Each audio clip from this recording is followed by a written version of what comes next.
Hello and welcome back. Wait a moment.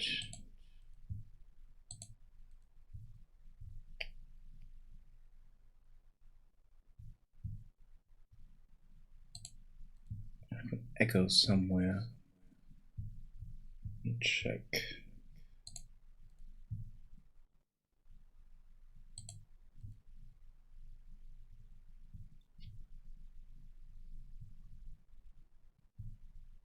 Damn it.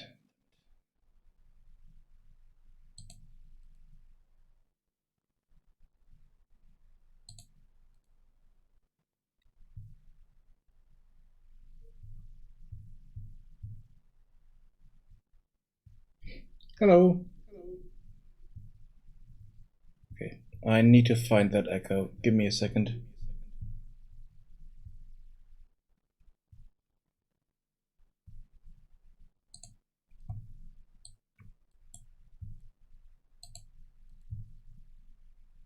Oh, it's all muted here.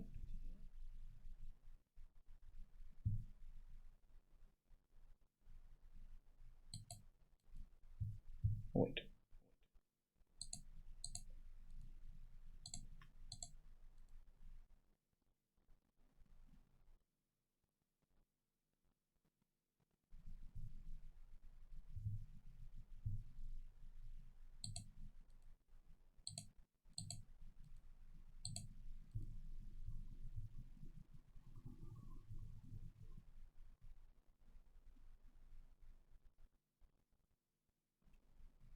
I think I might move it to Unreal Engine 5. Not sure if I'm finishing it by then. Where the hell's that damn echo?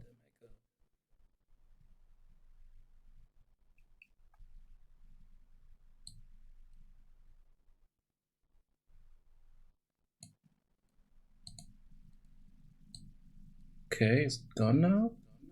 No.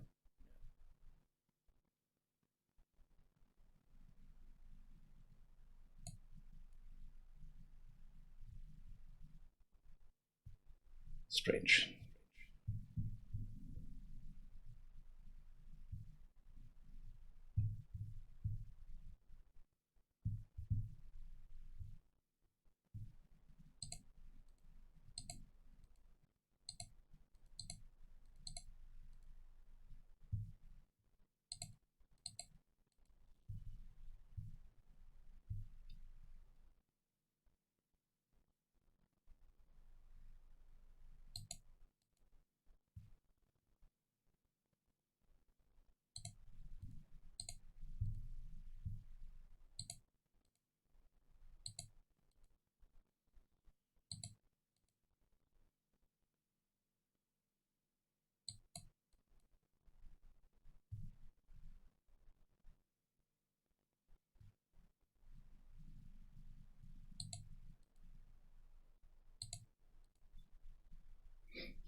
Sorry for this. I'm just trying to find the damn tab that's open and giving me an echo. And I have too many tabs open.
Damn it.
Okay, so there's no browser window open that could give me that damn echo.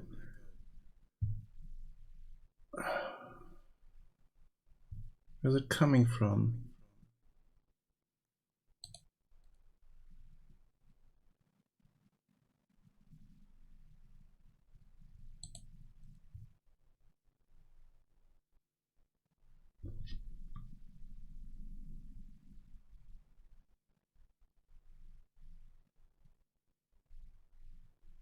Wait, you don't hear any echo?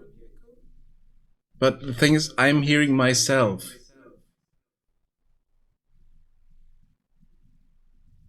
That's usually not happening. It's quite distracting.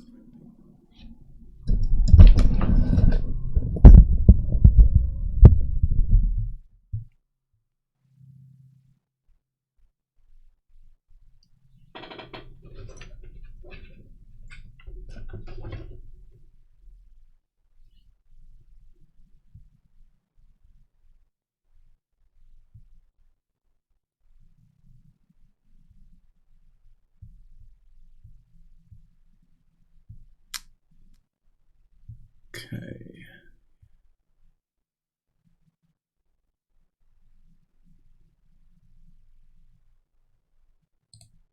Is it still there? Okay, so it's not OBS. Hello. I'm fine, even though I have an echo that I can't find.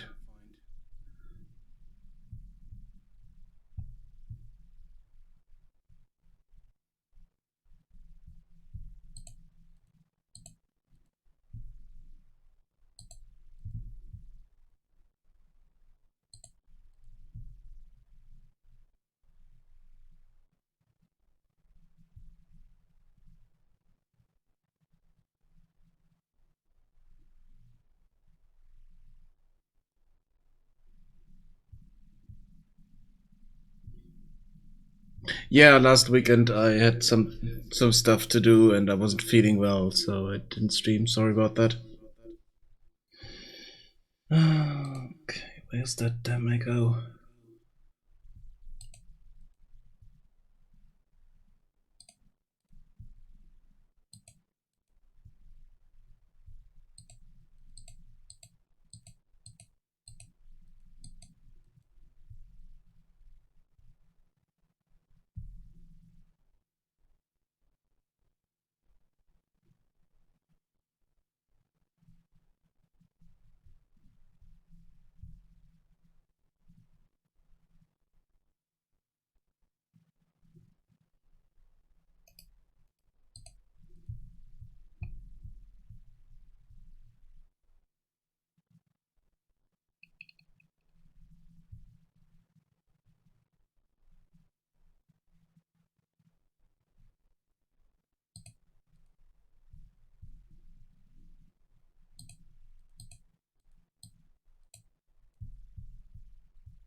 Is it still there? Yes, it is. So it's not Chrome. Oh.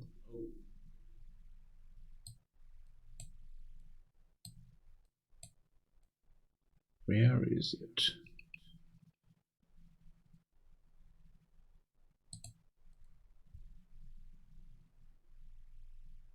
Yeah, sorry. It's not on my part. I don't have any upload issues. But let me try something here.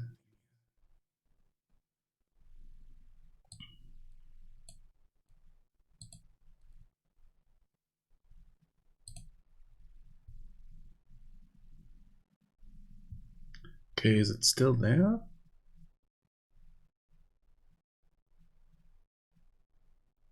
No, it's gone. Oh, damn it. I know what it is. It is something that I wanted to add to the stream because I had something like that a long time ago.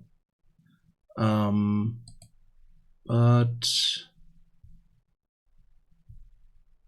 I didn't really like it. So let's see. Let's configure this again.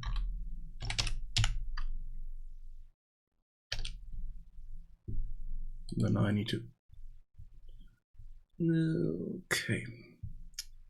That's way too big.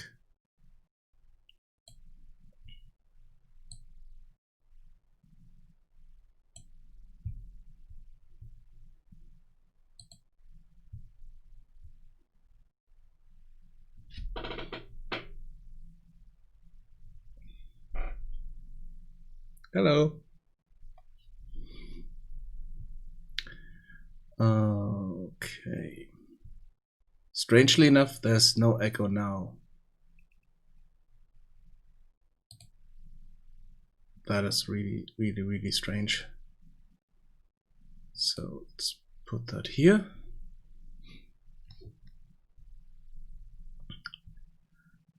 Okay. So why was it giving me an echo earlier? Yes, I have a camera. I had a camera before as well. The only issue was that I hadn't set it up properly. No, it wasn't the webcam microphone. It was webcam speakers for some reason. Not quite sure what the issue was. I configured it properly and tested everything, but for some reason Windows or OBS didn't want to save my settings. So let's see. I need to add a few filters to this. Okay, that was the scaling, I think. No, that's just resolution. We don't need that.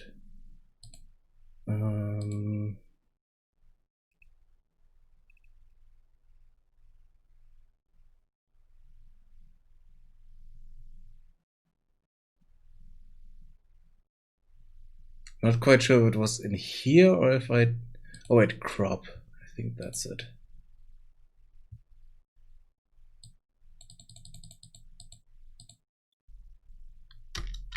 Yeah, that's it.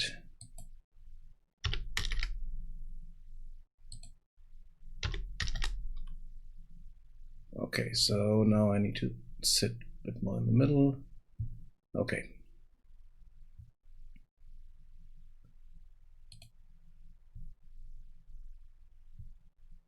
And yeah, it is quite small. I'm not sure how big I want to have this. Maybe like that.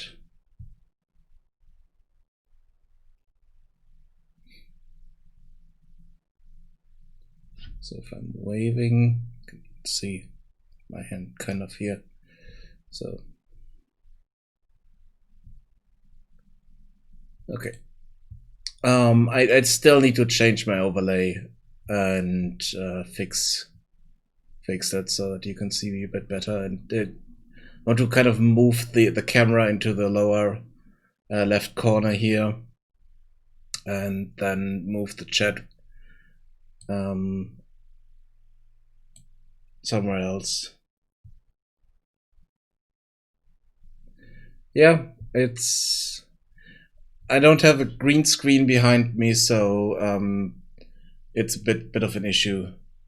Instead, so let's see. This is, I think it's flipped. I need to flip it.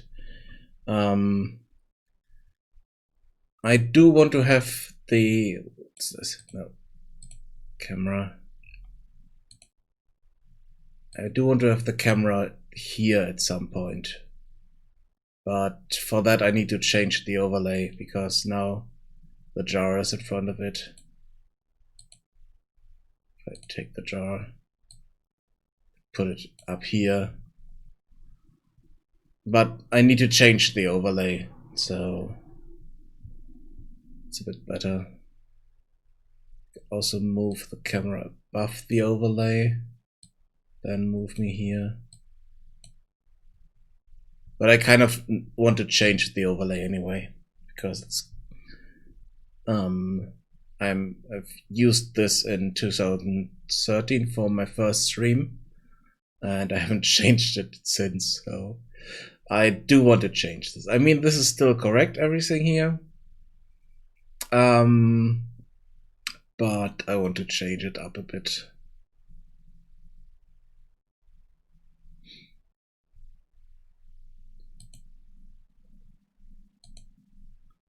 So let's move the jar here.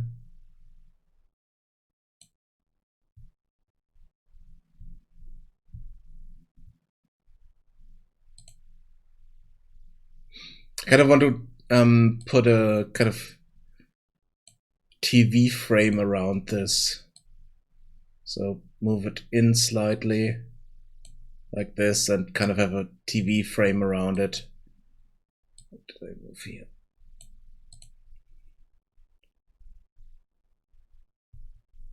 Kind of build an overlay around this and then kind of switch over to these areas here.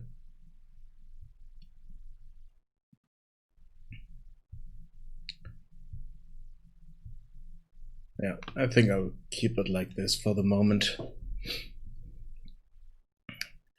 Okay, let's jump into this here.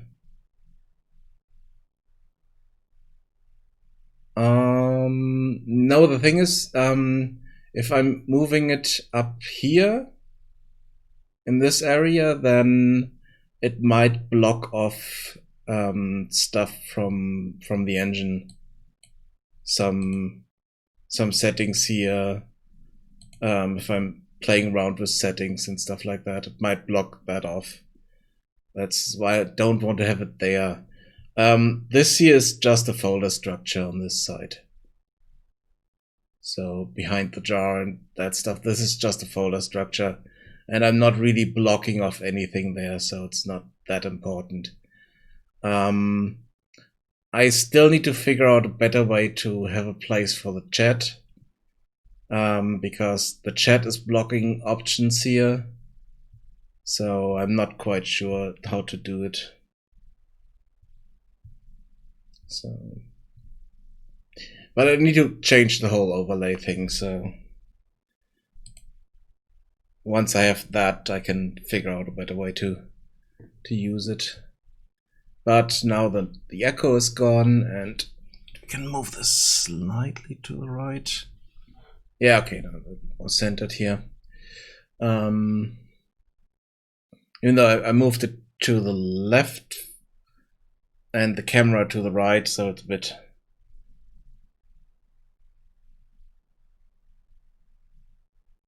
Get rid of what completely? Turn off the chat? No, I kind of want to have the chat there, because if I'm uploading the VODs, then there's no chat to it.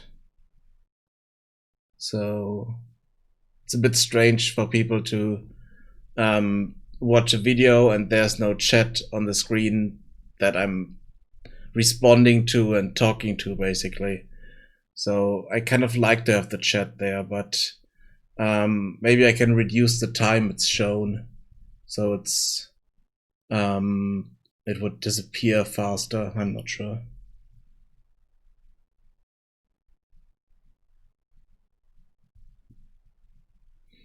I could add a window here that would be a placeholder for the chat. It's another thing I was thinking about. Kind of create an editor window that's in place all the time just for the chat. It's basically empty. I did something like that for Unity when I was still streaming in Unity. I just created an empty window, called it chat, and then had the chat in there, even though it was just an empty window, nothing in it. And then the chat is overlay.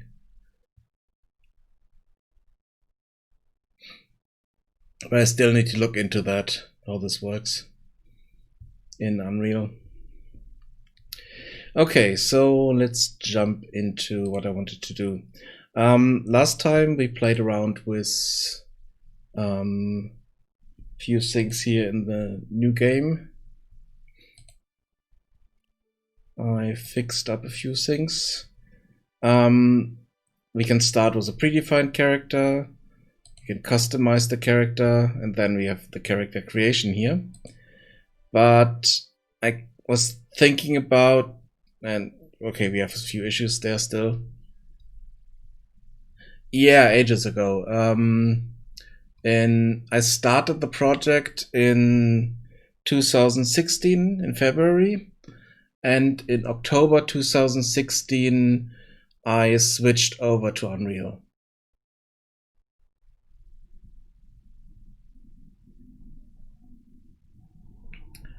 And yeah, that's why I told you there are tutorials for just doing that. That's really funny. So on the learn page, you have a section for Unity developer going to Unreal, and you have a similar thing on Unity as well. For Unreal developers, you have stuff for Unity. So it's quite funny to see stuff like that. I switched over because of a few things that I didn't like about Unity back then.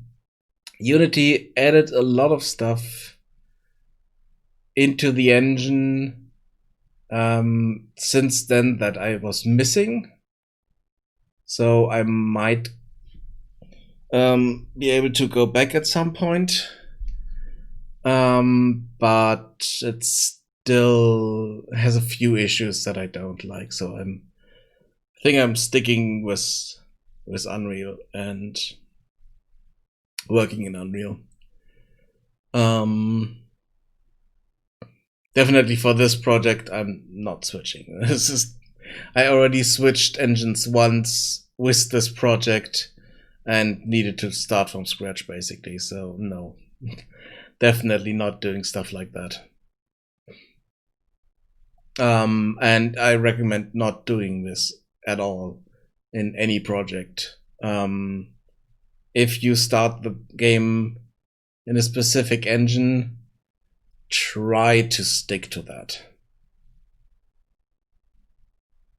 Stick to that engine at least for the project, and switch to the new engine in another project. Because it's a complete hassle to do. Even if you have assets that you can move over, in some cases they don't really work the way you want them to. And I mean, if you, in my case, it was just after I finished the prototype of everything that I wanted to have in the game, and that worked, that prototype. And I kind of was at a point where I would say, okay, now I would create content, and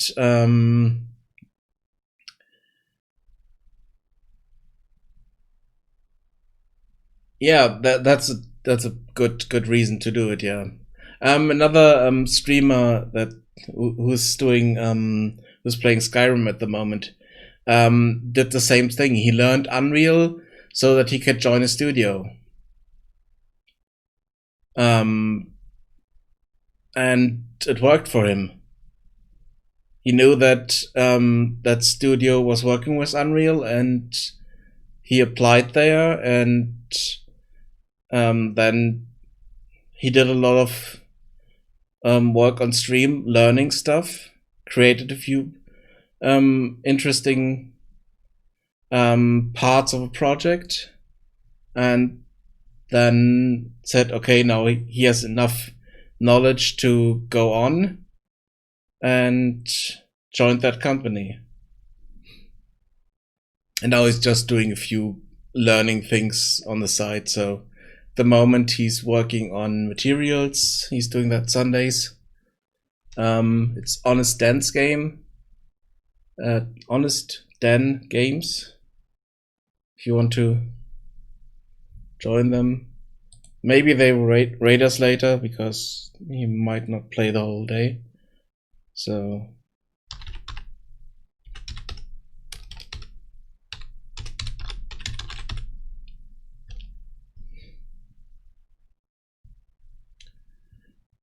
but you can look at his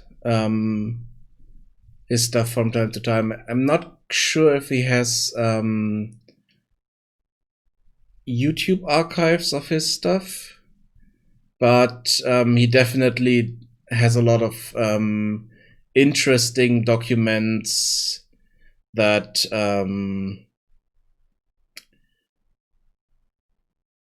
where he learned stuff and what he learned specifically for the job he wanted to do. And he's doing a lot of documentation of what he's doing, something I'm not really doing and should be doing a bit more. But he's really focused on that stuff, and it really helped him. Okay, so the thing is, for some reason, sometimes it crashes on the character creation screen if we select a specific predefined character. But I was thinking about a lot of things story-wise, and how I wanted to build the game, and I kind of remembered a few things that I wrote down somewhere. Let me see if I can open that up. Let's open up a few documents that I created ages ago. And I didn't do Google Docs. I used a program called Artisy Draft for a bit of game design stuff. It's quite nice a program. It costs a bit of money, but I got it a bit cheaper because I got to know the some of the devs on the team.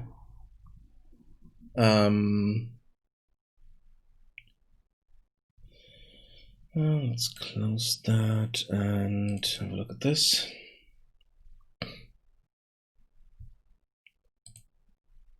And there's a lot of things here, kind of a flow editor, how you go through the game. You can write dialogue. You have different characters here that you can set up. But I mostly use this for these documents here. And I have one document that kind of is a rough outline. Where is it? Notes. And here I have a few things that I wanted to written down a few things ages ago how I wanted to do this. I also had at some point before I came up with the name, I had some name ideas here. I removed the rest of them, and this one stuck for some reason. And then we have this player document here. And here I wasn't quite sure what I wanted to do. But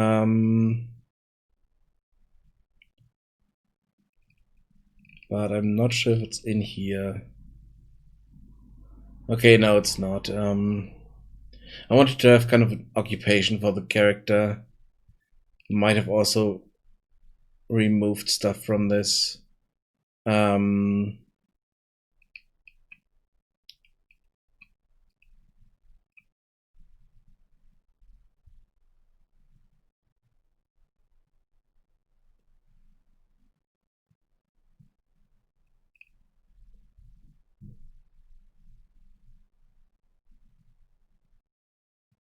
And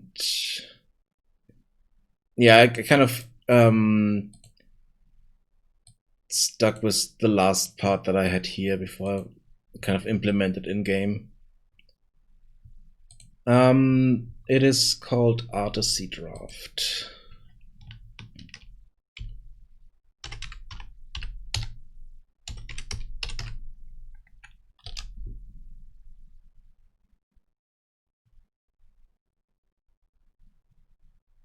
Oh wait.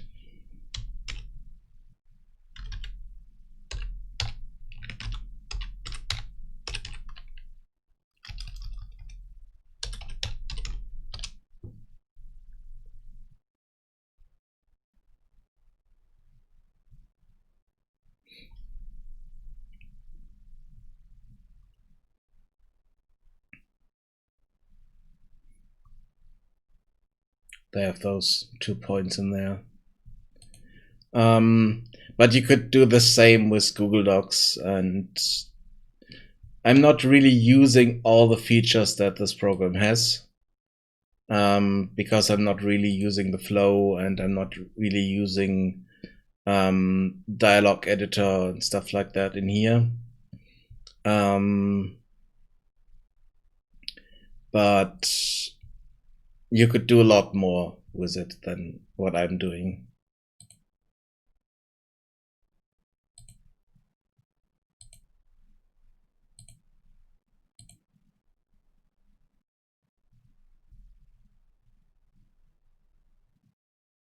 Okay, I've kind of moved past that stuff.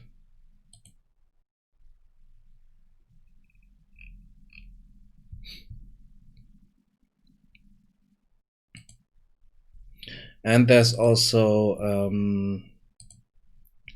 thing if you go here and go into the marketplace.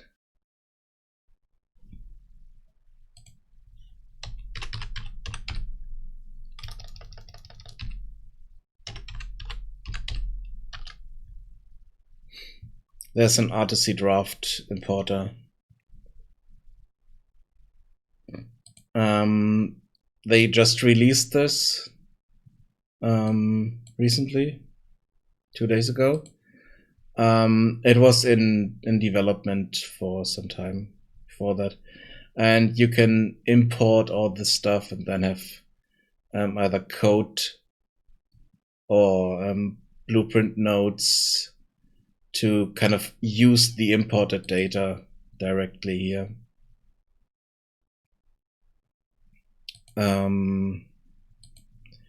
I haven't tried it yet because, like I said, I'm not using these systems. I just use it for basically text. But it could help with kind of writing dialogue in Artisy Draft and then export that out and import it into Unreal. They also have the same thing for Unity. They had Unity stuff for ages, but they also ported them over to Unreal. Yeah, it's free.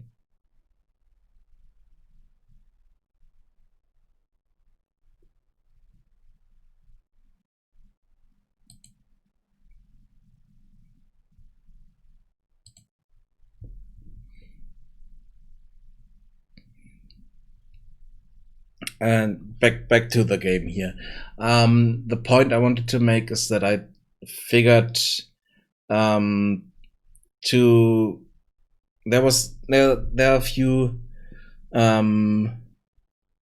issues that I have with the game at the moment. It's kind of missing a few things, and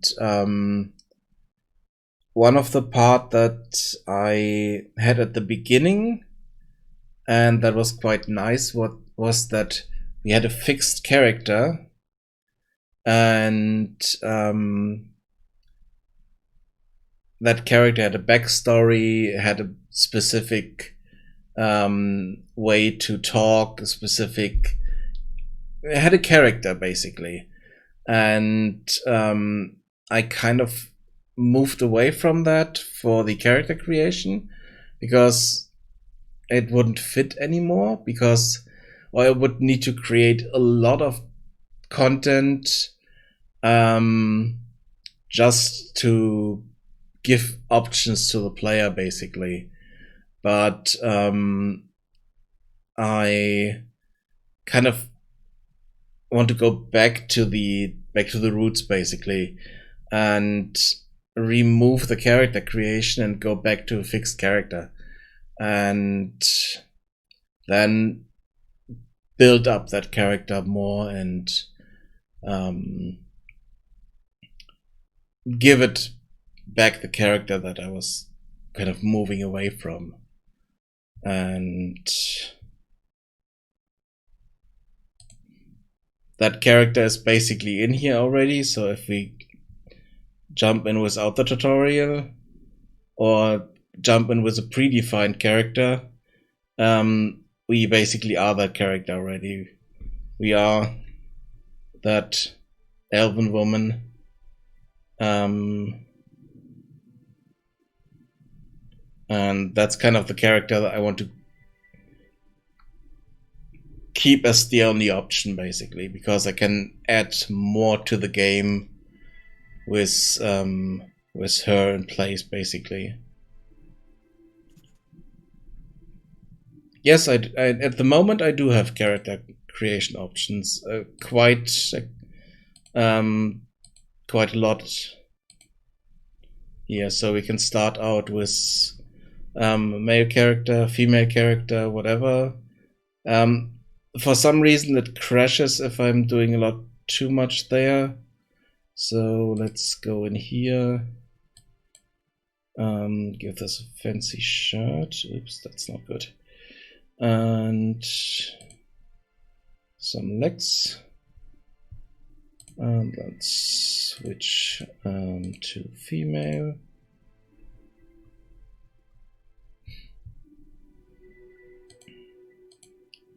You can also switch to elf. You can select different skin colors here, different eye colors. Yeah, I do need more options for hair, because at the moment for male characters I have only one option. You can also go a bit closer.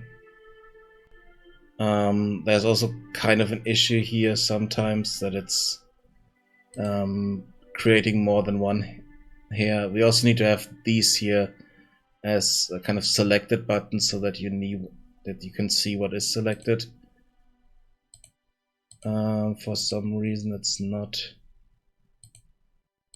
showing us the right color here.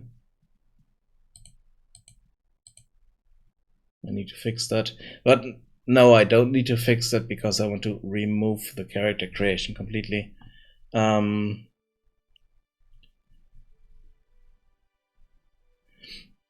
It's a lot to customize, and a lot. I also need to create a lot of different variations here that I want to have in. I want to give the player character, the avatar, her own character, her own ambitions, her own ideas and stuff like that. And if I have the character creation here, where you can create what kind of character, whatever, and then I'm writing in her diary, or the, not diary, but the did I call it? Did I call it diary? No. Journal, in her journal. So if I'm writing stuff in here, I'm writing that from the perspective of the kind of player character.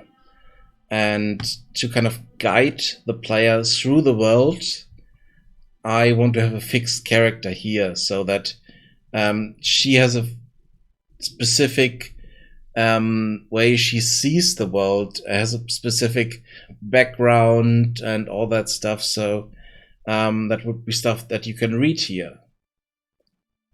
And then then you have different options in dialogue that would kind of be different ways you can steer the character from that point on. But the backstory would be something that is not there yet, and would be really hard to do, or would be really simplified if I leave the character creation in. So I can say, okay, your character has a background in brewing, and then you have the quest. Basically, that's all we need in this regard. But there's still something missing for me, and I want to add more to that character, and kind of create a connection between the character and the world and stuff like that. So it's something I want to add more options for me to kind of write in stuff to the character, to the world, to other stuff. So that's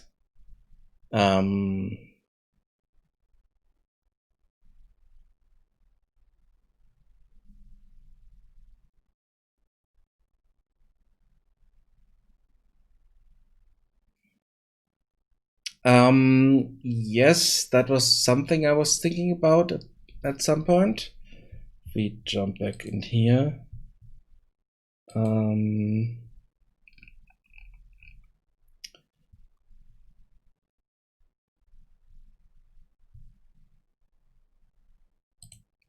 bit of background story where you have a different occupation, and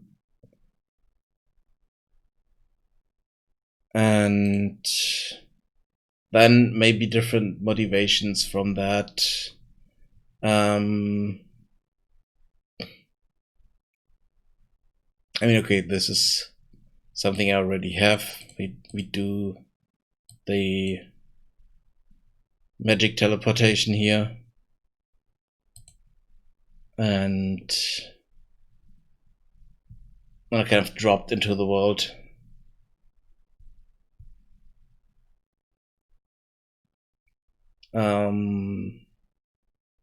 So this part is what we go for here.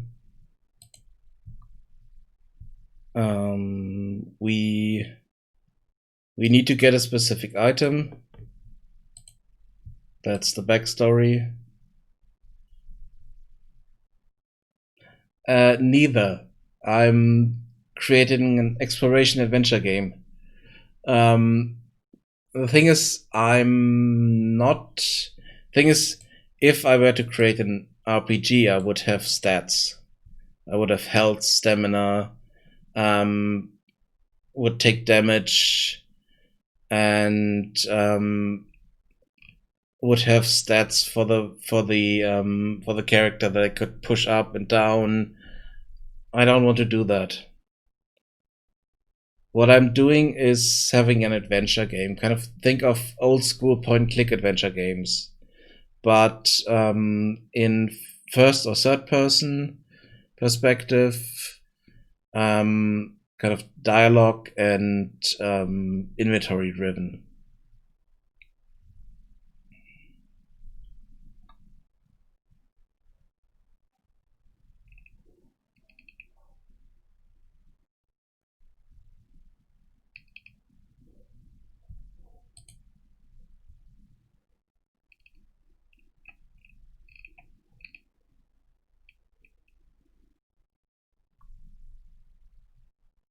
Yeah, peaceful exploration adventure game.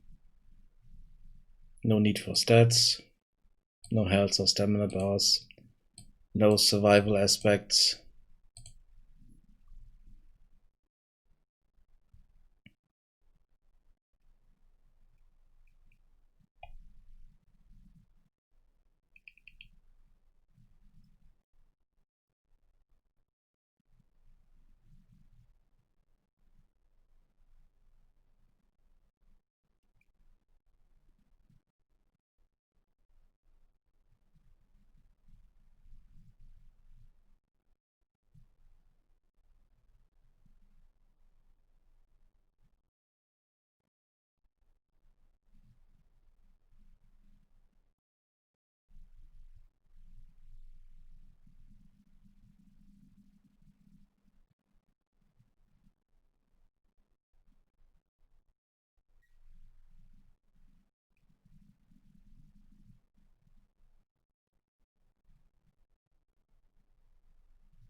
That is one of the issues that I have at the moment. I have a big world. This is just a small part of that big world. So this is just the town area here. So if I'm loading in the rest of the world,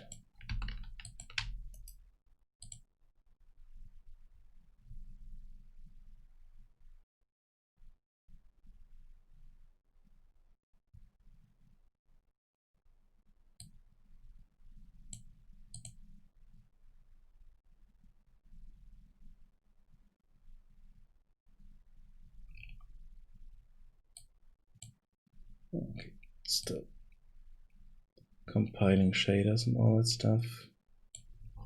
So let's load in the rest here.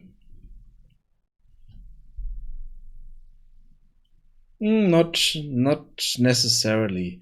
I mean, okay, you don't need to have high end and realistic graphics to attract players. It just needs to look okay, look good, and look inviting, interesting in some way.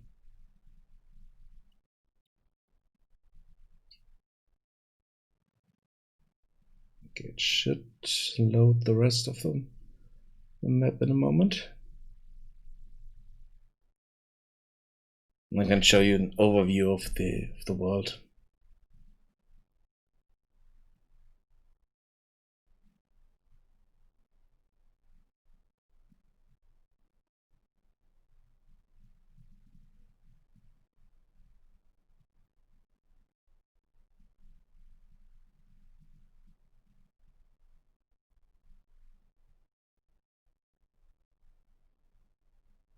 Come on, load all that stuff.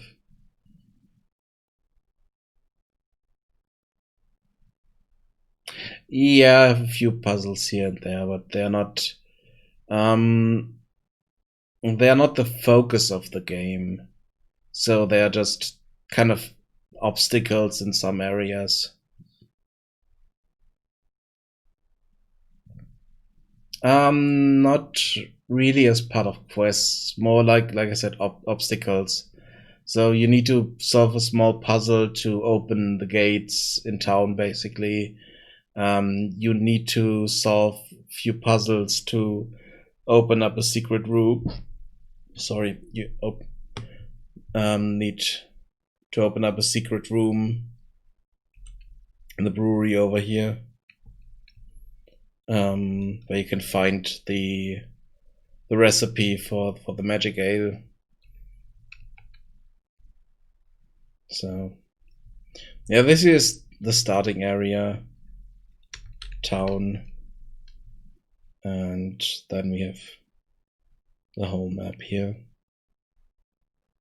Most of it is mountain areas you can't climb. So all this area here is kind of area you can't really get up to. And then most of the area around here is also not used for anything.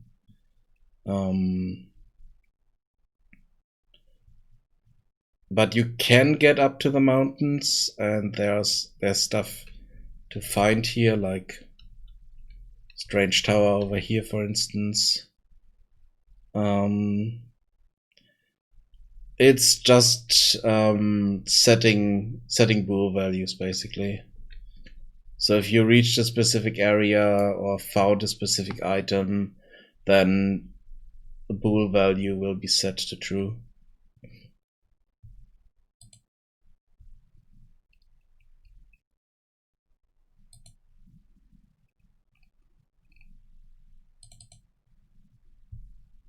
So I have this quest component here,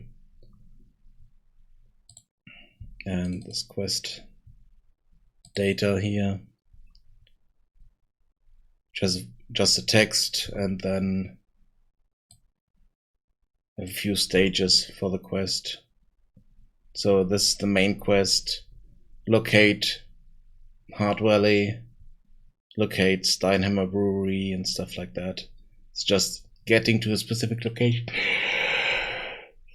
and basically hit a trigger in that location, and then you're basically done, or you learn a bit of information here from dialogue.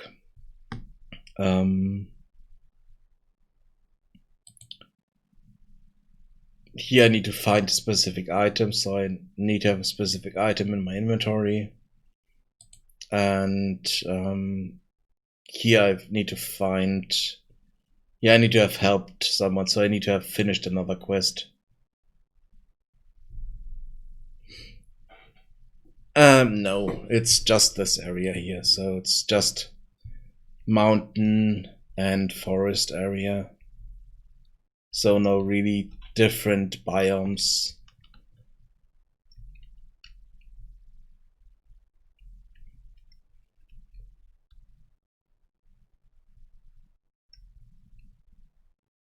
It's basically all there is. So it's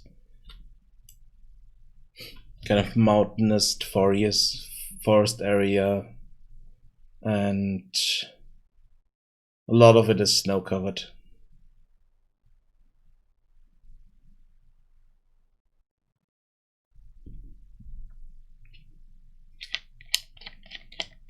And there won't be different areas for anything, because this is already way too big.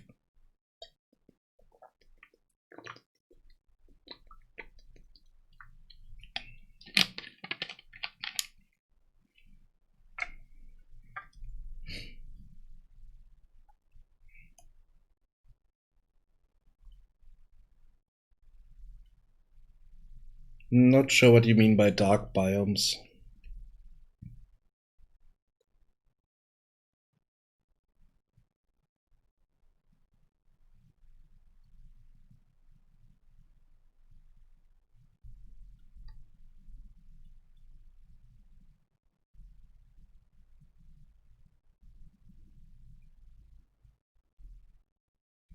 I mean, here we have already kind of a strange biome that's mostly mushroom covered and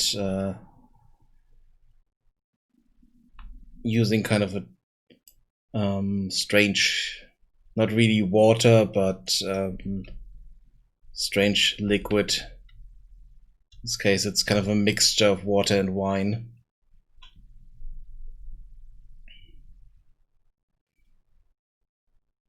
Yeah, but then there needs to be a reason for that area. And in most cases, in big games like that, it's kind of showing you there's a boss in that area that you can fight.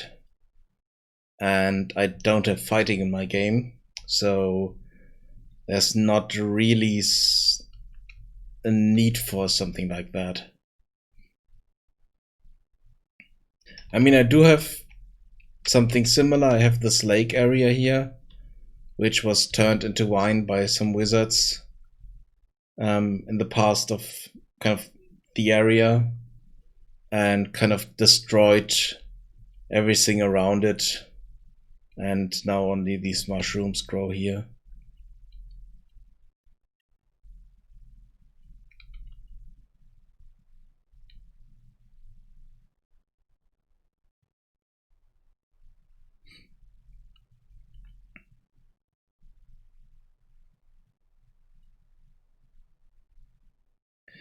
Yeah, could do stuff like that, but at the moment something like that is not planned for the game. So quest wise, I think I have most of what I want to have in the game.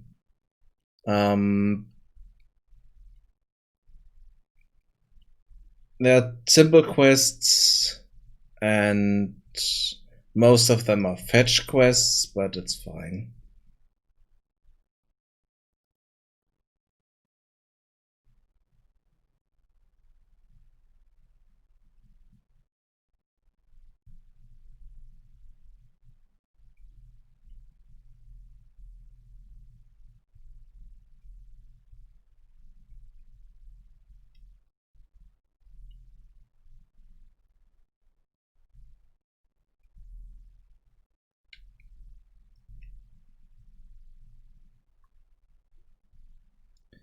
I mean, one thing that I need to look into, so that I have kind of more of, is areas where we use potions for something, because potions are kind of a big part of the of the backstory of the character and kind of motivation for the for finding the recipe at the end.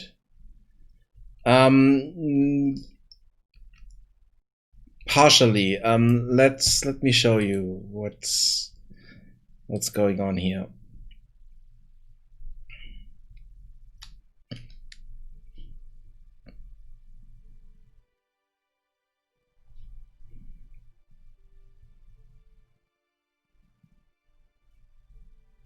So let's just play from here and see how far story-wise we can get. So at the moment, that's the main story, that's our quest. We don't know anything yet, so let's talk to this guy.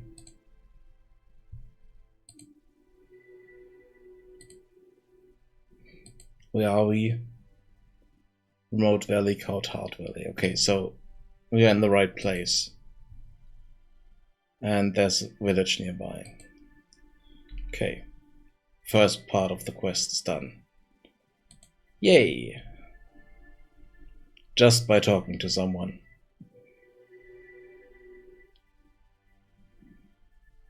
And then we follow the road.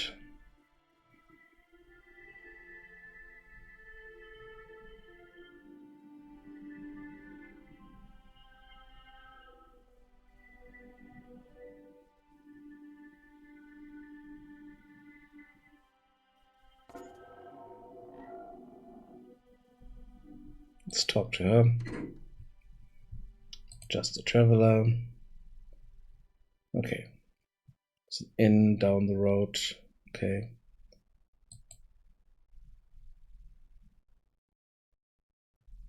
So we have a few people walking around here that the moment they don't have anything to say, so no need to talk to them. But here we have the inn. And oh yeah, we have a lockpick here, so this door is locked.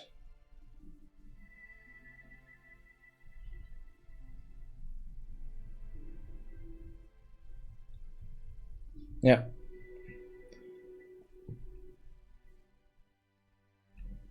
I think there should be kind of some kind of a sign or something like this here that the inn is closed at the moment. And then we should have the innkeeper coming out in a moment, walking around out here. And we can talk to him.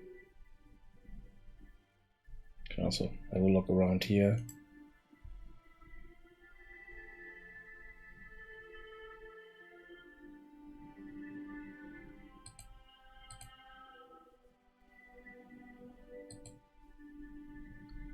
Okay, did he manage to get out here? No, not yet.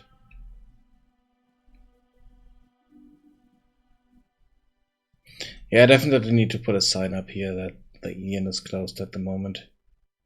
And that the sign will disappear once we've done the quest for him. Ignore the floating doors here. They are supposed to be in the house, but I haven't put them in the right place yet. Just go in, maybe stuck somewhere.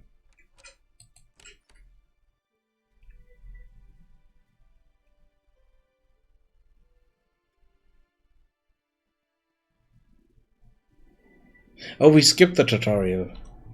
There's the tutorial. We skipped that for this part here, so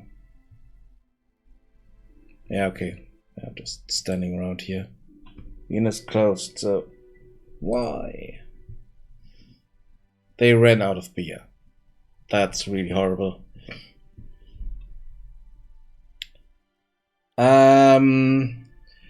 Yeah, that's something I was kind of want to avoid that, to be honest. I also want to avoid having a map where you have all the locations where you need to go pre-marked. If you don't know where you're going, you shouldn't have this kind of all there for you, basically. And you also don't have a magical arrow pointing you in the right direction all the time. So that's something I didn't want to have in there.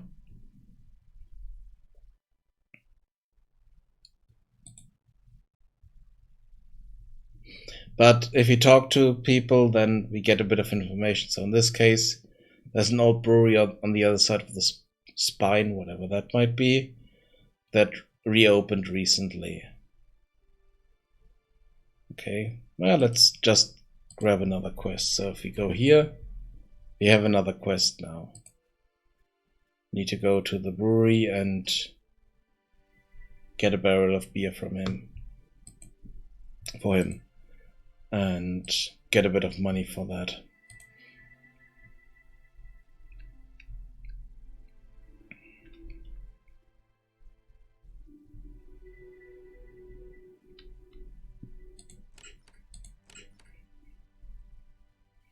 Okay. So this is called the Dragon Spine Inn. And he was talking on the other side of the spine. So something we don't know at the moment is what the spine is. So we might need to get some information about that. So let's see, if we talk to the guard again, does she have information about that?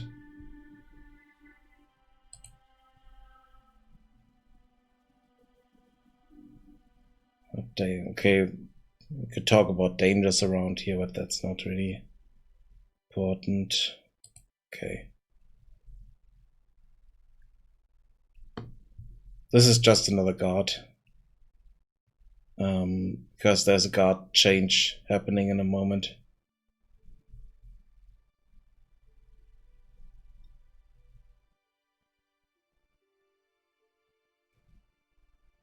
No, there are real puzzles here. For instance, over here, we have those gates here that we can't interact with and shouldn't be able to walk through. Yeah, can't walk through that. But here we have a sign.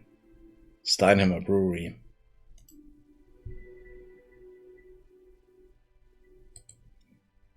If we check here, locate Steinheimer Brewery. So we know, okay, go that way. But this is closed. So there should be a guard around here that tells us that they forgot about the combination for the gate. But created this game so I know the combination.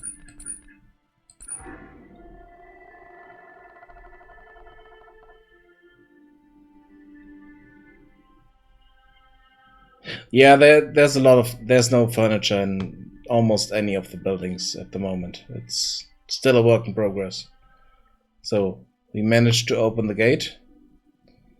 Now can go out here. Let's just remove that.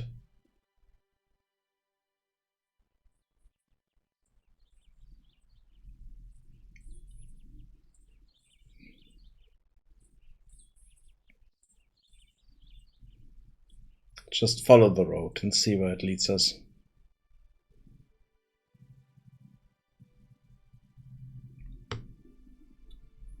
Okay, let's just go into that house there.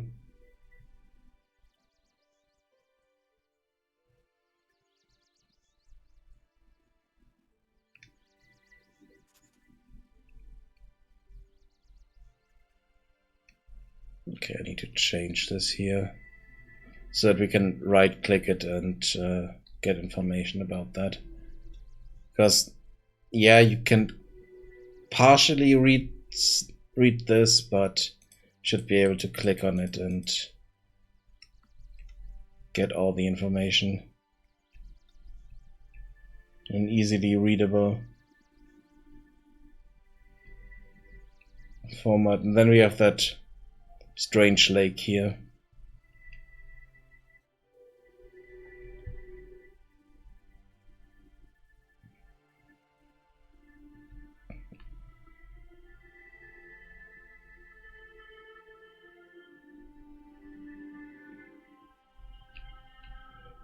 Some strange plants growing through the road.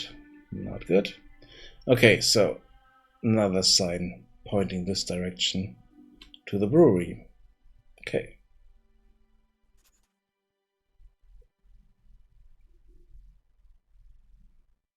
Okay. This dialogue is not done yet, so it will stop at some point. You talk to him a bit, but at some point it's just... I'm just picking this option here because it doesn't go anywhere. He's just there to stop you on the road.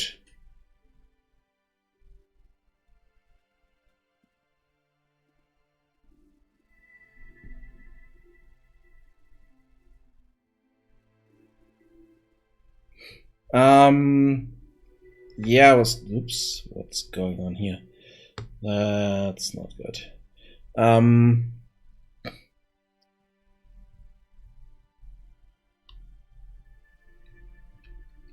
Okay.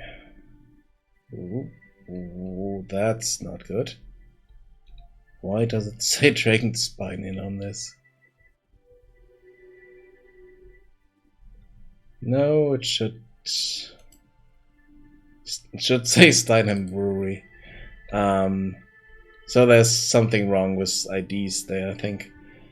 Yeah, the thing is, music change in the background is something I need to figure out. It's because of the open world nature. It's not just specific point where I would have that. I would need to create a huge kind of trigger around the area where I want to change that.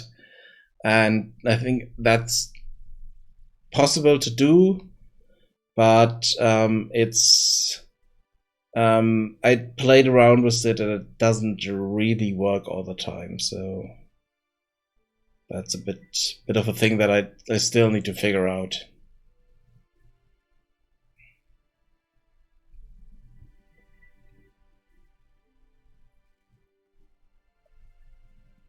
I don't have any money. I mean, okay, if we look here, we do have some copper coins, but don't want to give them away.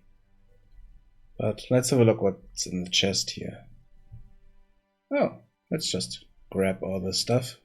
At the moment, there are no consequences to just grabbing that, and it's not really hard to implement. I just need to change the way I'm using. I'm creating the music in the background, basically. It's not hard to implement. It's just a way to. Okay, all of these have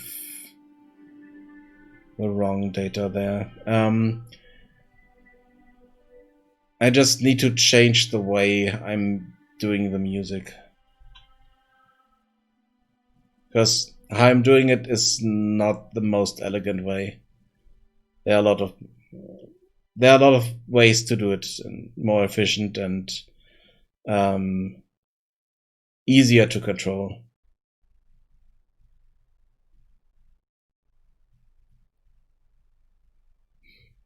And here along the road we have these road signs that will point us in the right direction, even though it doesn't say the right thing here. But it's just an ID that I need to change.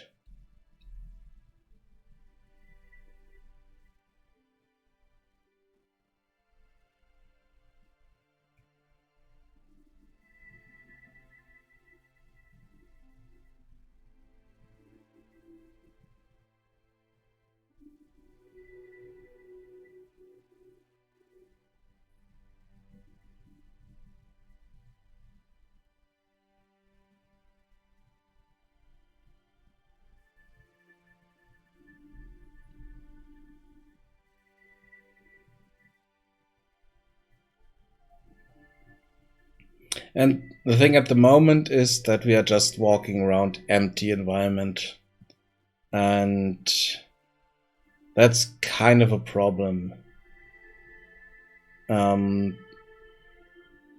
Yep, it's a huge area and there's nothing in it. And that is the problem at the moment.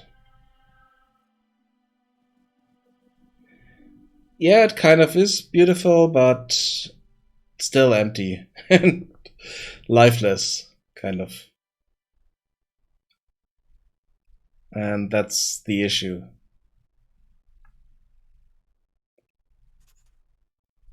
Okay, now something. Okay, there it is. The Steinheimer Brewery.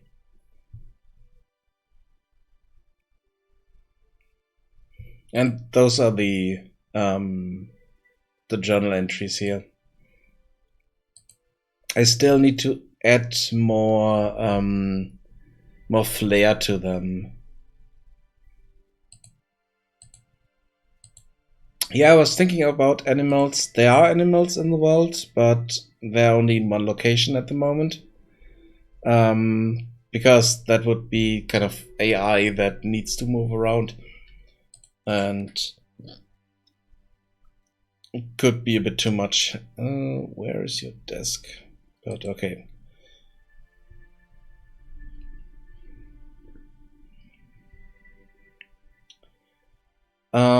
We have two options here. We can persuade him, or since we are on the quest for getting a keg of beer, we have that second option here. So we can try that. So okay, we know he has some kind of master that might not allow it, but he's giving us a key to go to the cellar and get a keg. Okay, let's do that.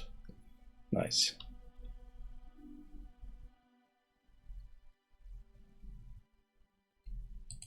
Door. Okay, no, that's the wrong door. Let's see. Okay. Yeah, we unlocked the door and can now explore deeper into the brewery. Nice. Okay, so let's get out our light crystal here. And not sure if... No, it doesn't work in here. Ah, damn it. Yeah, that's the thing. There should have been a music change here. But that doesn't work. That's because I'm kind of doing it in a strange way. And all these boilers here don't have textures. Need to change that.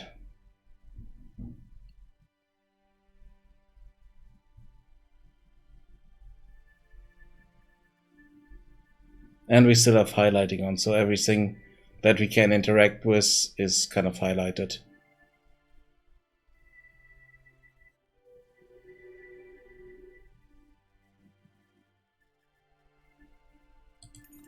So now we pick that up. Now let's check here. So we located the Steiner Brewery. This should be marked by now. So that quest doesn't work 100%. Awesome. Okay, this thing should not be there. But we see that there's a lantern missing here, so this is something else. If I flip that switch, then okay, this door should have opened. So the whole quest, the whole puzzle in here doesn't work, which is not good.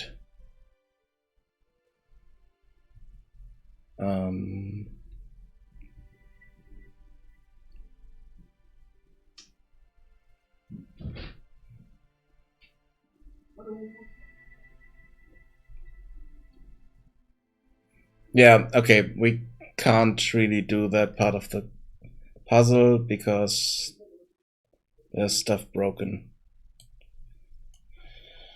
So let's have a look at what's broken here.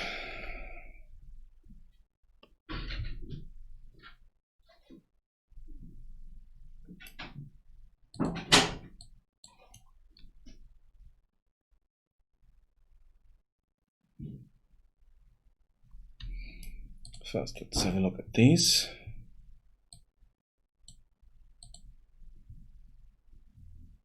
So they should have copper as their material. Why is it not showing up?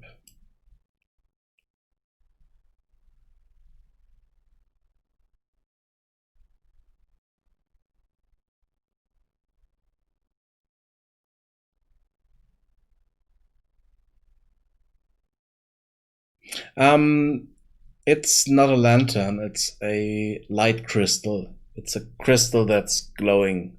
So it's not really moving about and flickering. Thought it would be better for people that have issues with that. So if I have too many flickering lights and stuff like that, it's not good. I mean, I don't really have an issue with it, but there might be people who have issues with flickering lights. Okay, why are these not working properly?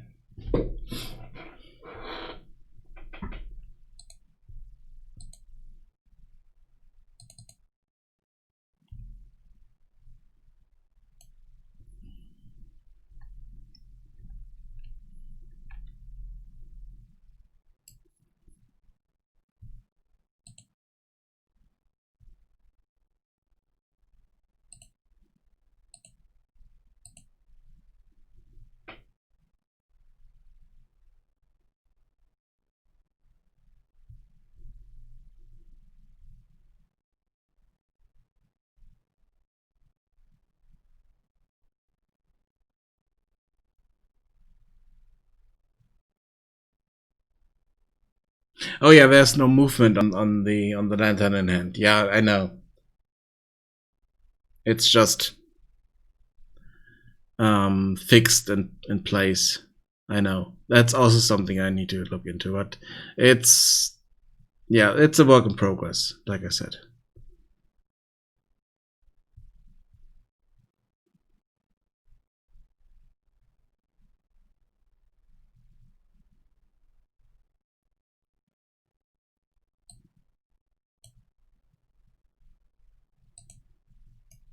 Ah, okay, now they have. Okay, the material that I was using was kind of wrong here. So now they're a lot better. Even though I can make them slightly smaller, I think.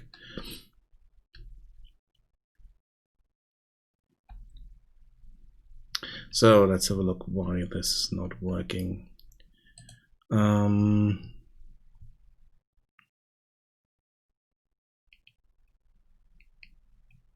So this should set all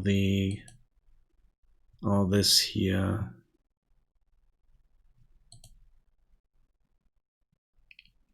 It does have a condition.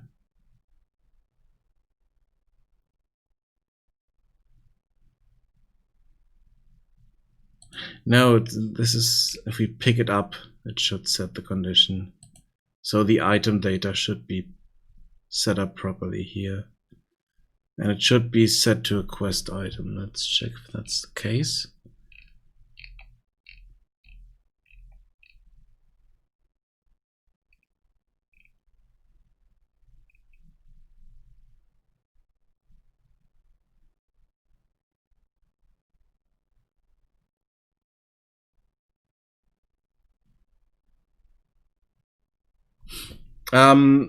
Yeah, it's basically what not sure if you saw what I have shown earlier, that you're walking around, you talk to people, you solve small puzzles, you brew different potions to push up that part, even though it's not part of the old written story yet, but it should be more in the focus. And in the end, you need to find a specific recipe that you were hired for, to find that recipe and bring it back home, basically. That's your main quest, your main story. Find that recipe, bring it home. And for that, you first need to find the area where you can maybe find that recipe.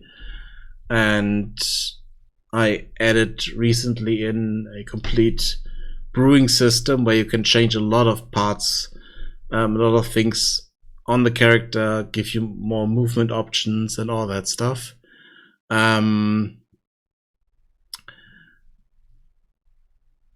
But that's not really part of the main story yet. So something I need to push more into the focus. And yeah, for some reason this quest part here doesn't really work. Not quite sure why. Let's have a look at our item table. This item should be, yeah, that's the first item here. This should be, this is a quest item. Ah, okay, so this is the issue. This one needs to be set. Okay. Oh yeah, it recently changed the conditions to use gameplay tags. So all the conditions I had in here are no longer valid. Awesome. So I need to change all these.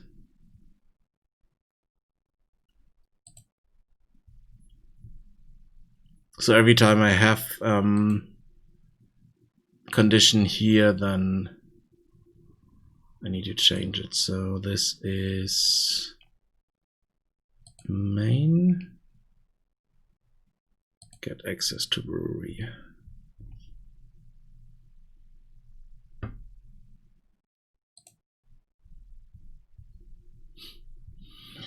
And this is also main quest. Get MagicAle recipe.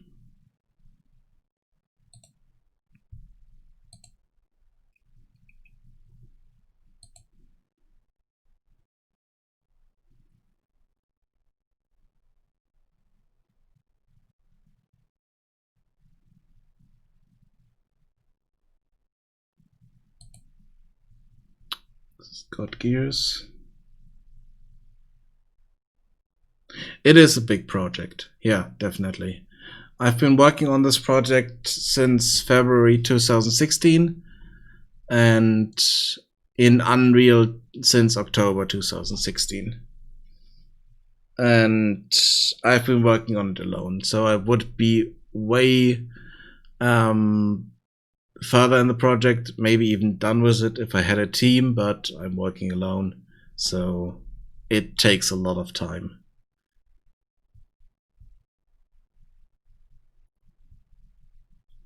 I need to build a lot of stories, a lot of things in the game. I'm well aware of that, yeah.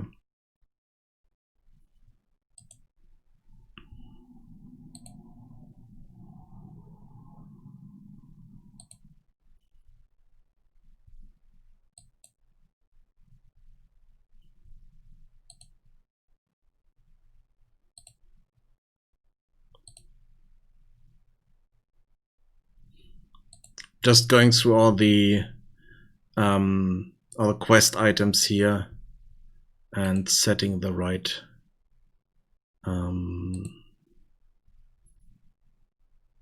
conditions so that this part of the system works again.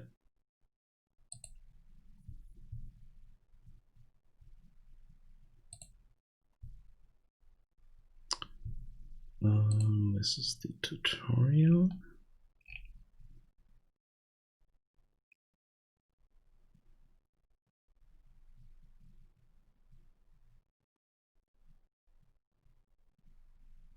Okay, I don't really have something for this, but it still is a quest item.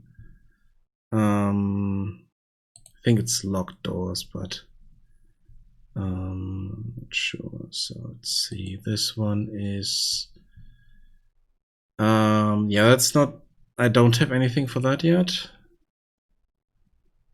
This one is part of the quests for Derek.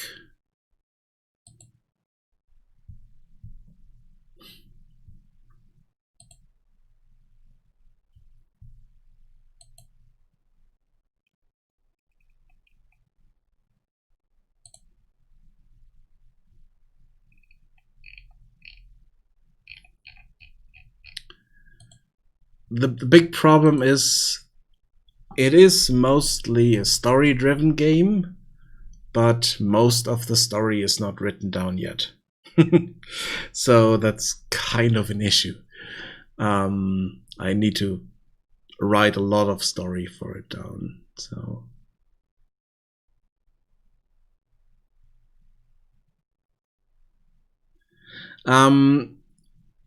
yes and no. The thing is, yes, I could do that. Then I would need to add in a riding mechanic or a fast travel mechanic. If I use it just to fast travel, then I basically can remove the world between that. And I already have a fast travel mechanic in the world, kind of. But you first need to find the locations. So you need to find the location at least once, and then you can fast travel back. Something I didn't show earlier because picking up the barrel didn't trigger the quest properly. But if I were to add in a horse, then I would need to add a riding mechanic to it. And everything that's connected to that. and I don't want to do that. The first thing that you pick up in the world is a crystal that you kind of can use to fast travel. Like, let me just show you. Just not show, not tell but show. Show but tell. No, whatever. So that blinking crystal here on that strange glowing pedestal. As you see in the upper left corner, teleport crystal added to inventory. So if we move around here a bit, we found a new location. So if I press T, we found the ancient temple cave. So our known teleport locations. If I click on that, we get a loading screen that hopefully goes away in a moment. Yeah, now it's gone, and here we are standing on that platform.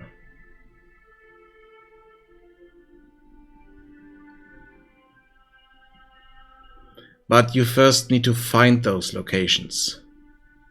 So we can't fast travel to town because we haven't found the town yet. So you need to walk along the road or cross country at least once to find the brewery or to find the town and all that stuff. So to fix this damn thing here.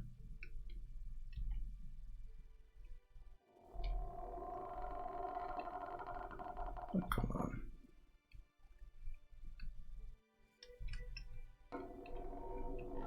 Ugh. Why is it not doing that properly?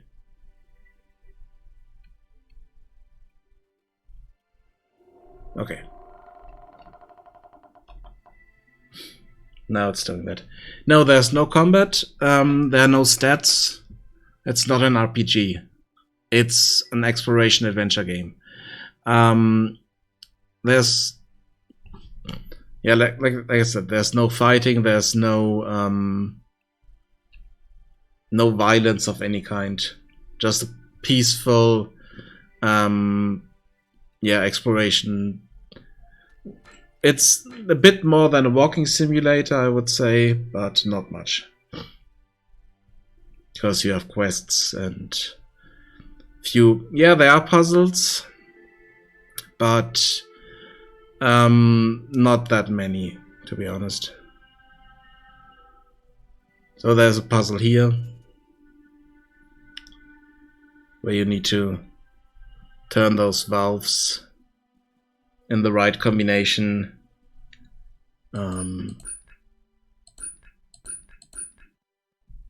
To open the door.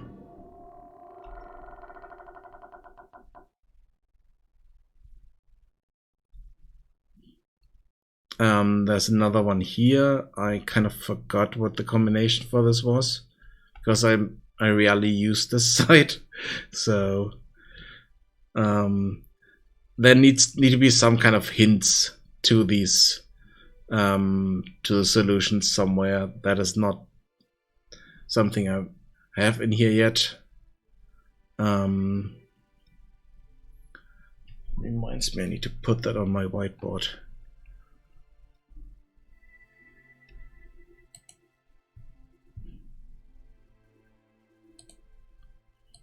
Oh, and the stuff here also reminds me that I want to show you the brewing mechanic.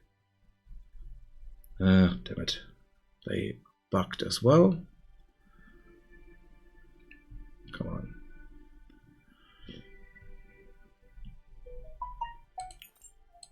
So let's pick up a few ingredients here.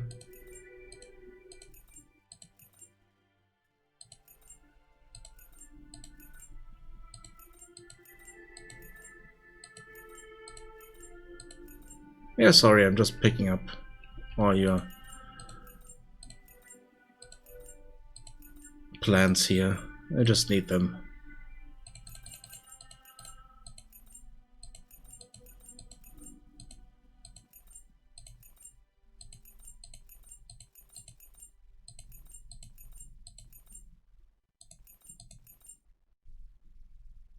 Not picking up all of them. I mean, I could, but wouldn't have consequences at the moment. But if I go to press B, we now have some stuff in here that we can play around with. We have some tooth flowers and some grapes. Do we get something for that? No. It's not a valid recipe. And here we have the brewing mechanic in the game. Where we have levels for our kind of skill. That's the only stat in the game, basically. You have that one stat here so that you can only brew potions if you have the right level for it. You start at level 1, and these recipes have difficulties, basically, so they have a level thing there. So let's see. If we combine all of these, do we get anything? Yes, we get something from it. So we get a jump potion. Okay. So let's see. We don't have enough wood for that. And we don't have any sticks, so we are not able to brew this at the moment. We don't have enough fuel to brew that. But we already used up all the ingredients here, so that's not good. And this is quite an expensive potion because we just threw everything in here and it found one aspect that created a potion. So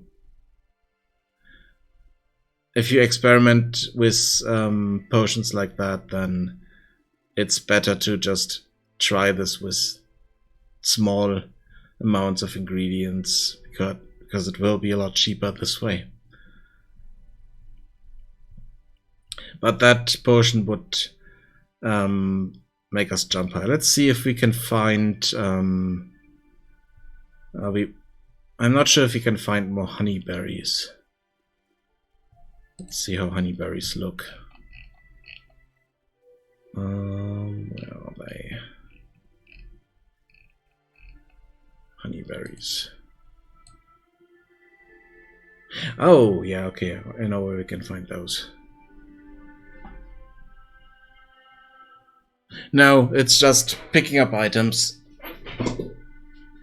There's no chopping system, no resource gathering. It's just picking up stuff.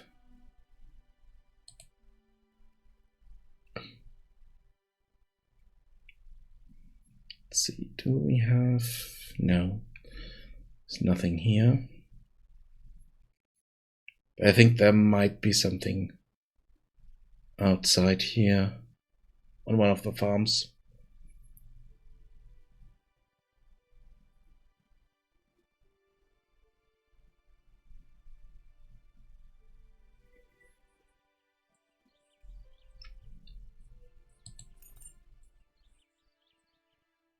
Okay, those are peaches. Yeah, these are the honeyberries. So as you can see, it's just picking up stuff.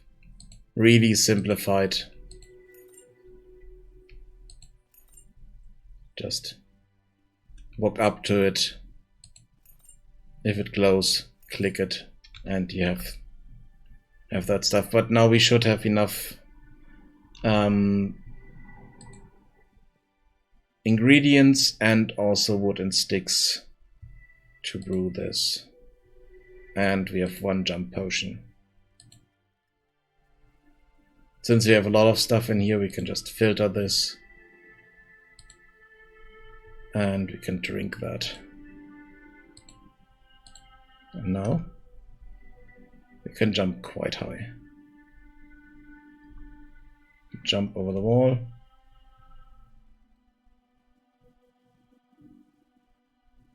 And it's on a timer, so it's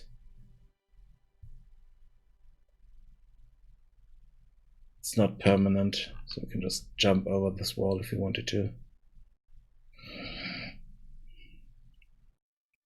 It gives you a lot more options to find ways around the world.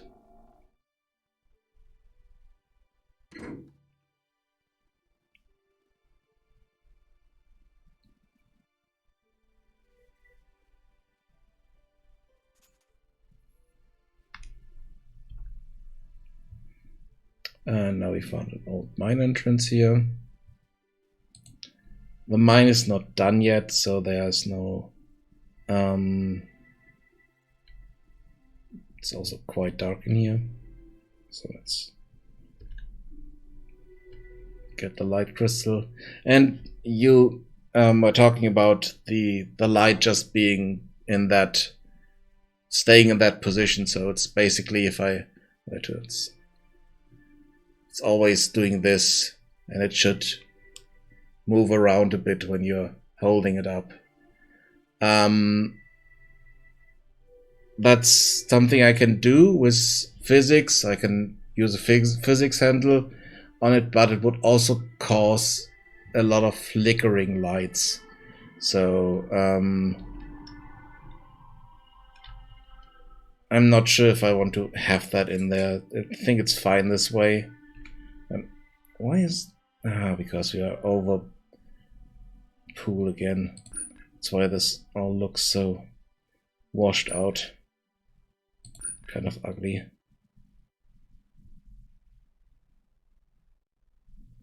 Yeah, but the cave here is not done yet. So it's started to work on the cave, but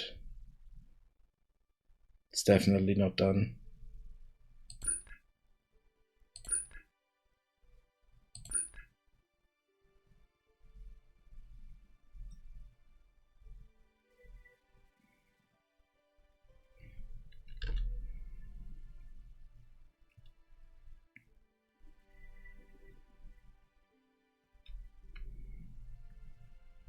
I mean, we could see if that... Let's have a look at this. Okay, that doesn't matter at the moment. Let's have a look at our light crystal. Lights.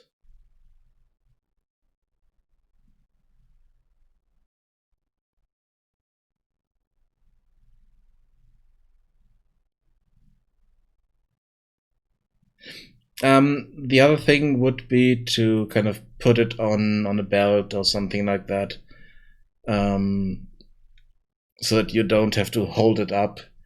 I still need to think about what I want to have there. But now let's first do something here so that pool works a bit better.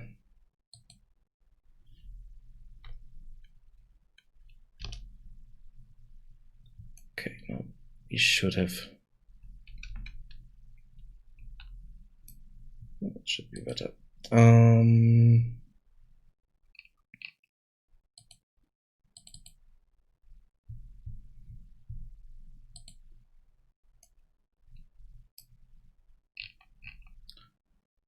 Let's see, we have this light crystal position.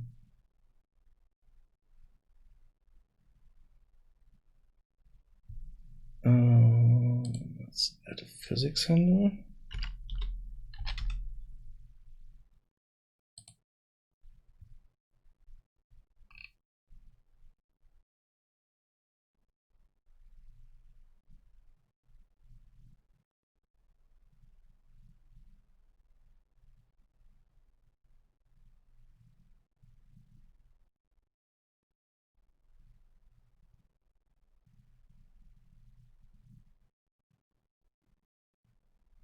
Okay. Let's see.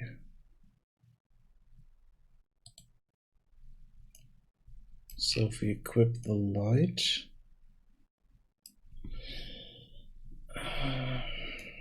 we already have the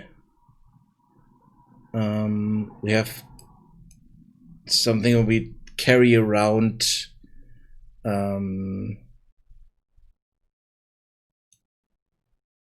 specific item here.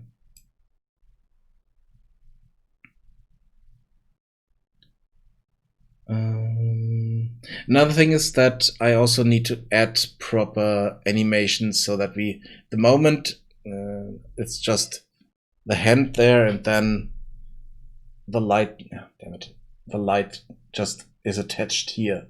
And this is what we have. So carrying it around like this. So if I move the hand, the light crystal moves with it. And what I do want is this. And then it would move with the hand and also move around a bit. For that, I need to kind of create that pose. I think they recently added something in that it's easier to do that with the control rig. So I could look into that and then add that grabbing animation. So if we have that, we grab this, hold it, and then we can also add something so it swings around a bit.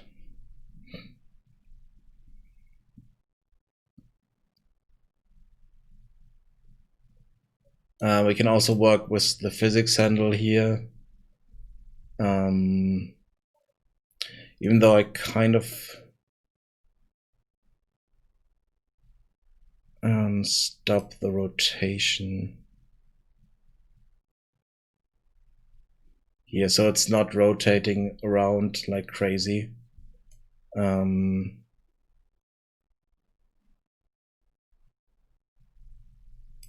So this is for the part where if I jump in here again.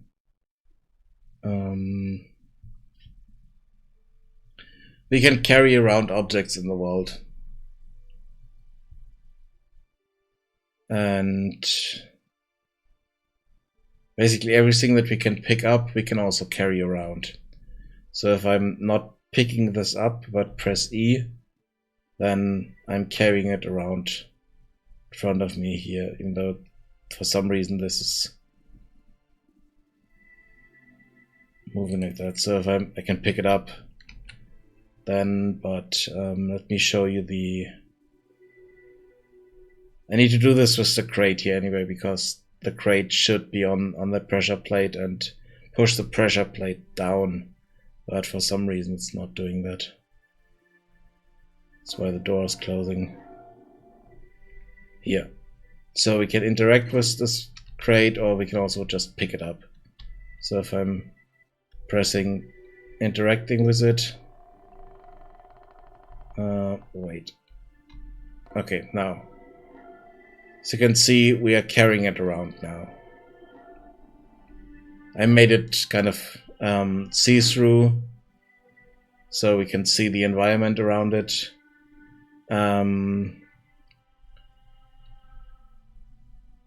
But if I okay.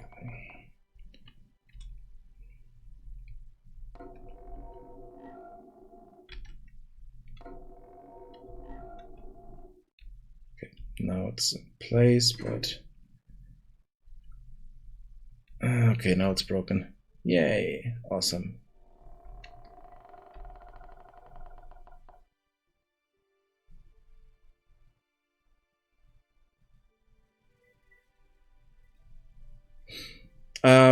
Yeah, I was playing around with effects like that, and I kind of ended up with the light crystal.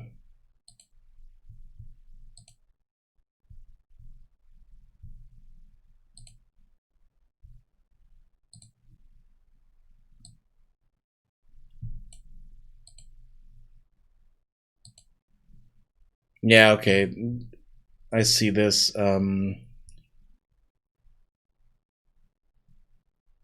But then, okay, then I also need to have this animation that's holding up this, and I'm not sure how to handle this, but there are a lot of different things this could be done, different ways this could be done. I kind of ended up the way I do it at the moment, which might not be the best way to do it.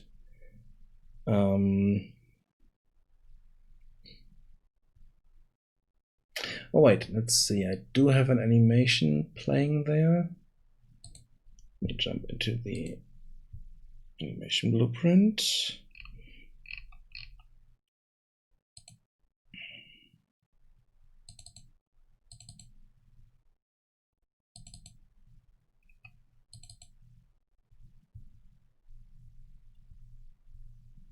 So let's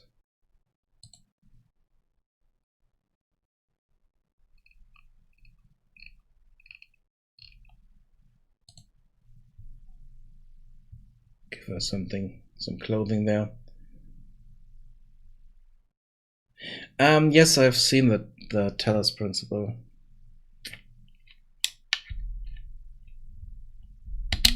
Snapping mechanic.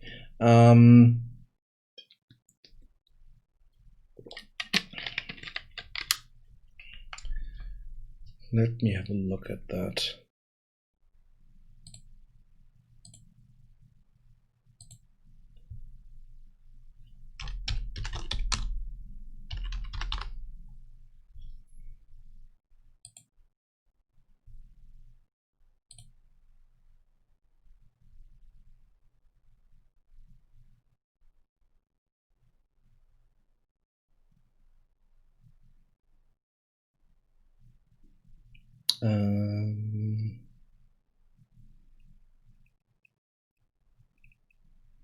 Trailer, but let's play.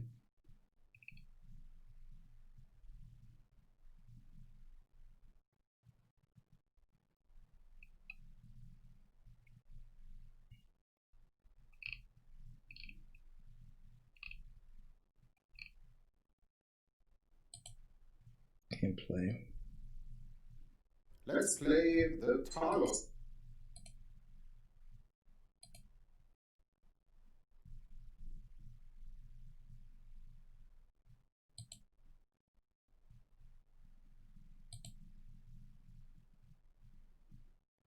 Wait, I think I played that.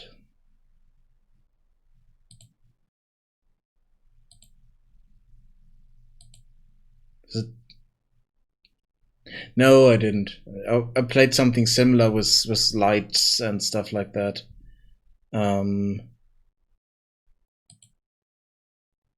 This doesn't look familiar.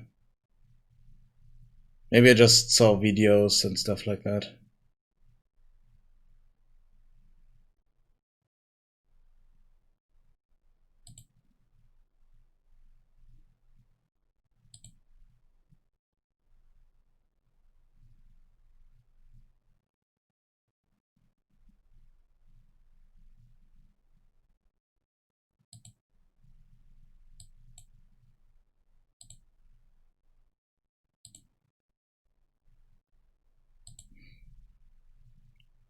Do you know where this is?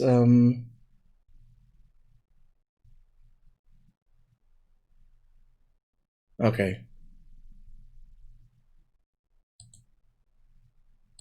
So it's basically just a point and then it's teleported there or moved to that point, so it shouldn't be an issue. But here, animation preview editor, we can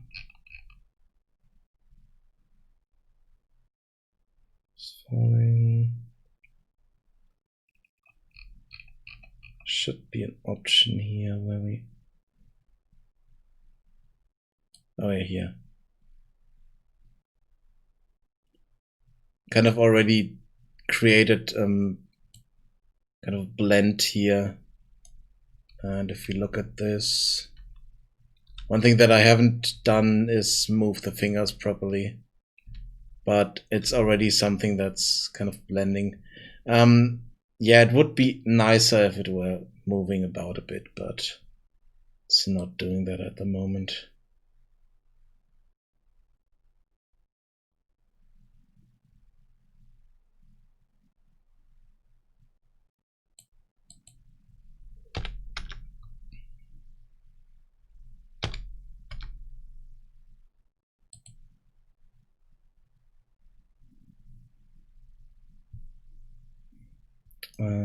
Check why I'm doing that.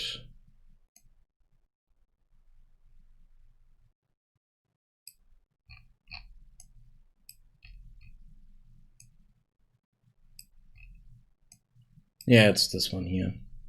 We have this idle holding animation here, and I have this blend weight value that I can push to 1 or 0. And then on the character itself,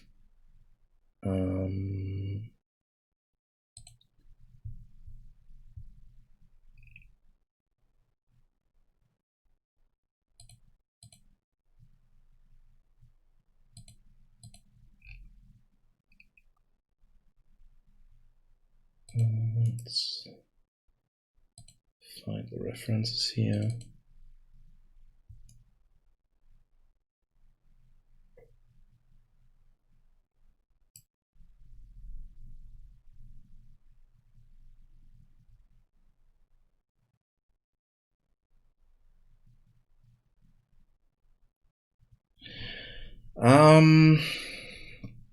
It's, yeah, this is something that's the physics handle here, basically what I added in here.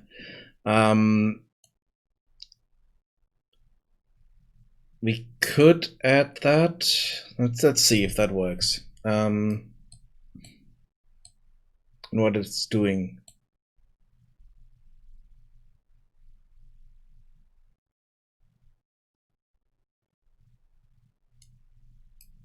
So we have our child actor here, which will be the light crystal. And let's see. Our physics handle. And let's see, what are we doing here?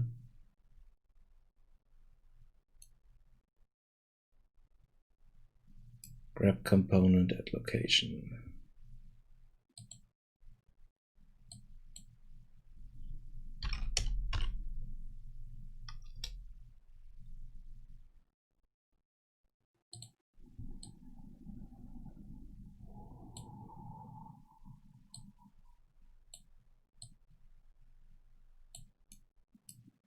And then the component here would be the child actor component. Oh, so this needs a primitive component.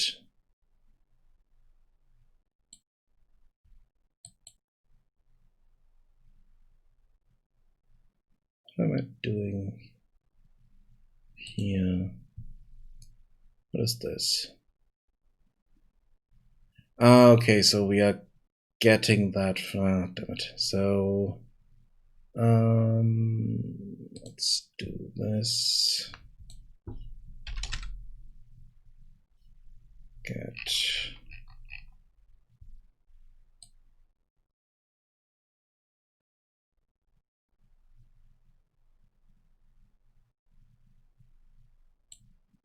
child component. No, it doesn't work.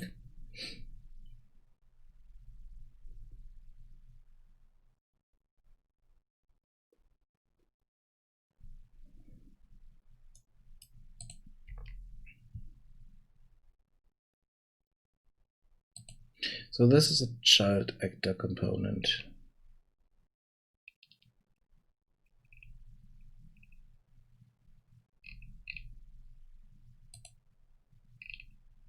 This child actor here.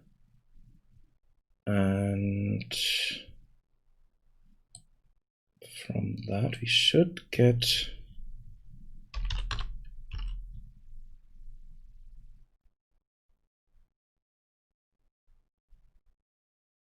select the component.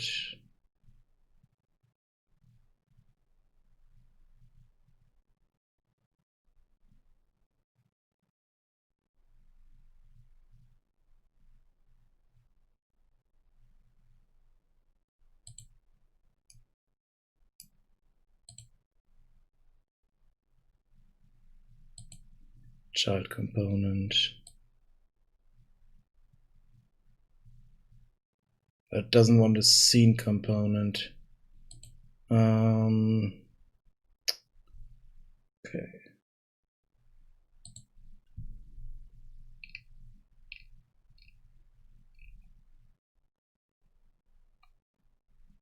Lights. So it doesn't want the scene root, it wants the static mesh.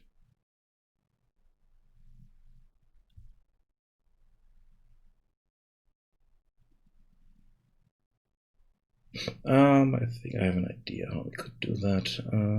Let's see.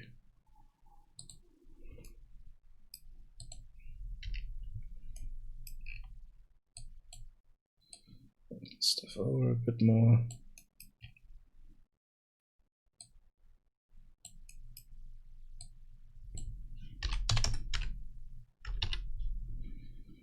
Okay, we can't cast that.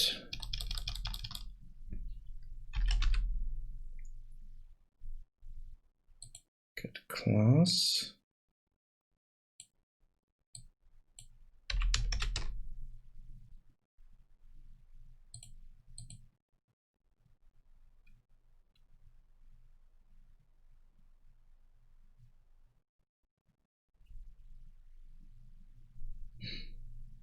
Yeah. Thank you for the follow. Hashcode you. Thank you. Okay.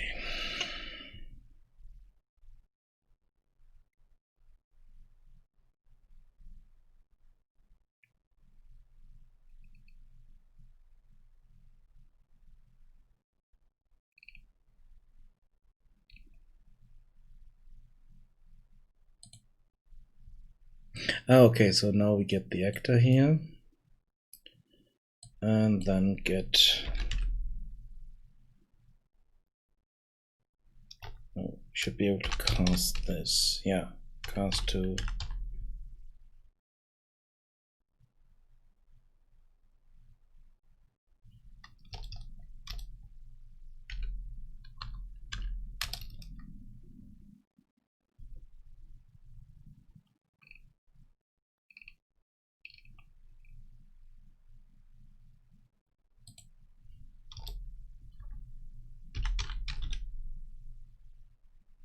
light crystal.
Let's see if I broke everything or if what this is doing.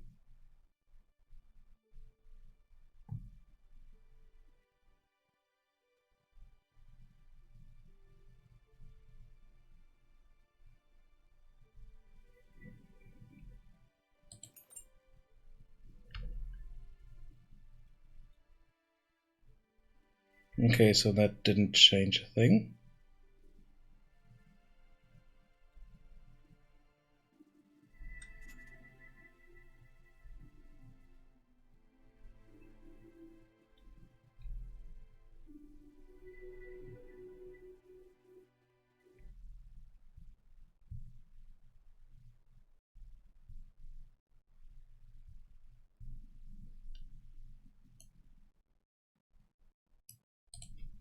Let's try something else here.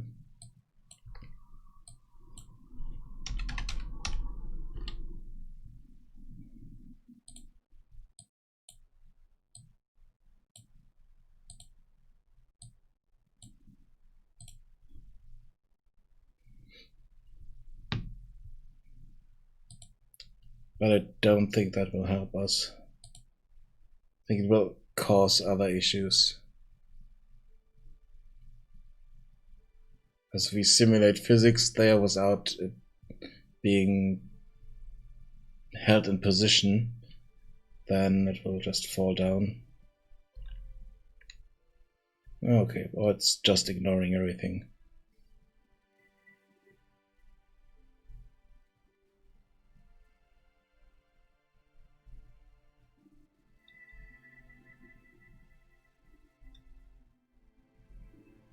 Okay, it's not doing anything.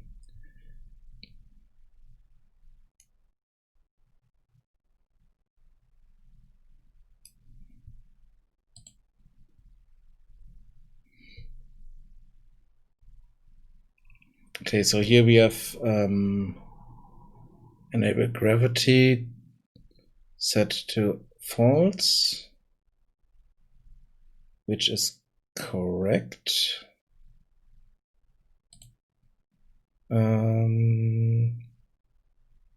Lock that position. Let's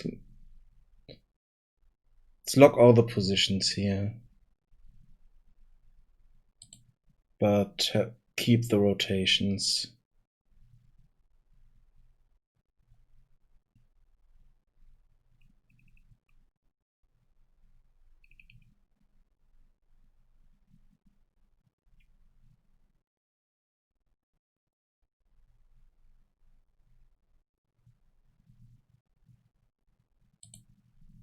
Let's turn that off.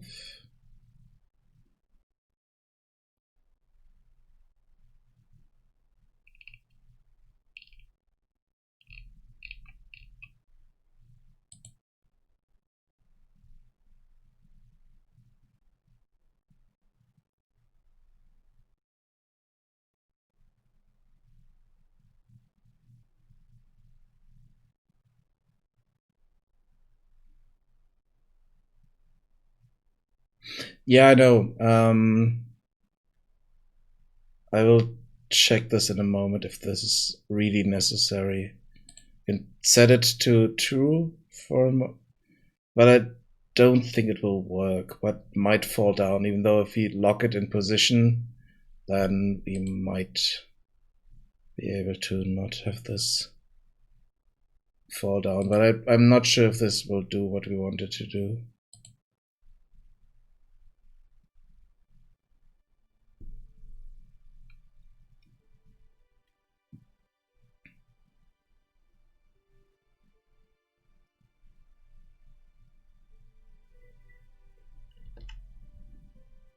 Yeah, now we have the issue that already fell down, and that shouldn't be the case. So it should only simulate physics when we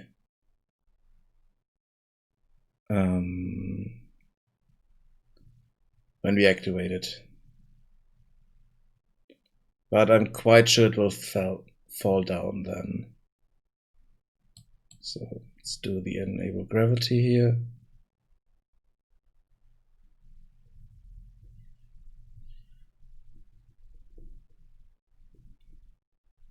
And let's try this.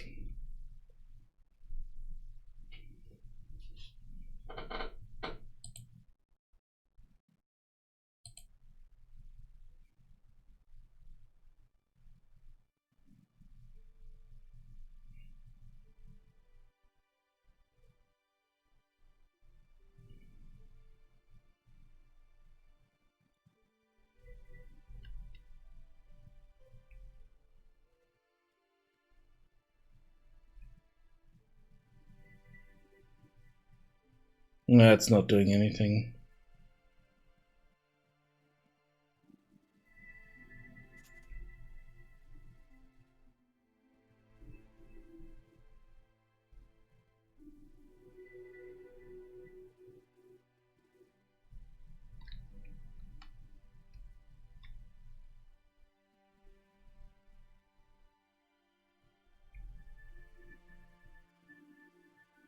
So it's not simulating physics in any way, so it doesn't really matter.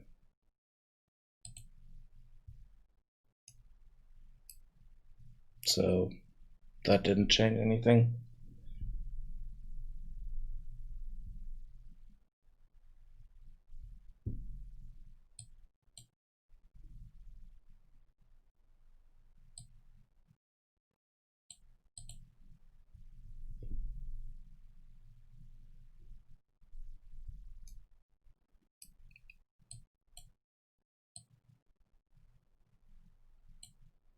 Yeah, if you want to learn programming and stuff like that, Unity is really good.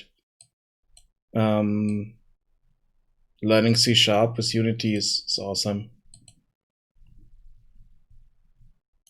But to really make a game, there are a few issues.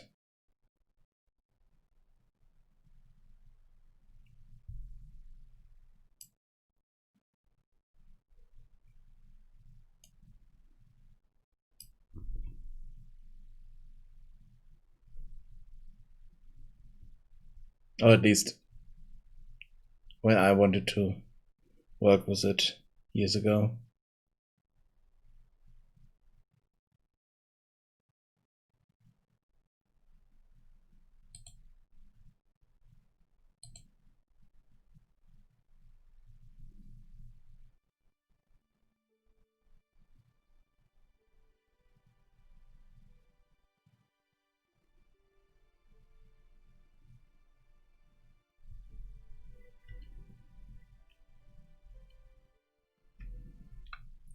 Let's remove a few of the constraints here. So we have the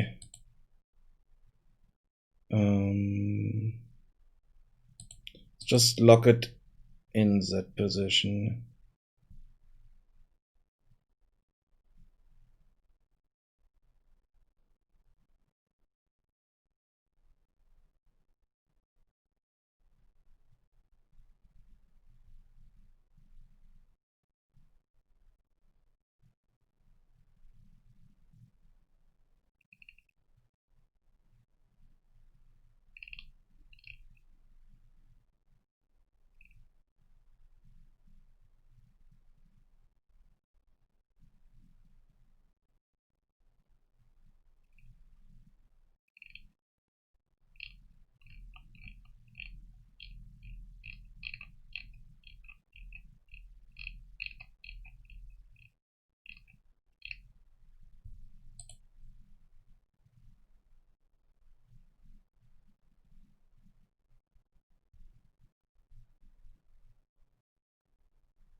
I always thought full stack meant back end and front end in web development.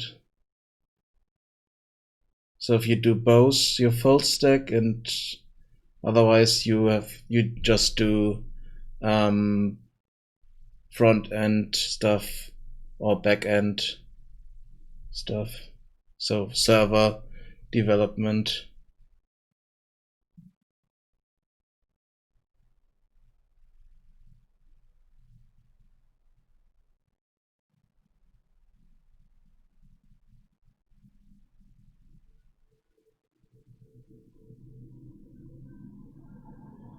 Yeah, some of the terms are kind of meaningless. That's true, yeah.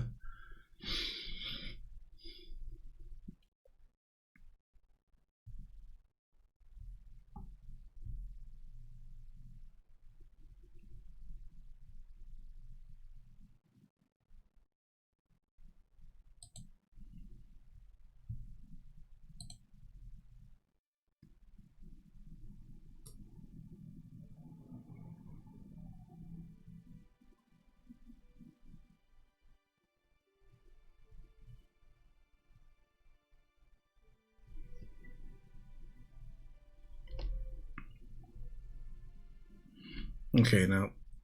So that doesn't work. But another thing is,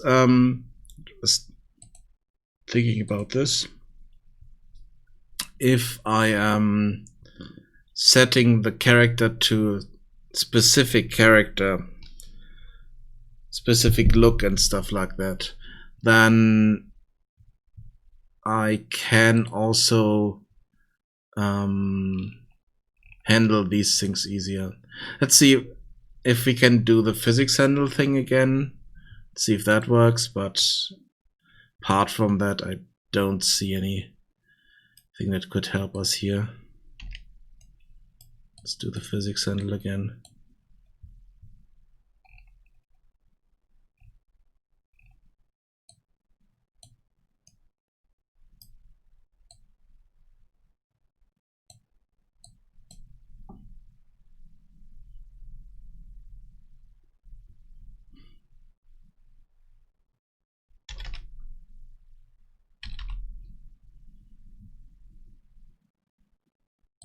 This rotation. Oh, wait, no, not with rotation, but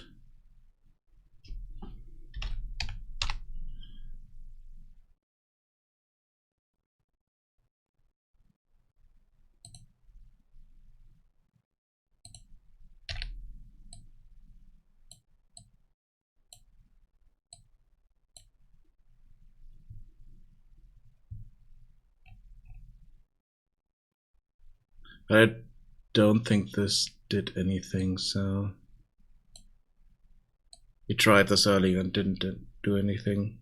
Well, not what I wanted to do, basically. We don't need to come bone there.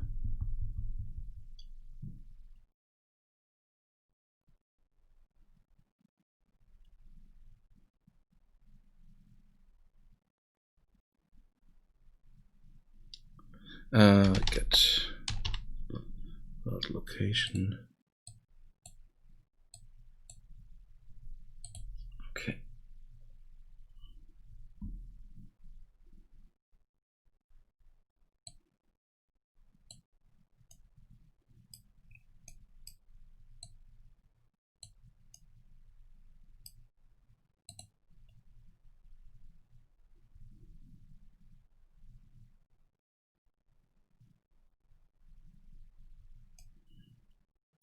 My biggest issue with ZBrush, for instance, is that yes, it is kind of industry standard, but it's really, really expensive to buy. So if you are not a student or get it through your workplace, it's way too expensive to have. So I'm kind of sticking with Blender because you can do a lot of stuff with Blender. You can do nice sculpting with Blender. You can do a lot of different things with Blender, and then there are a lot of plugins that you can use with Blender to kind of push Blender beyond what it can do otherwise. So it's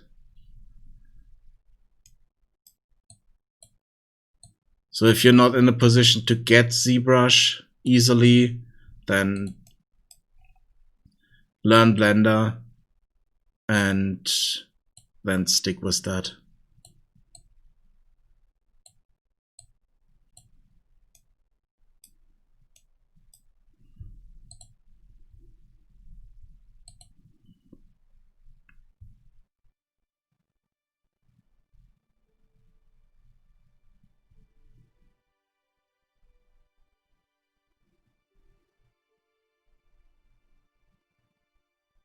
Yeah, but once you've figured it out how it works,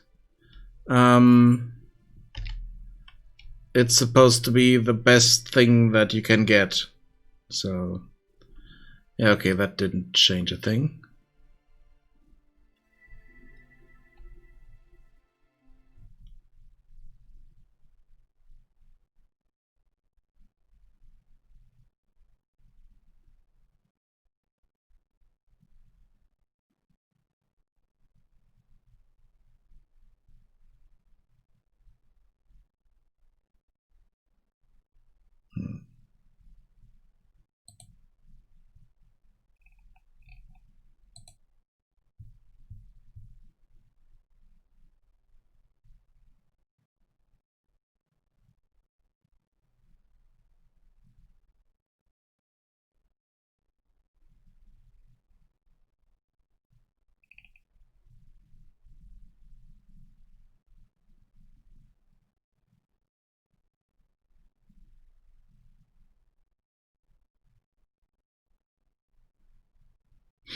Substance Painter is another thing that I have Substance Painter. It's relatively cheap, but it still costs some money to get into.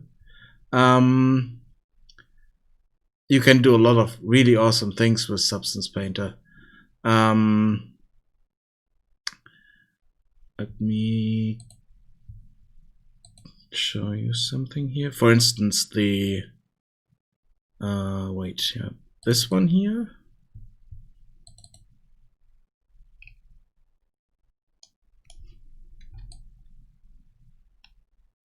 No, this was, I think someone else did this. But I did some models here that are Substance Painter. House pieces. This one here. This is Substance Painter.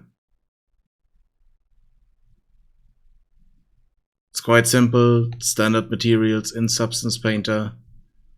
You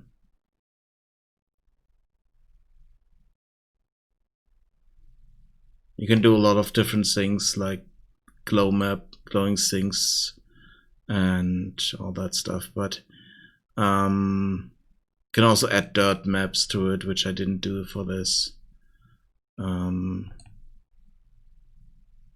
there's a bit of it here around the corners slightly, but you can go a lot further with this.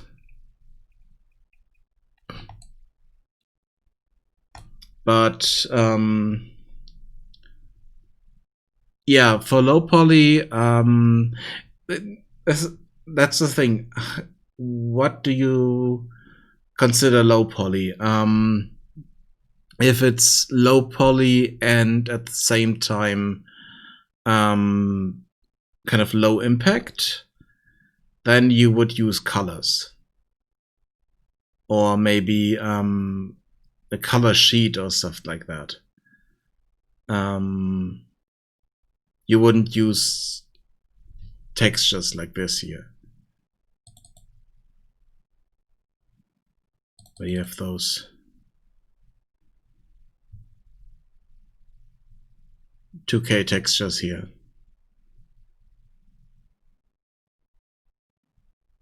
Yeah, I mean the Goblin game that I created was I didn't use any textures there, just flat colors, and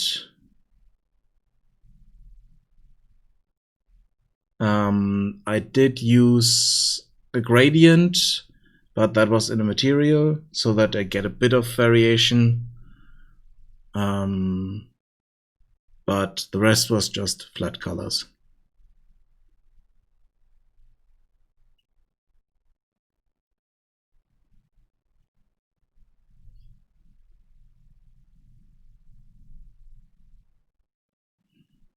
Another thing that you can do is use trim sheets.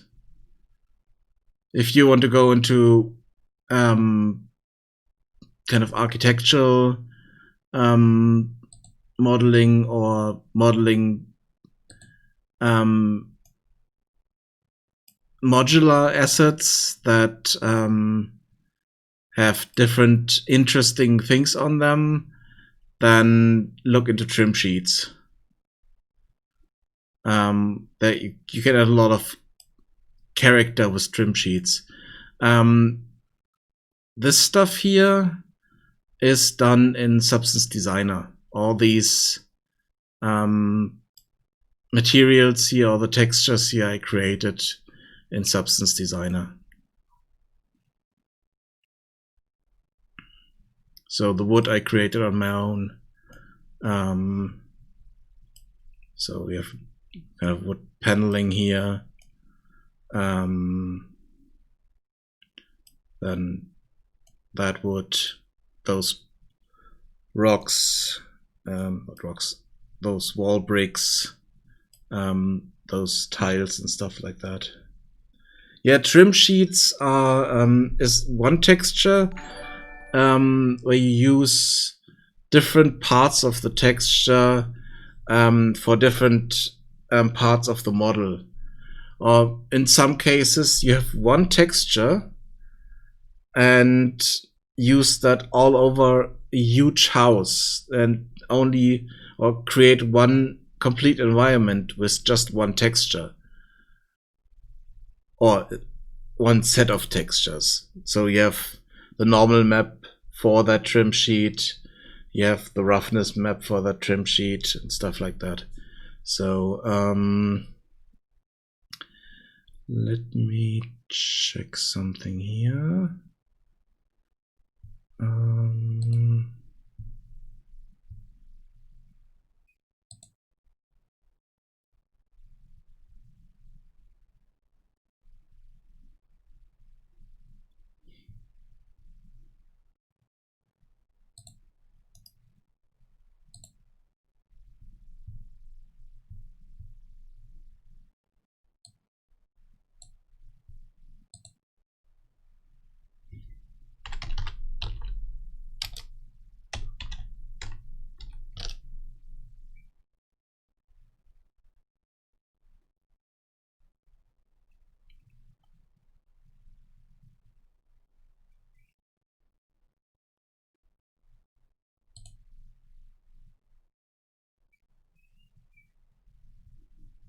Just looking something up here.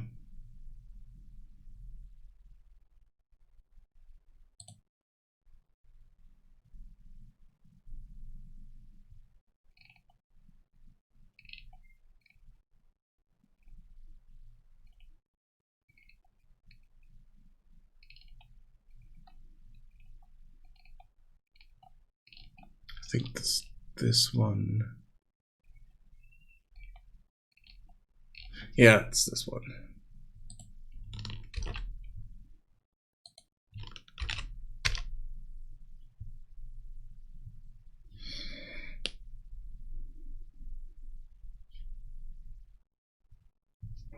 There's a heavy use of trim sheets in this one.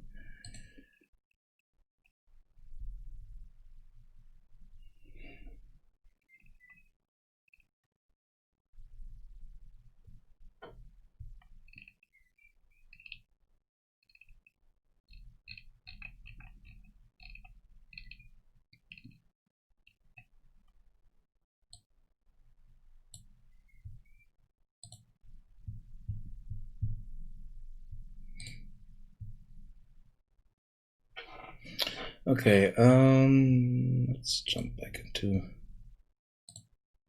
Let's see, I have no idea how to make that swing around. It just doesn't want to do it with the way I know of. One thing that we could look into is a bit more complicated. No, not really complicated. It's just a bit more focused on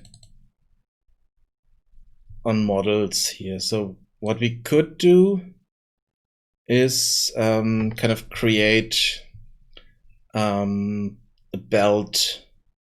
So for this character here, we have this as our standard belt.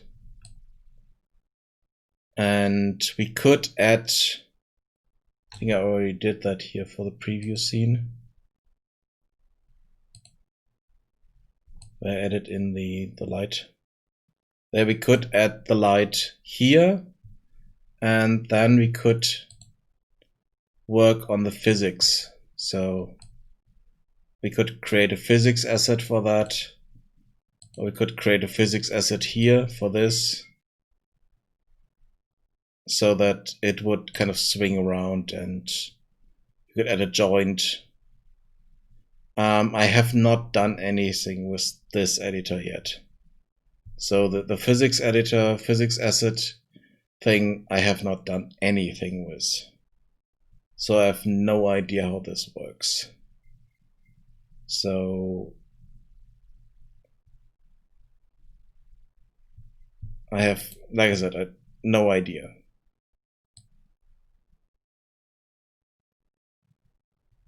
Would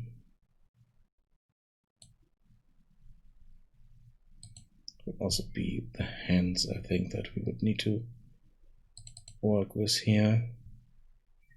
For some reason, we have always this the light crystal on here. So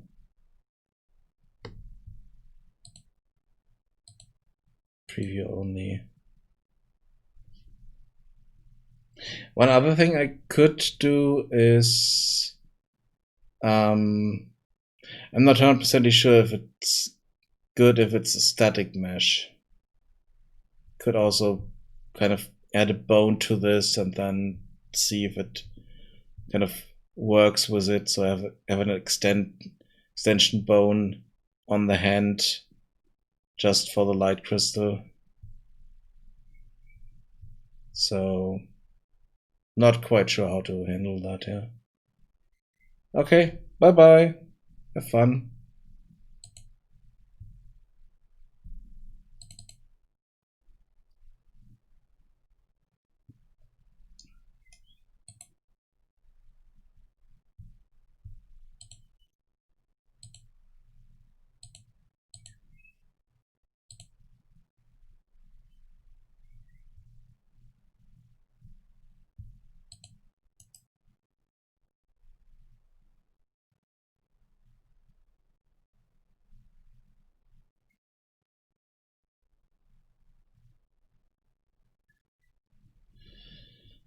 Yeah, like I said, I haven't done anything with this editor yet, so I have no idea what all this is doing. So. I mean, I've used Unreal Engine for over 4 years now, and there are still some parts of the engine I have no idea about. Not in the slightest.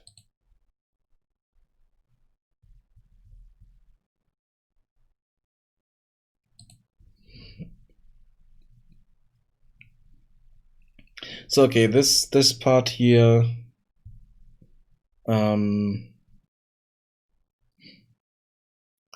doesn't really do anything.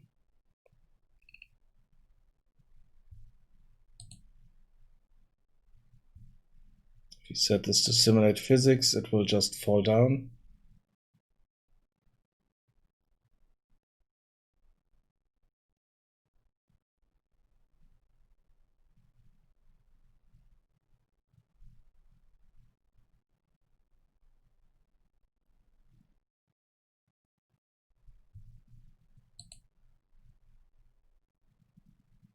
Let's see if we not start awake.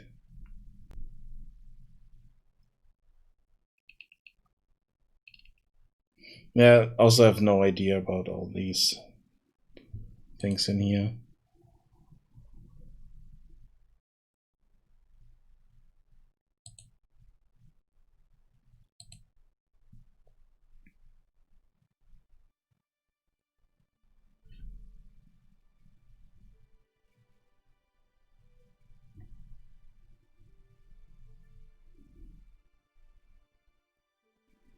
So let's see. No, okay, already fell down.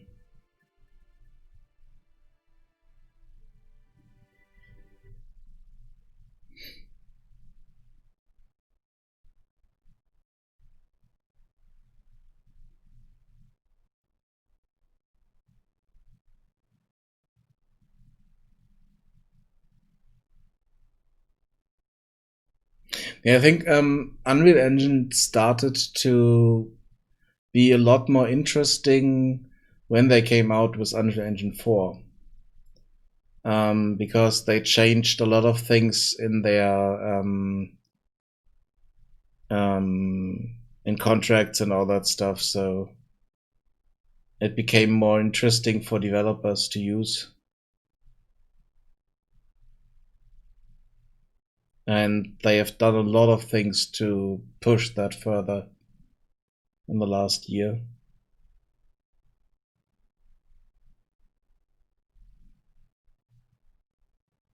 Also with the popularity of Fortnite and stuff like that. also was pushed a lot. I mean, there was a free component for Unreal Engine 3, the UDK, Unreal Development Kit, but that was rather limited.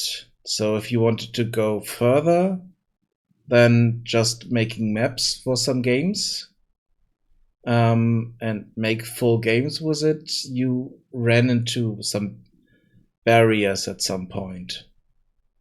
I worked on a project in UDK, and we noticed at some point that we had a lot of limitations. We could make a game, yes, but it would be limited in what it could do. And then I think a few months later, Unreal Engine 4 came out and they opened it up a lot more.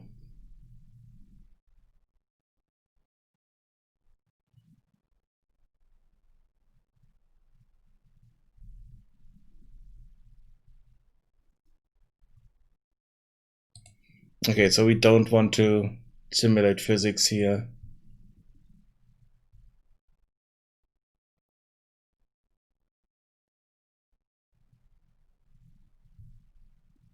Because then it just falls down.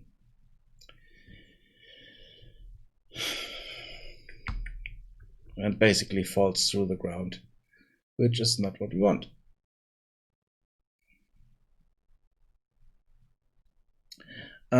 I need to take a short break. Be right back.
Okay, I'm back. I turned off the camera because I got some ice cream. So I'm eating that, so camera is off for that part. Sorry about this. Okay. Let's have a look here.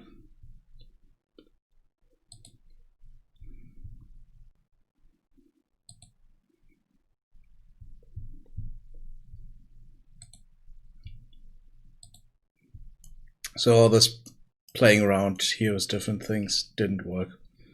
Just remove this. I need to look into ways to have it move around a bit, but then I also need to limit the movement as well, so it's not moving around too much.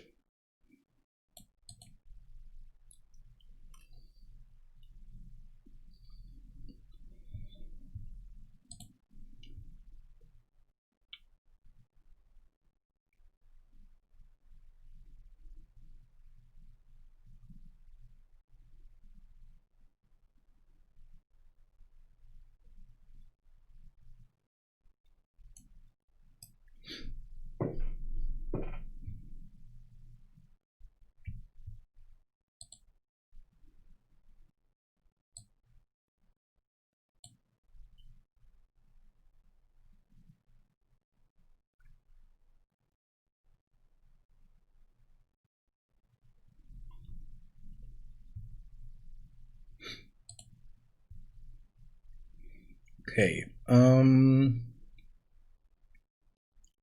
Yeah, let's close this here.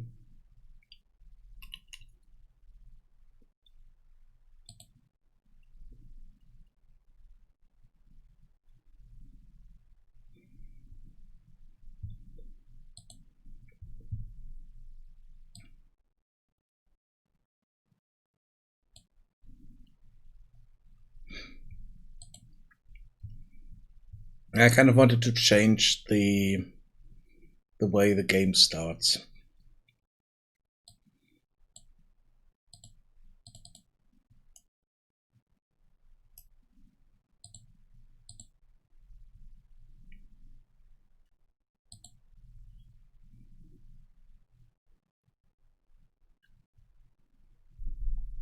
Wanted to remove the character creation and kind of go back to a fixed character.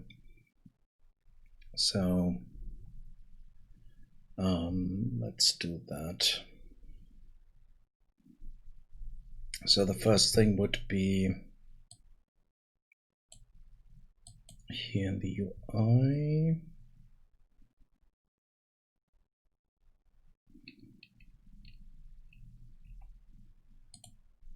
Here.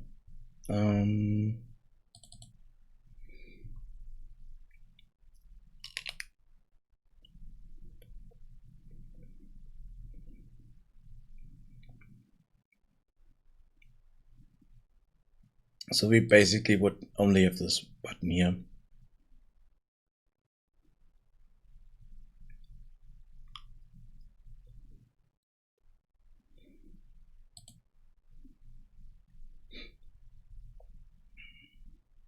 Then remove this one.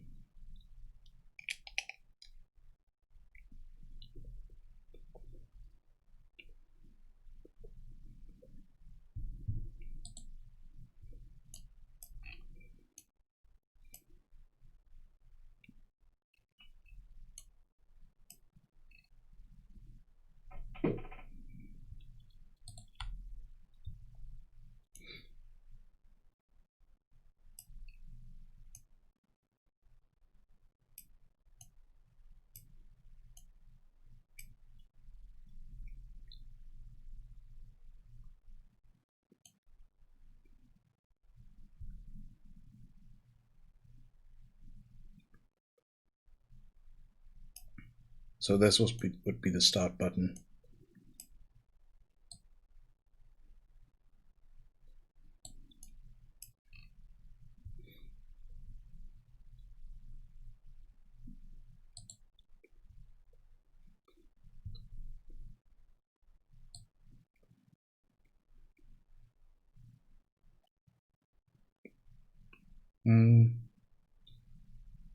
Let's just remove this.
So then let's make sure that this is correct.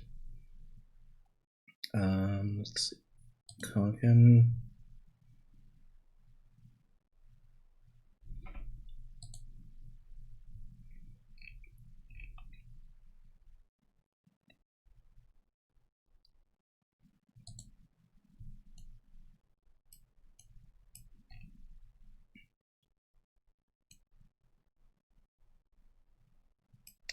Presets.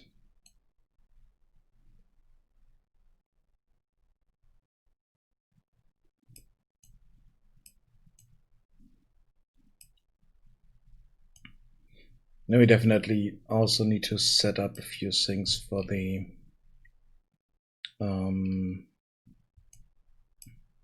level itself, because I think when the level starts, it's changing things there. So then we have the option to start with a tutorial or without a tutorial. In all cases, we have a set character for the game.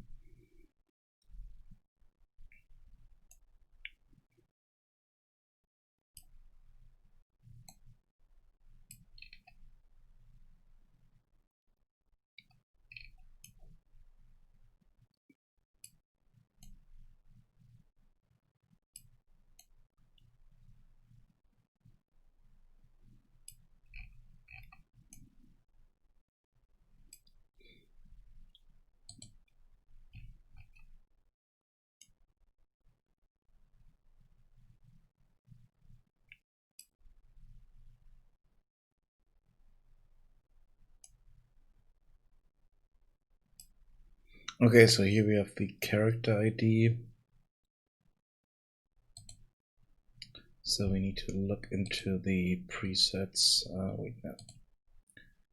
Go here, and we need to. When we initialize this thing, init presets.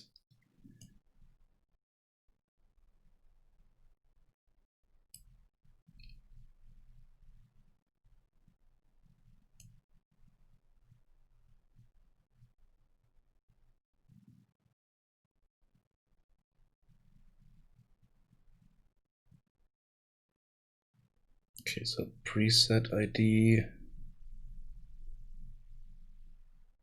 list should be empty.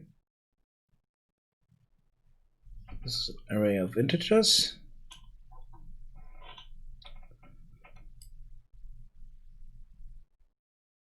Okay, so if it's above that, so we need to check in our database here, or data table.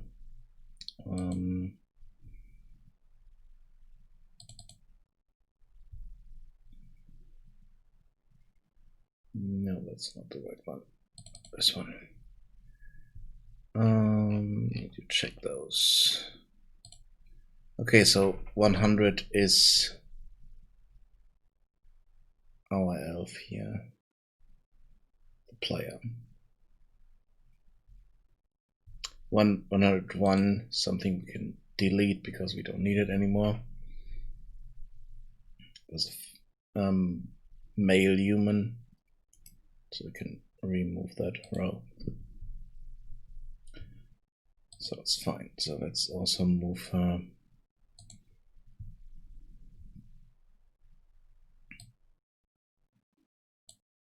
Move this at the end here.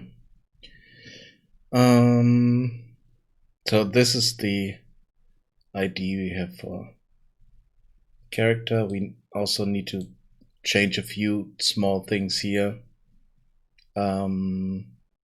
For instance, we need to set the proper colors here. But apart from that, it should be fine.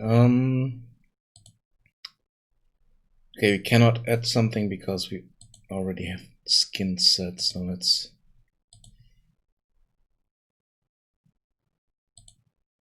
go through all these. So eyes, don't have a specific color.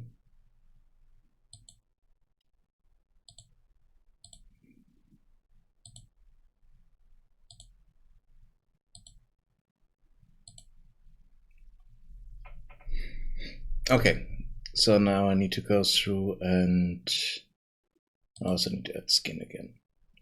Now I need to check what kind of colors I want to have here. For that I need to have a look in my color table and check the skin colors for the elves.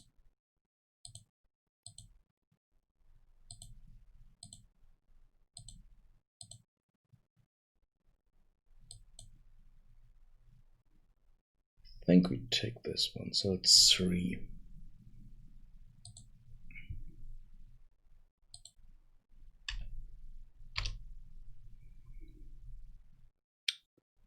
And then let's go back to the color table.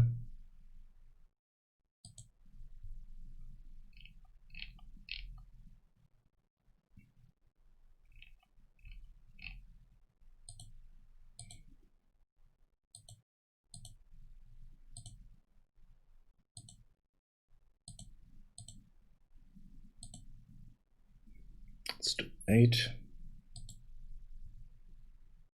for top. Oh, eye color we need.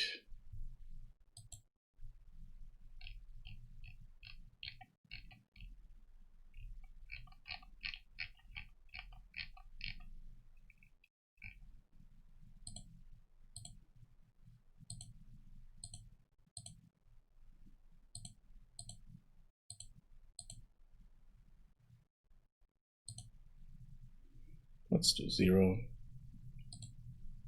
It's already set. Middle color is red as far as I remember.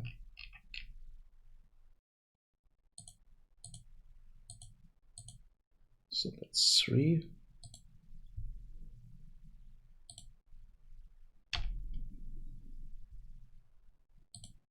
And under is black, I think.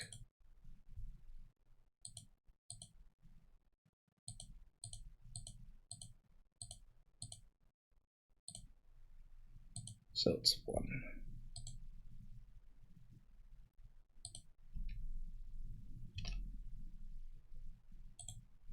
Save that.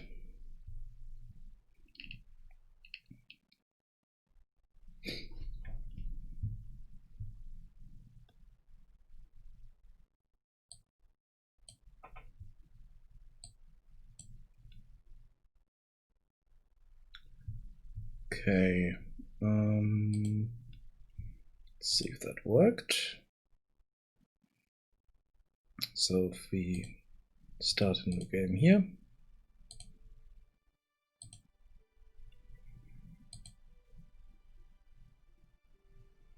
Okay, then it worked. Good. We don't need to change anything here because the system is doing the rest. We need to change the hair color. It needs to be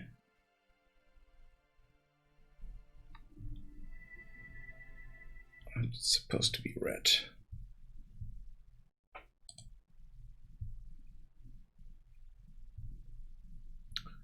So go to color table, elf hair color.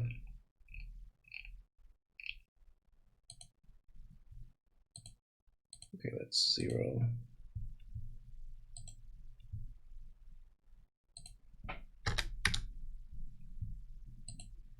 Still need to change those around a bit. Because they're not really nice colors in most cases. I also need to go and create all those values for the characters here so that they are not grayscale as they are at the moment.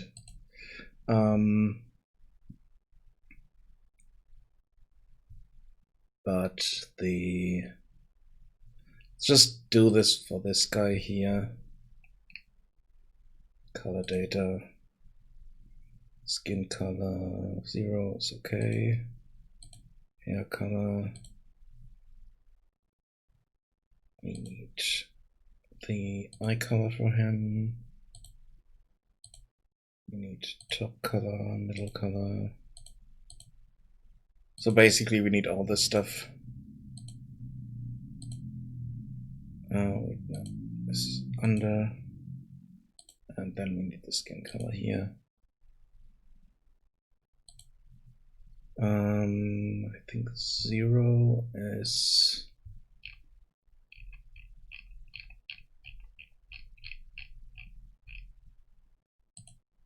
pale white, yeah.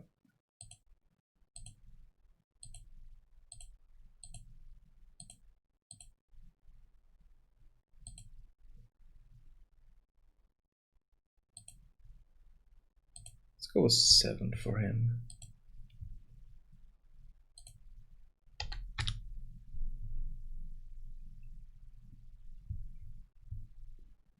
Then we need hair color.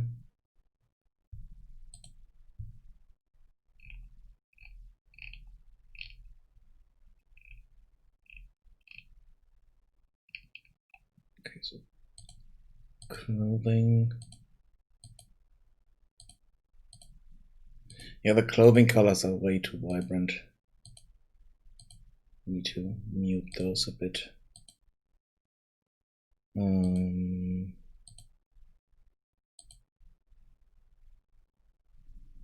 Let's go with 1.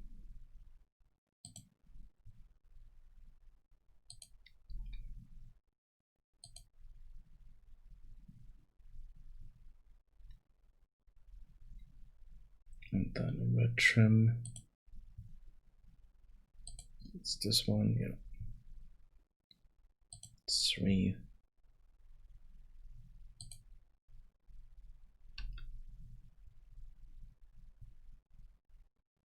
And eye colors.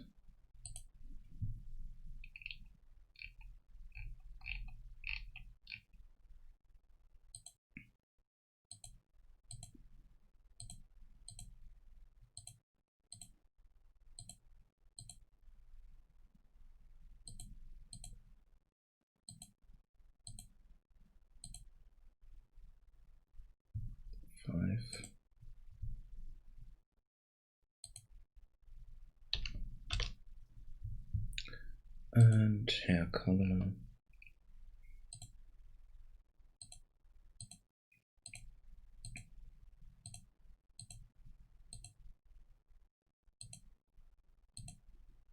Seven.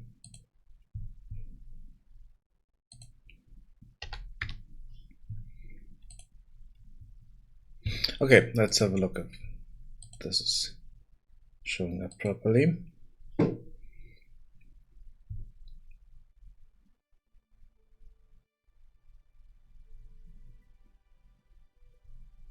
Okay, so colors here look okay. Yep. Colors are good.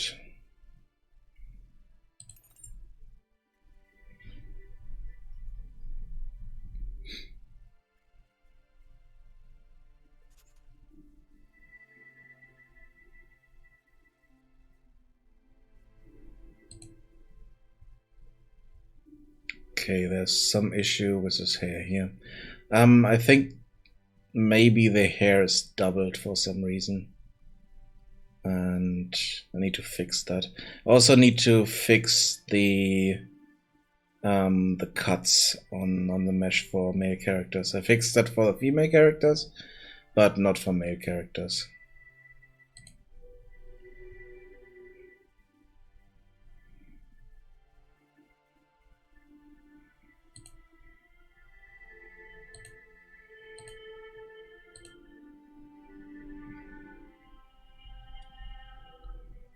Yeah, the rest looks okay.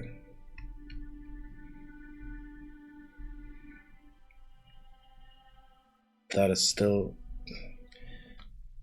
Yeah, like I said, the hair is doubled for some reason. I think it's because it's taking the village. No, wait. Village AI. There's nothing on here.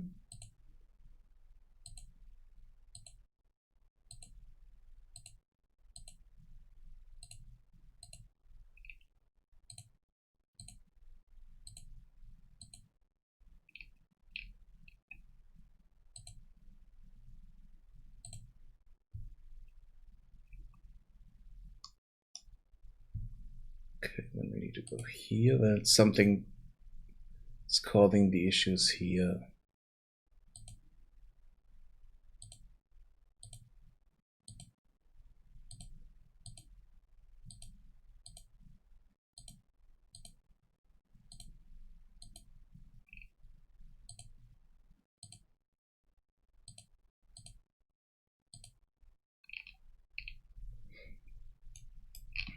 Okay.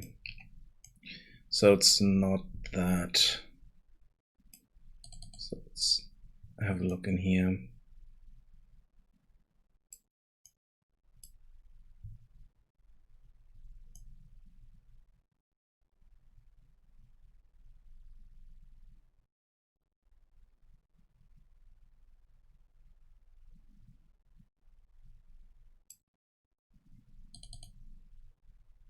So here we are going through the list of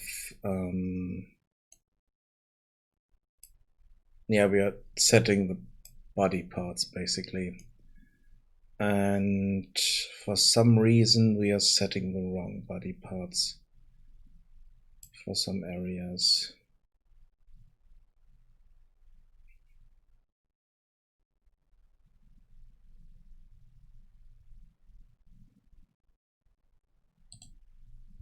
Let's have a look here. So the mesh data is set to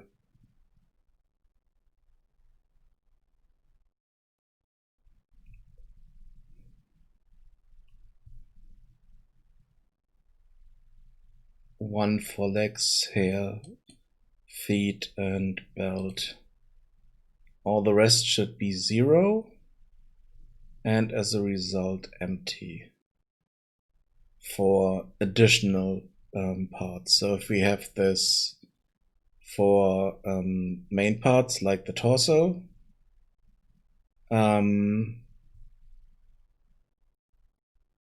it's fine. It can be, so body can be 0 here. That's totally fine. I'm adding this in just to make sure that this works. So let's also go with beard at 0 and then body at 0. Because I think it might be the beard.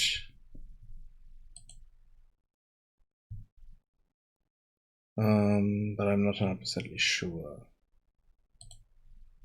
So let's see if this is happening again.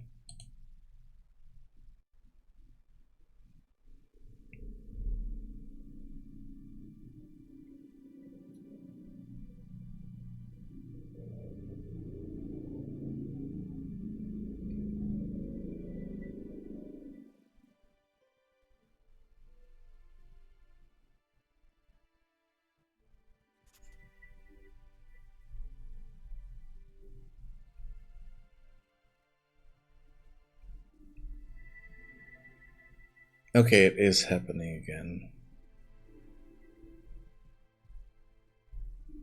And it's definitely setting up different mesh there. So it's not just changing the color, but I think it's setting up a different mesh. Because it's doing Z fighting. Let's see something here. Is this happening for the player as well?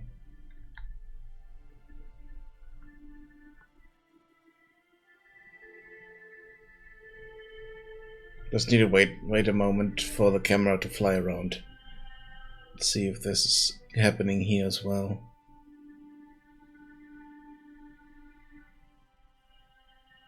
No, it doesn't look like it.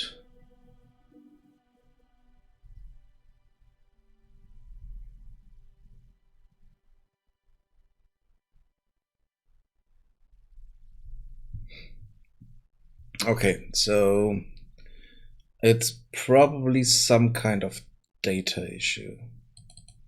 So let's go in here and check that.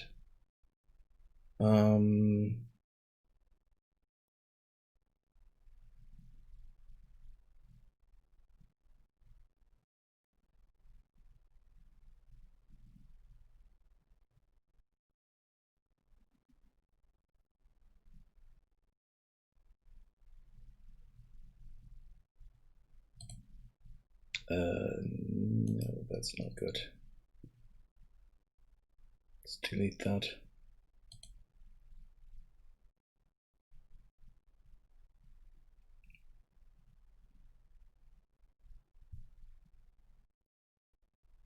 Yeah, we need these options here.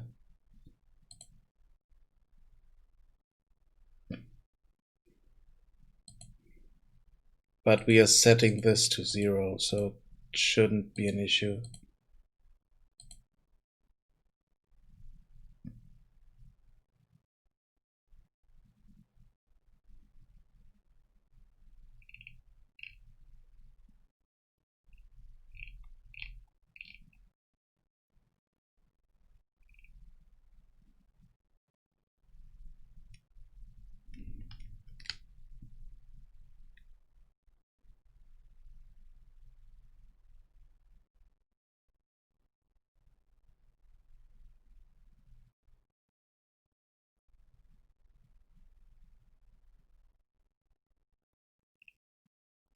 I think I have an issue here that we are missing a slot here.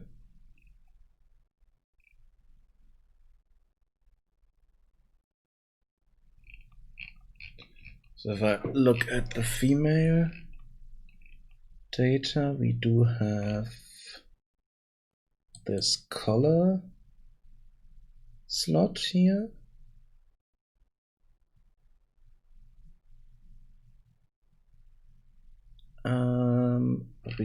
We don't have a wrist slot for females as well. Okay. So at the moment, I think I might want to. Yeah, I think I need to add that in.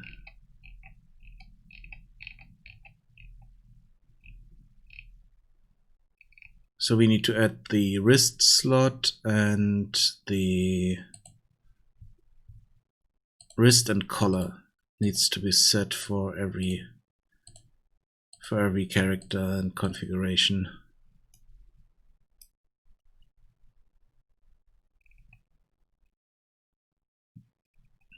Even if it's just set to empty.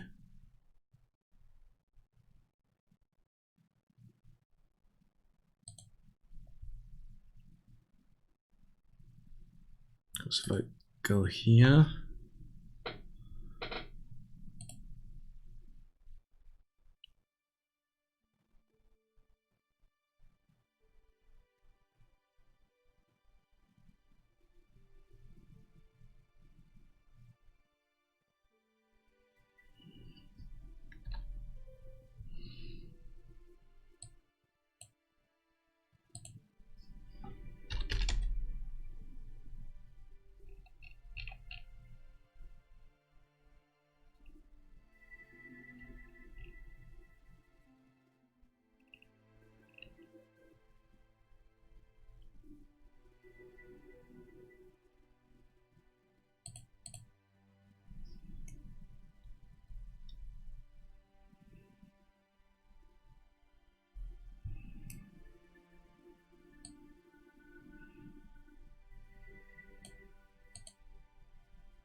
So if you're just going through all these here, should be able to see the issue.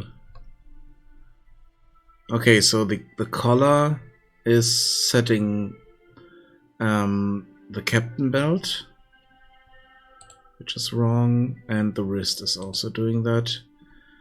Hair is hair 1, that's correct.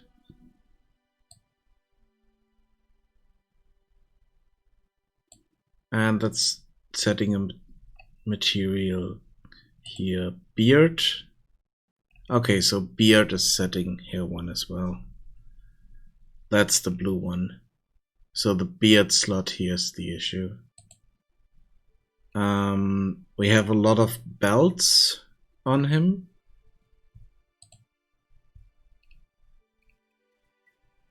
So there's something wrong.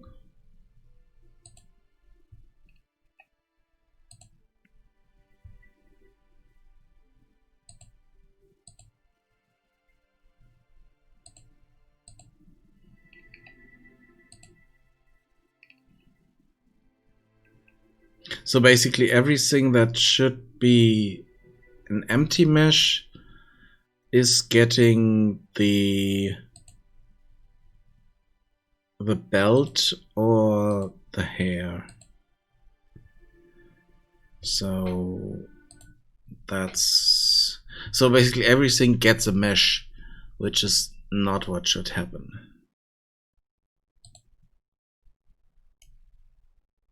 So if the slot is set to 0 and we don't have anything there, then we should have this as 0 as well. So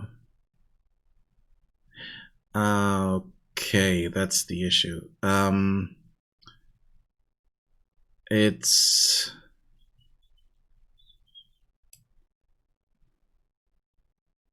so the mesh reference here is not valid,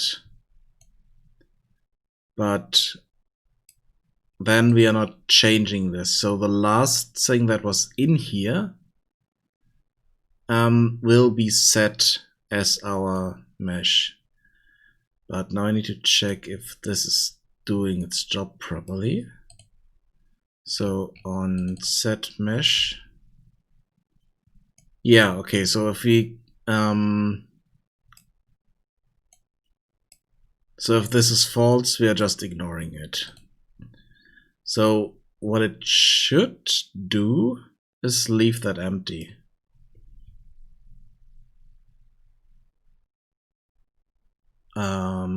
Oh wait, I can set this on again.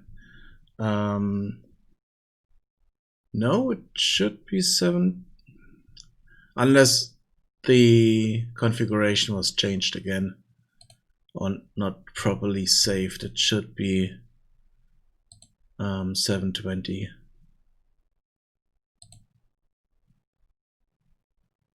Okay, so for some reason it set it back to 648. I have no idea. I changed it to 720, but it just doesn't want to save that option. That's Streamlabs OBS that's setting that one. I have no idea why. Sorry about it. I changed this option so often. If I'm downscaling, then this is what you get. If I'm not downscaling, then I'm not sure if the if it's okay. I need to check this on next stream. I can check if I can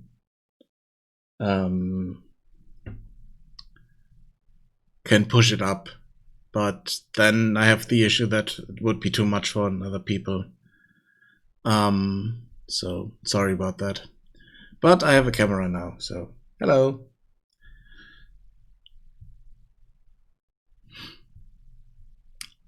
Okay. I forgot to put that back on after I was done eating my ice cream, so sorry about that. Okay, so it's not setting it to 0 if it's valid.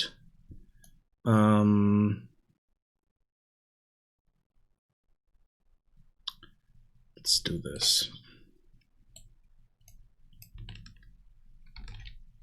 So if it's not valid,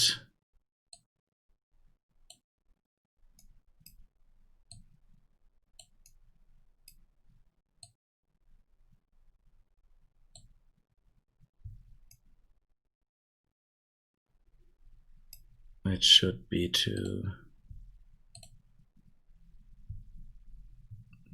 empty. This will give us errors, I'm quite sure it will be. But it should hopefully fix the issue that we have there.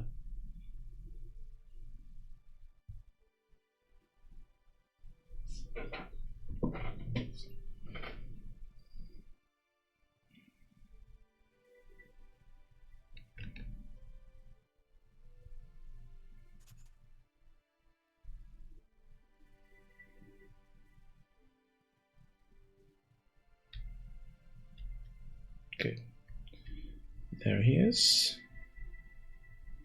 Oh wait, looks like it fixed the issue, so let's have a look here. Wild card, man. So color should be none. Wrist is none. Beard is none. Okay, it works now.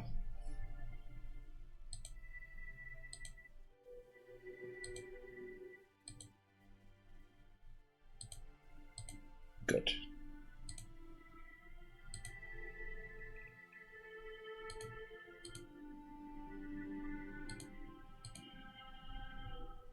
Okay, that fixed that issue.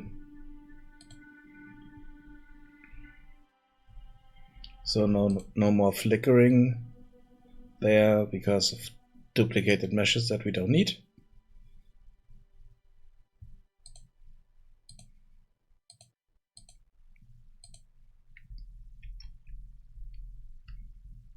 I mean, okay, the poses are still a bit strange, but the rest is fine. One issue is that, yeah, he looks a bit too young, but that's something I can't fix at the moment. I can fix it with just giving him a beard. A long gray beard helps with adding age to a character.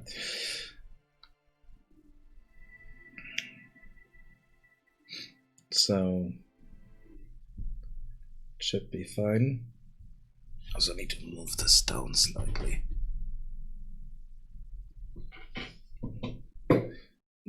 No, it needs to be.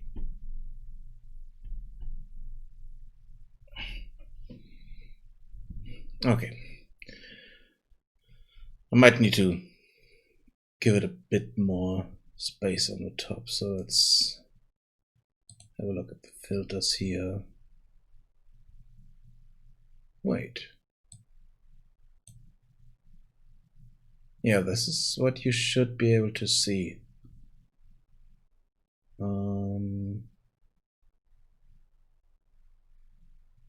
Okay, maybe because it's so small that it's not really visible, but you should see the beard.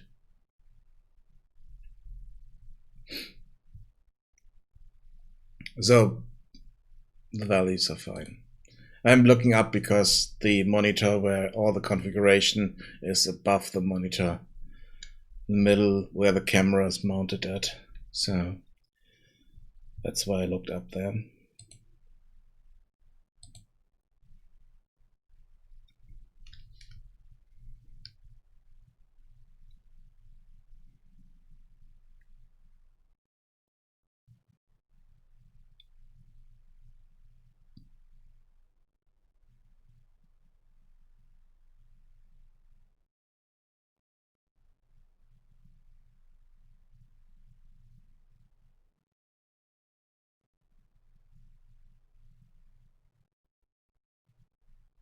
What is this? Personality types? Oh yeah, I think I wanted to go a lot further with the character data than I'm doing at the moment.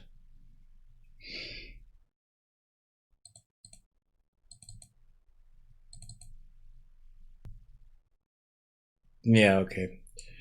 I'm not using those at all.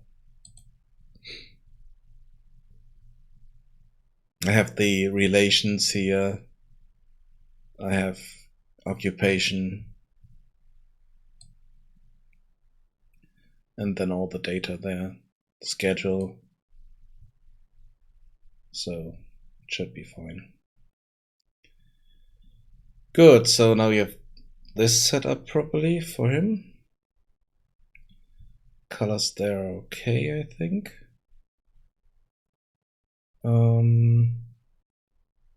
One thing that I definitely need to look into is more options for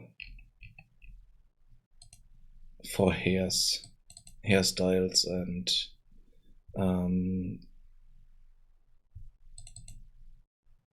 especially beards. I mean, for male characters, I have one crappy looking hairstyle. It's this one.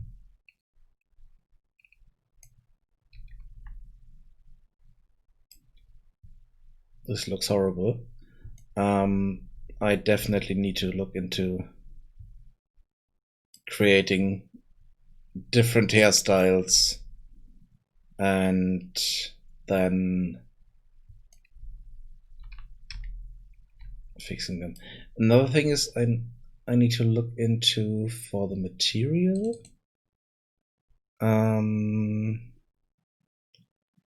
Do I have...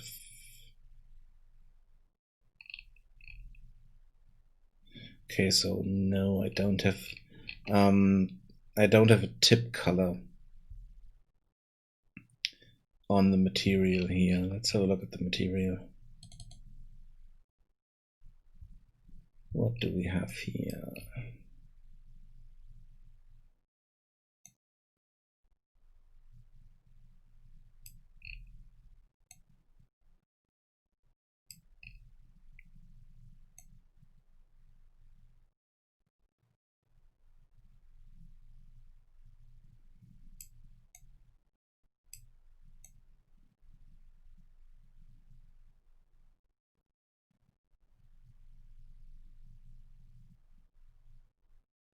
Oh, wait. I can have a tip color and trim color. If I'm using the gradient.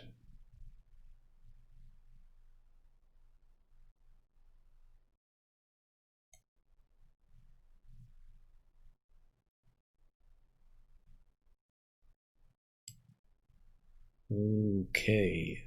But that would cause a lot of other issues. Let's have a look here.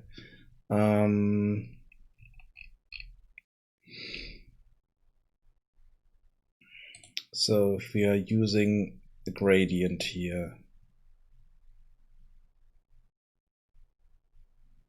then we have a color gradient A and B.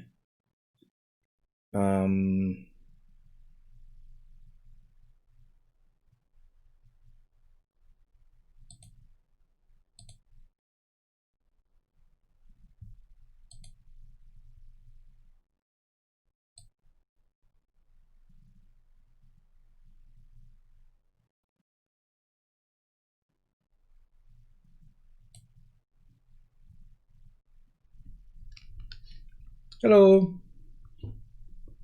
How are you?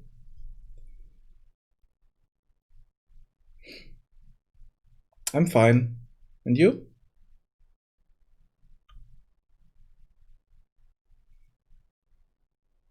Okay, so gradient color A would be the tips. And gradient color B would be the roots or the rest of the color.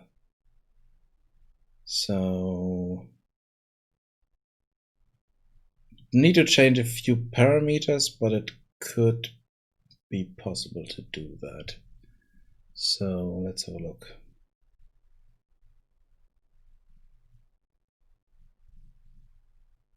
That's a long time ago, yep. Yep. I mean, not sure if a lot changed in the game, but I think so. And day 370, I think I didn't have the brewing system in yet.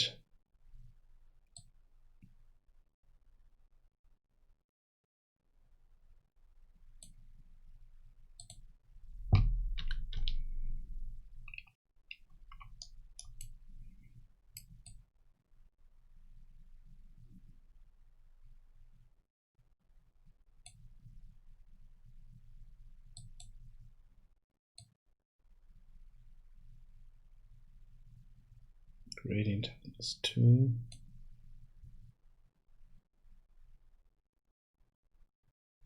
I also changed stuff in the tutorial. So focused a bit more on the brewing there, but we can jump in and I can show you what we have here now.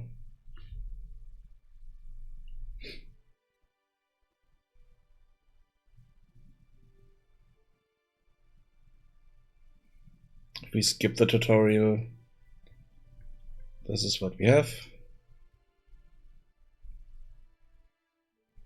That character, we have this stuff here in the inventory. We can take off pieces of clothing. So now we are bare feet. Barefoot.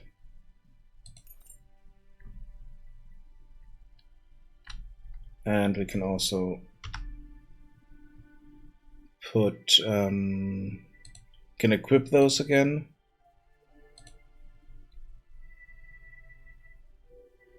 So now we have the feet again. Shoes on again. Can also go so far and take off the dress, but then we would be considered naked.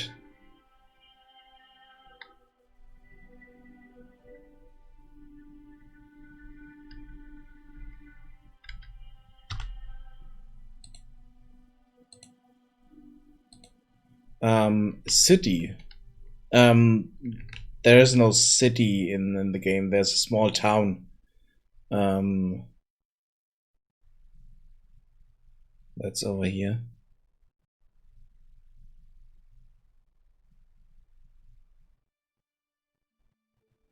Not sure if a lot of things changed in town.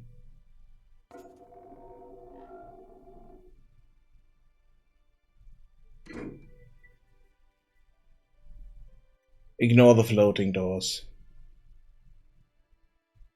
I added weapons to the guards. So they have weapons on their back now.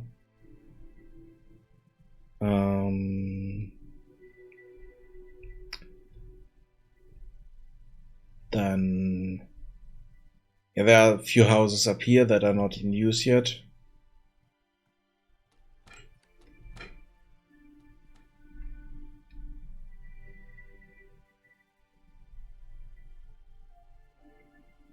No, there's no fighting system.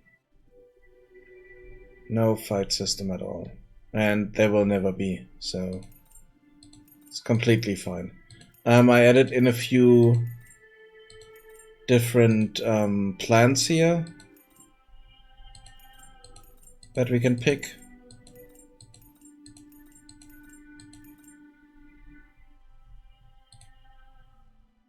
Okay, this character doesn't have a dialogue, but it's still trying to talk to us.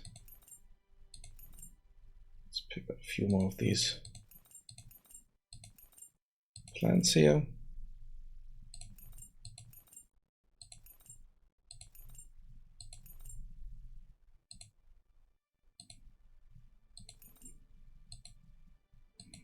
So I want to go back to the cave and also pick some mushrooms. There. Let's see.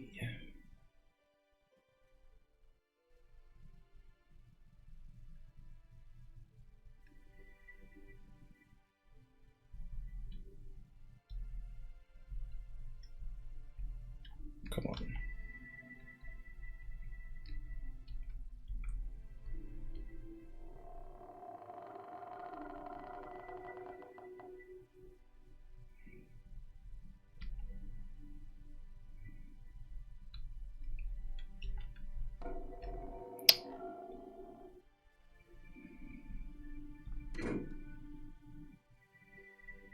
So something is not quite right here, because it shouldn't give us so many issues here when we try to place this.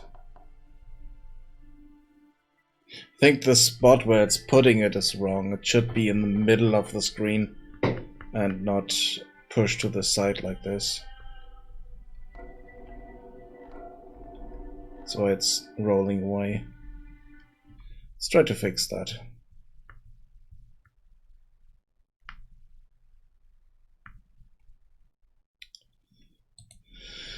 Where's the player?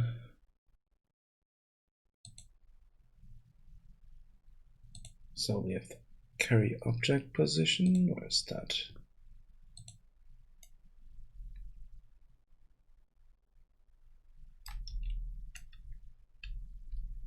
Is in the middle, but I think the needs to be a bit further out.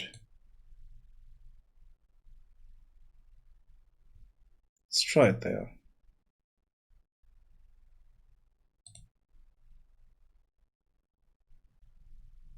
Oh wait, it's attached to the first person camera. Let's see.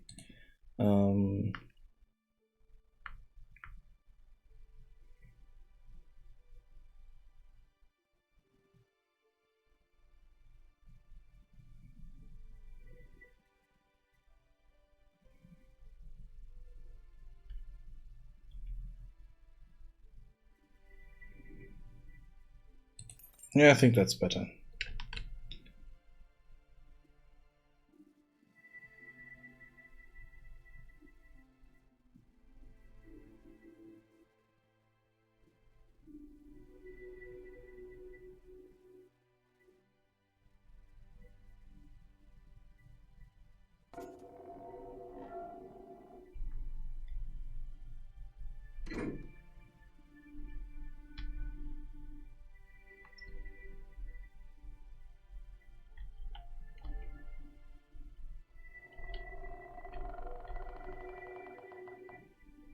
Okay. Let's pick up some stuff here from the cave, because I wanted to show you a few other things that we can do now.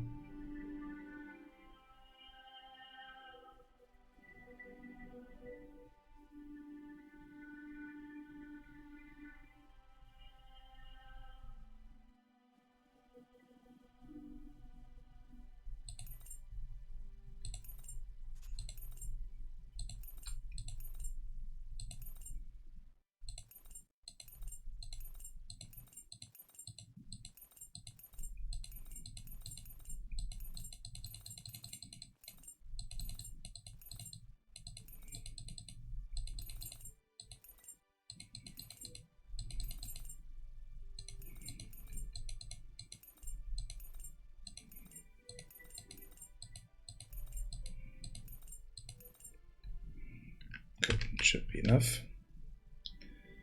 Then let's pick all the ingredients that we can find in town. And then let's play around with potions a bit.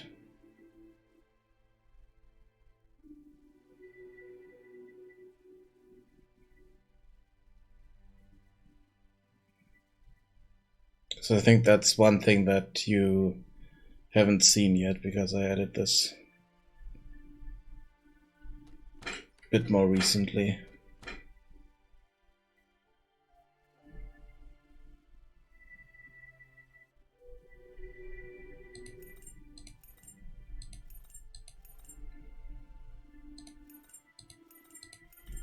Just need to remember the ingredients for specific potions. But not really, because you can also experiment around with them, so I don't need to look up everything, I can just experiment, which is quite nice. Don't think we have anything for the tomatoes yet, but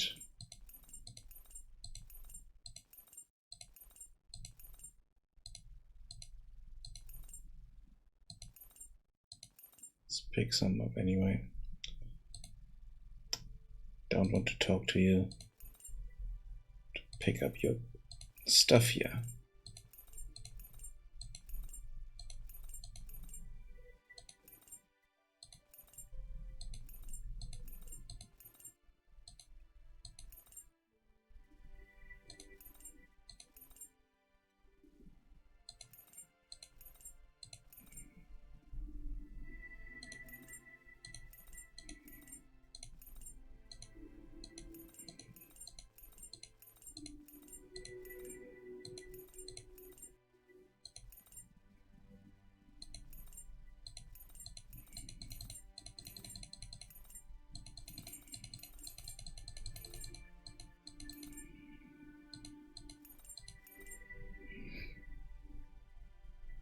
So if we go here, let's see, what can we do with red crystal shards and those? Okay, nothing. Crystal dust and those. No. Okay. Let's see, peppers, crystal dust. Nope. Crystal shards and peppers. Okay, pudding flowers. Okay, let's just have a look here. Let's throw everything in and see what kind of different effects we get. Okay, so we get a dark, speed, blur, gender, jump potion. Okay.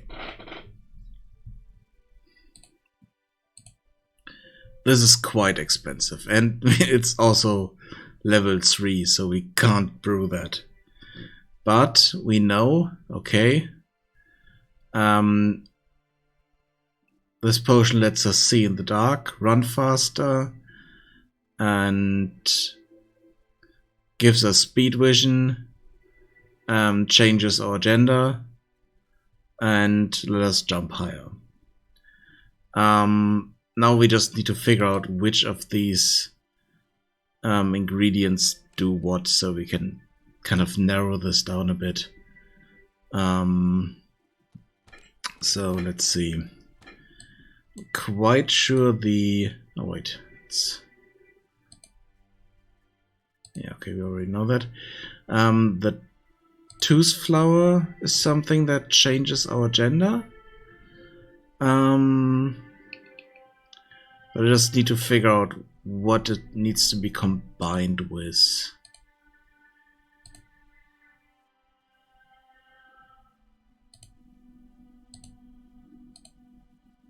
Yeah, okay, this one. So this is a bit easier to do. We need 3 tooth flowers, 3 red crystal dust, and that will change our gender. So then let's have a look. Oh wait, no. Experiment, that's... yeah, no. Don't need the peppers in there. I kind of need to have a clear button here, but let's click on this again. So okay, crystal shards and peppers, maybe? No. Peppers and cave mushrooms? No. Mushrooms and peppers. There was a speed potion in here somewhere, but I'm not sure which one it was.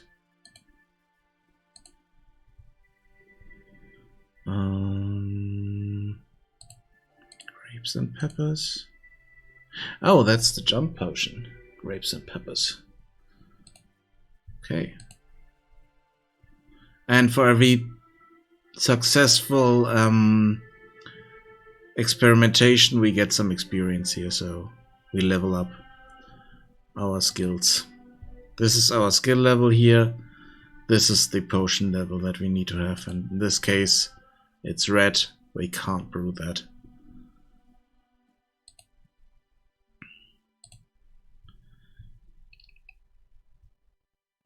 Okay, peppers and tomatoes. No.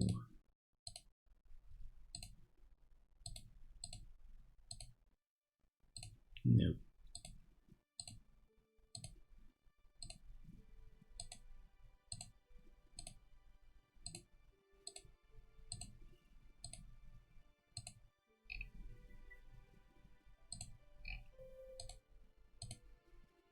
Okay, I thought the peppers were used in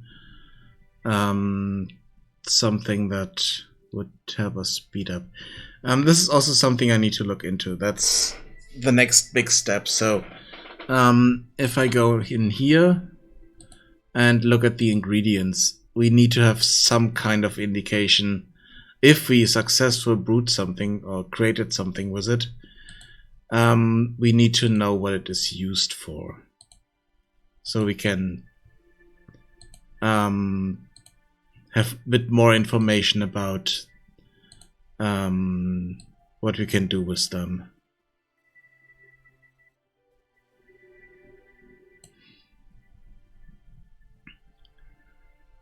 And I also need to remove the glossary. Let's do this now, because we don't need that. Even though let's first test out the gender potion here. We need some wood and sticks for this. So let's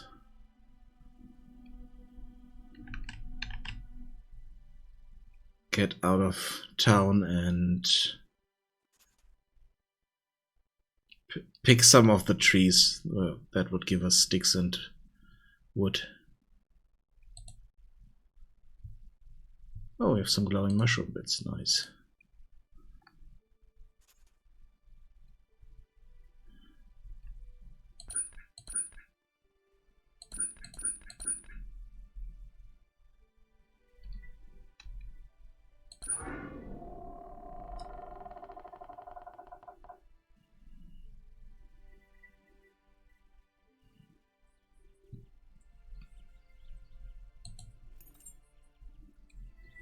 So we also get some peaches. Not sure if we are using them for anything at the moment. Here we get honey berries.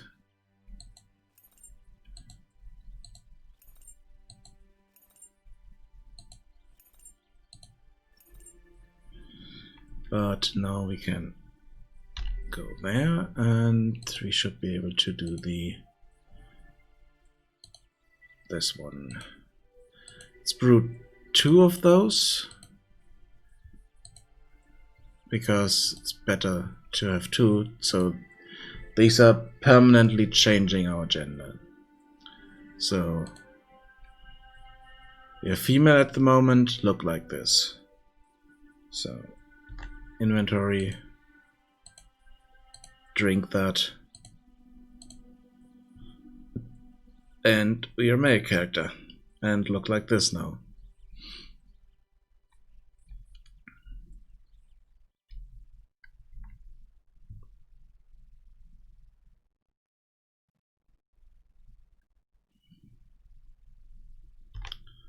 So that's why I brewed 2 of those, so we can switch back.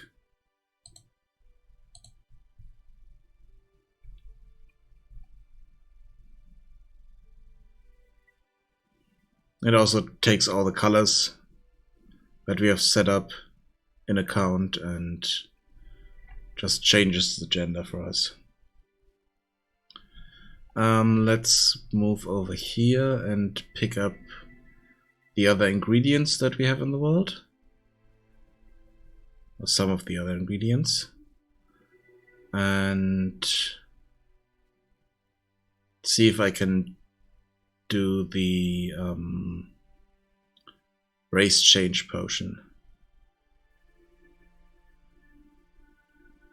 So we can switch between elf and human.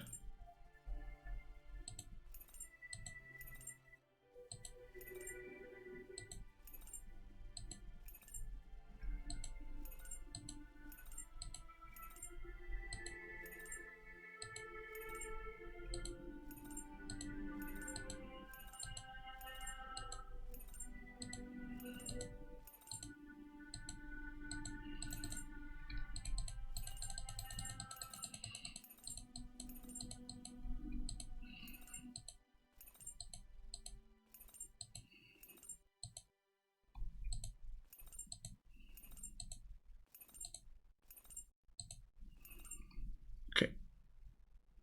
Let's also pick up some mushrooms.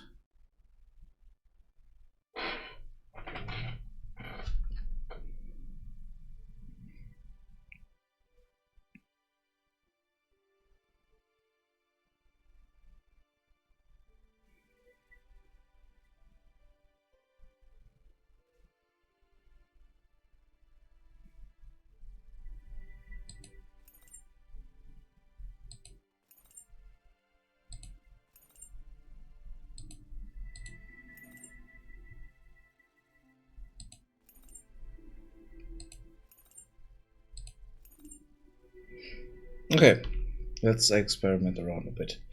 So we have new stuff that we can experiment around with. Let's see, glowy goo and field herbs. Don't give us anything. Glowy goo and honeyberries? No. Glowy goo and peaches? No. Field herb and glowing mushroom bits? That's a drug potion. Okay, that's not something we really want, but interesting. Okay, let's see. The glowy goo and the peppers. That's another jump potion. So it's glowy goo or grapes plus peppers lets us jump higher. Good to know. Glowy goo and wait, no. Glowy mushroom bits and pudding flowers? No. Glowy goo and pudding flowers? No.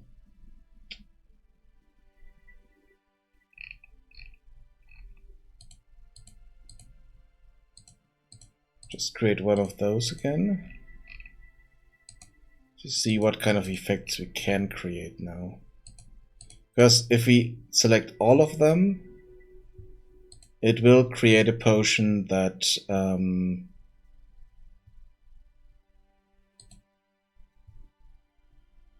has all the effects in it that it can create, basically.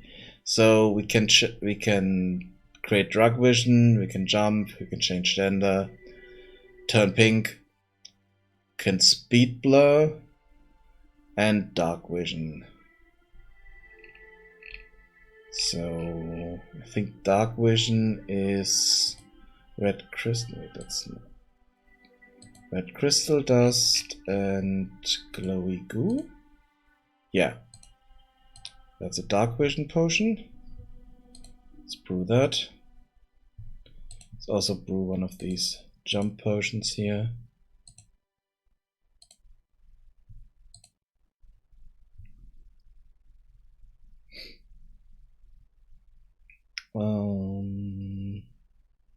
The speed one I haven't figured out yet. So it's something in these, some combination of these that creates the speed blur.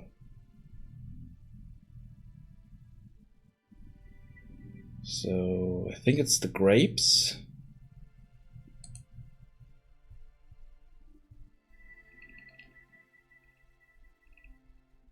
grapes and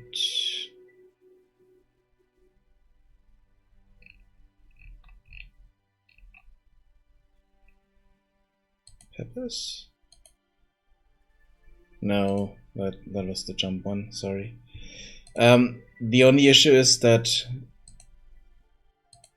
if we do have doubles like that, then it's gets added to the list.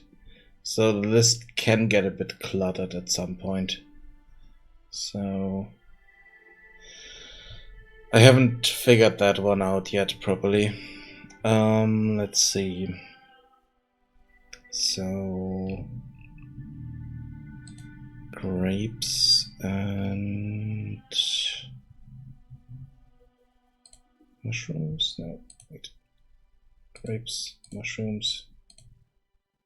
Nope. Nope. Nope.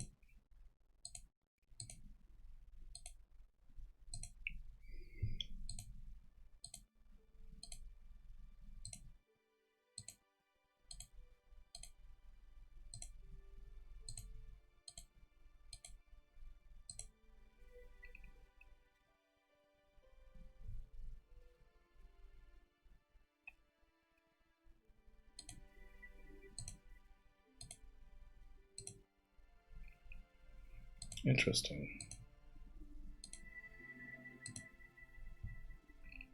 So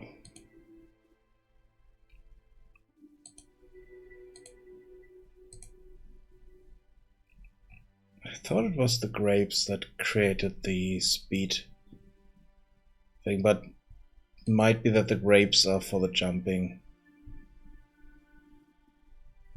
So let's see, what kind of potions do we have here? We have a dark potion and a jump potion. So let's drink the jump potion so that we can see what this is doing.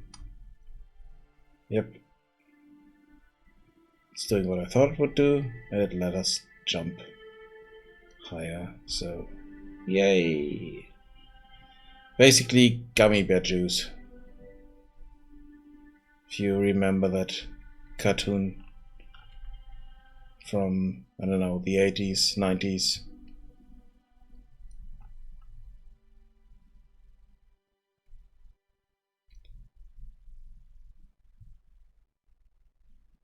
So you can bounce around.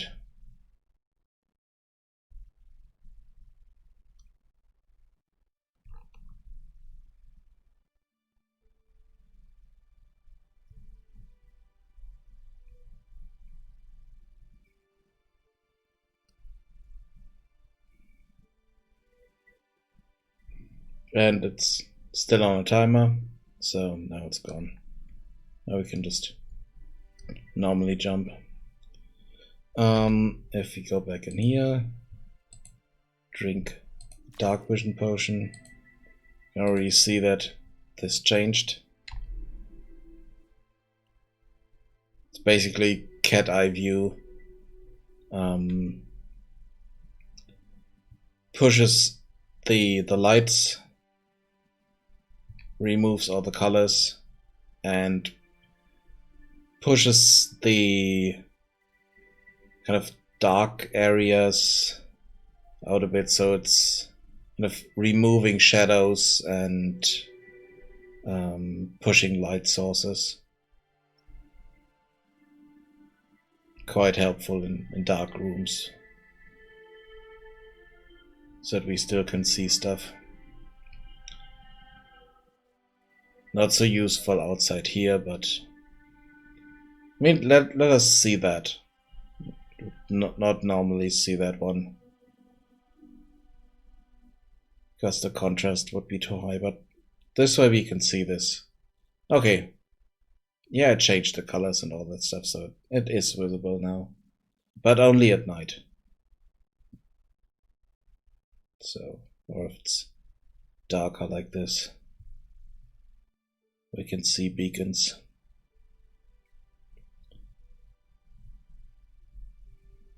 Okay, so I thought there was another potion that we can create there. I need to look up the speed potion, so can brew that as well. And I also need to look up the other potion, even though I don't think we have the right ingredients for that yet. So we might need to go through the rest of the map, pick up ingredients and brew potions. Why do we have preview lighting here? This should be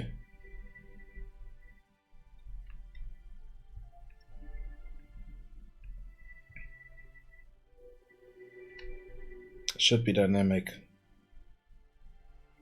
Strange.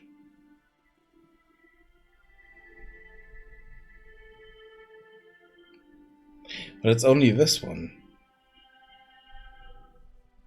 So maybe I changed this specific lamp here for some reason. So let's fix that.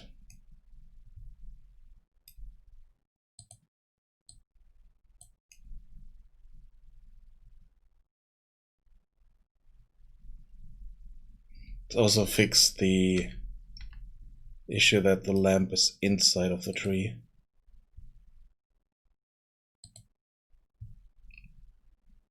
Oh, it's set to movable.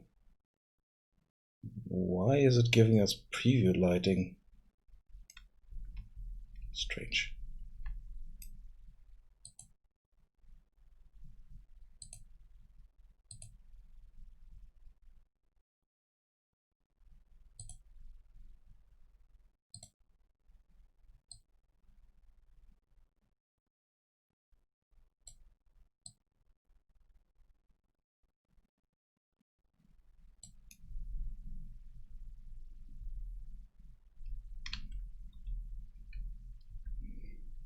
And that tree's not in a good place there.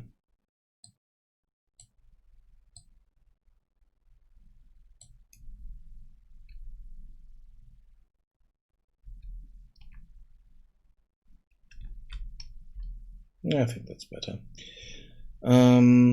Yeah, for more ingredients, there are more fields around the world here, so here we have other ingredients that we can pick up. Onions and some kind of cabbage here. More tomatoes, even though tomatoes don't do anything yet. Then more onions, then some kind of, what are those? I think peas. Yeah, those are peas. Some cabbage and roses. And this is wheat.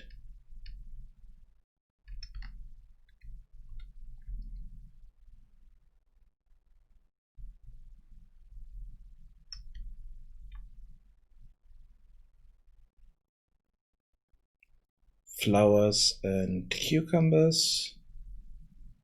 And then some roots or something like that. More onions.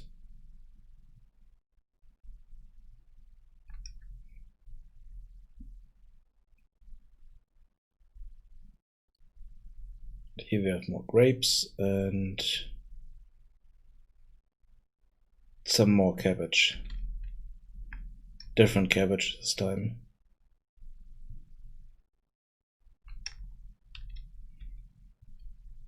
And then you can experiment around with all of these and create different potions.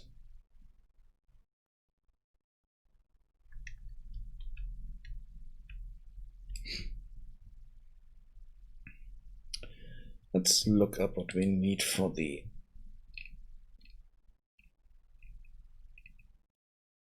race change potion.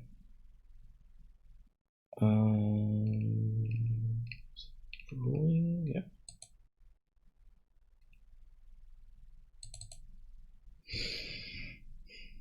So race, change your race. 110. So let's see. Ingredients data. Yeah, honeyberries, peach, and tomato doesn't do anything yet. Goat, gourd, I don't know, doesn't do anything. But the swamp rose. Oh, swamp rose and pudding flower changes the race. Okay.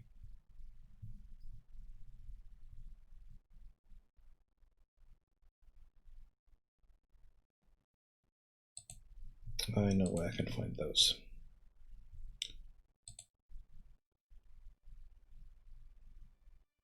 Oh wait, I also want to show you something else. In here, I removed the character creation that I had in here. So, and I kind of added in a room.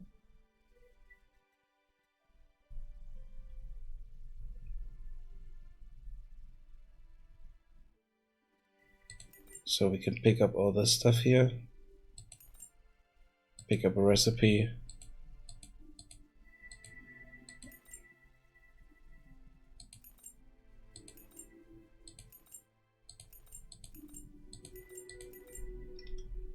And some fuel.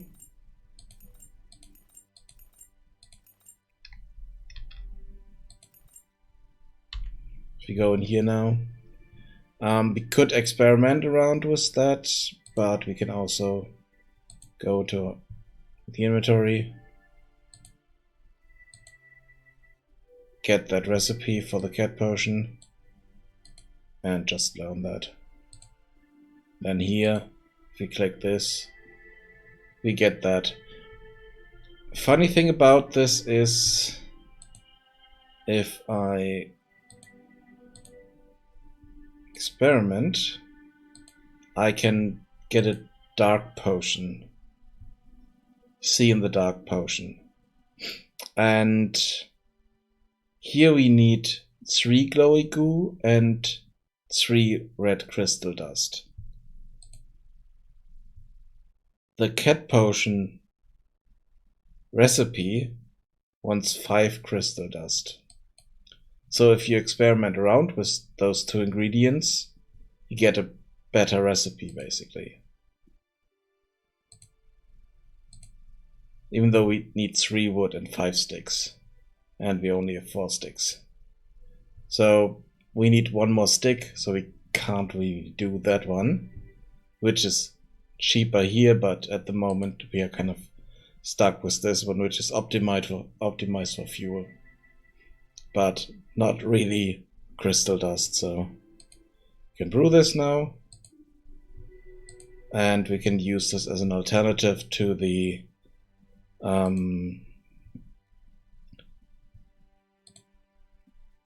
to the lamp here. So if you don't pick that up, go in here. It's quite dark. If we drink that cat eye potion, we can see in the dark now. I mean, these are highlighted here, so it doesn't really matter, but we can turn off the highlights in options. Oh wait, this is something I also want to show you. So if we go into the options here, and game options, and tick that off, resume, shouldn't highlight new objects, basically. So this one is still highlighted because it was when we changed the options, but this store doesn't highlight. And this store also doesn't highlight.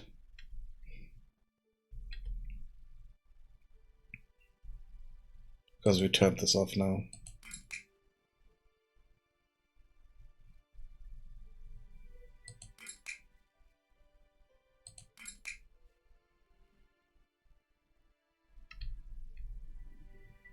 We'll get color back here.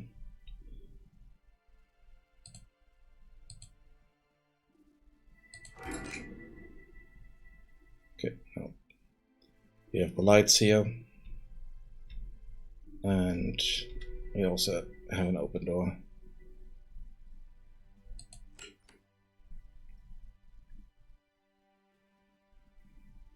And since we already picked it up, I moved the brewing tools that were down here to the upper floor.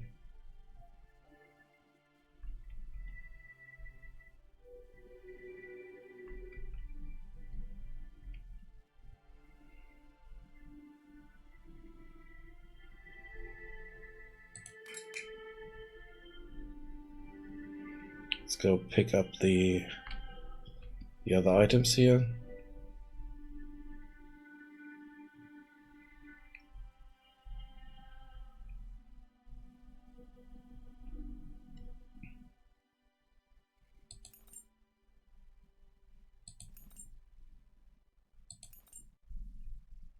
Because they're still useful.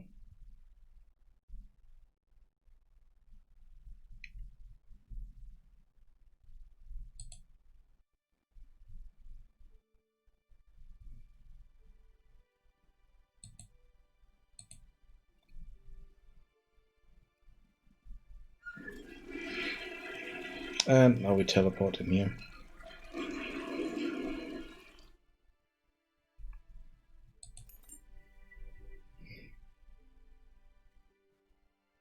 Okay, let's pick up the race change ingredients here. And then let's work on the hair color thing again.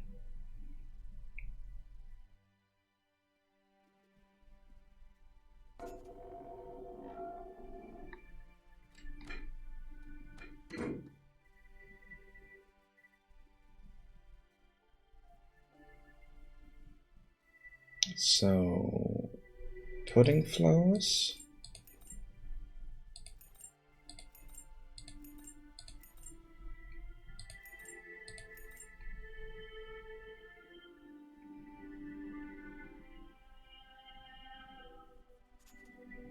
And swamp roses.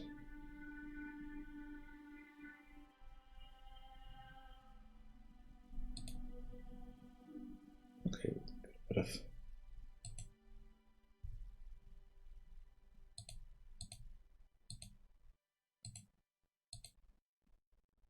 there. We don't need the work contracts. They're just useless stuff to carry around.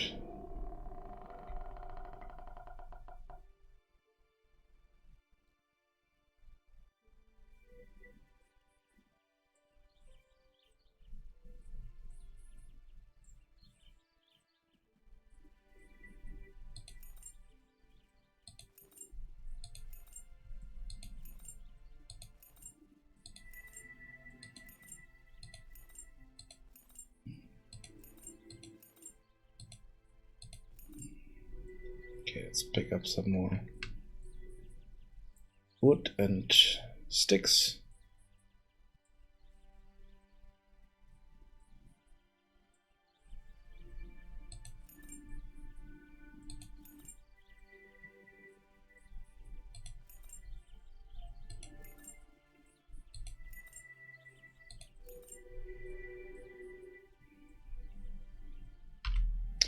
Okay, so swamp rose and pudding flower, and now we have the race potion here.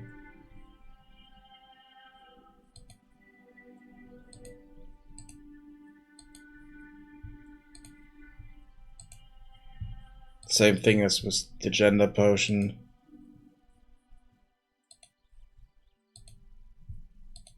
We don't have a timer, it's permanently changing our race.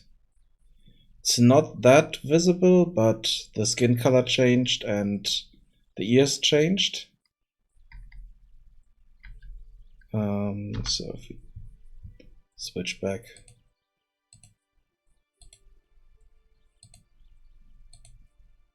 And see. Point years again, different skin color. Back to elf. So that stuff is possible at the moment.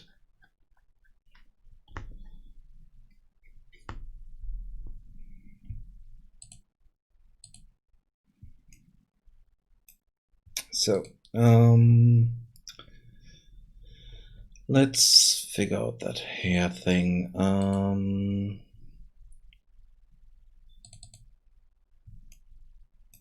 So if we're setting the colors here,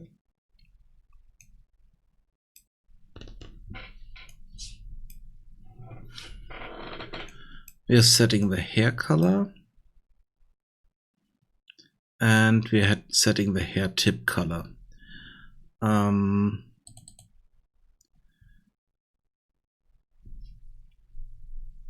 Which means we need to change this parameter name on the material.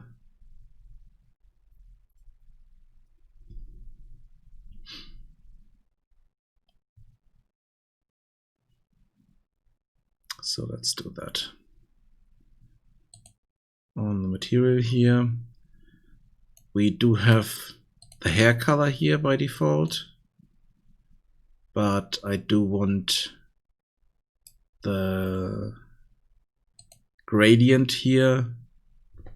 I want to use that one so that we can define two different colors for the hair, and then a bit more interesting hair colors for the characters. Or maybe we can have kind of graying out hair that is still kind of darker on the tips and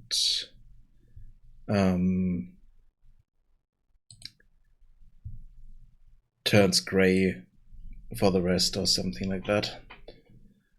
So was the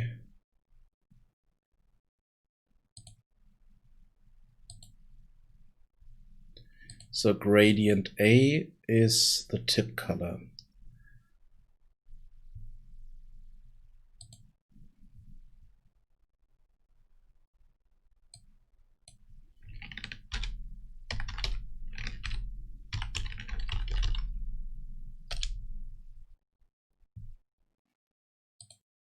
And this is the hair color then.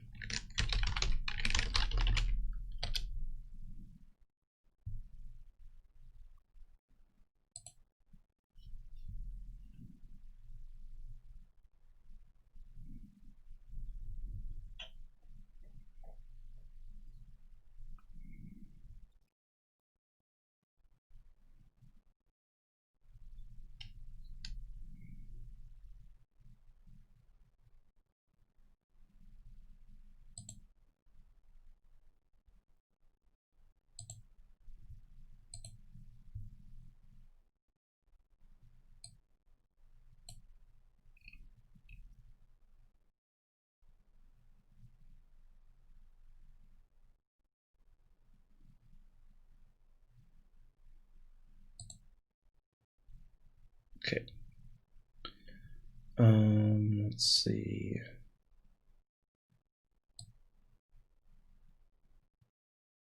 Definitely want this to be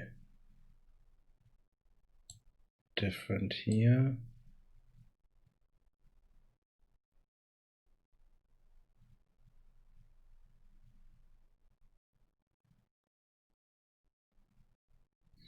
Yeah, the problem with that gradient is that it's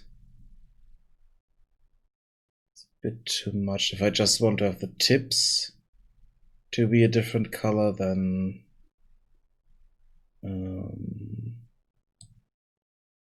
wait, no, this needs to be low, but the height needs to be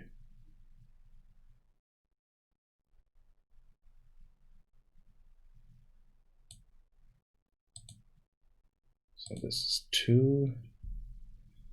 Let's set this to 1. 1.5.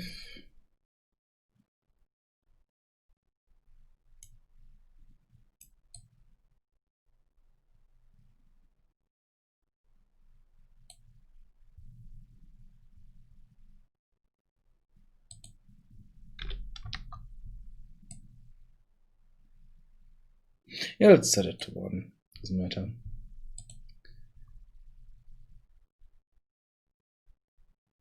Then let's set this to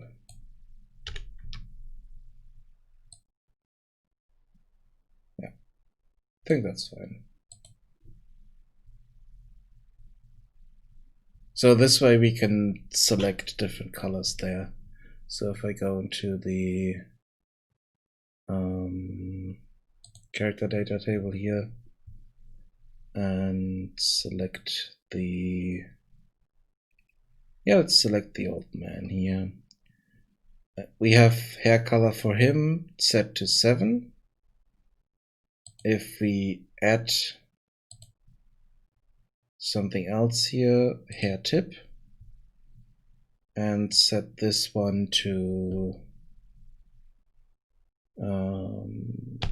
maybe 1. Well, let's have a look at the colors here. So what is 1? No, that's a bit too much.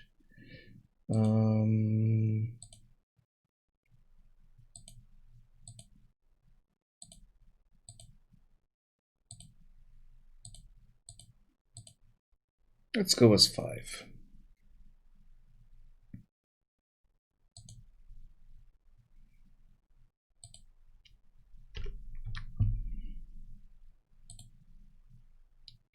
Skin color was 7. Okay. And then for player, we want the hair tip there, and we want skin at 3. And the hair is at 0. And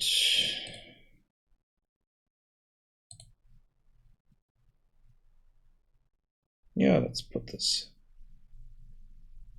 to 2 at the tips.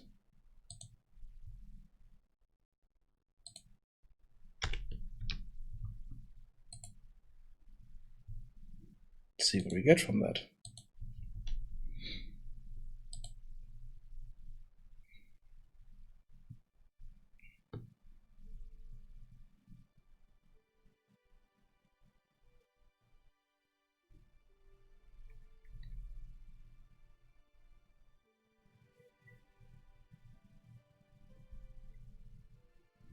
I don't really see purple in there.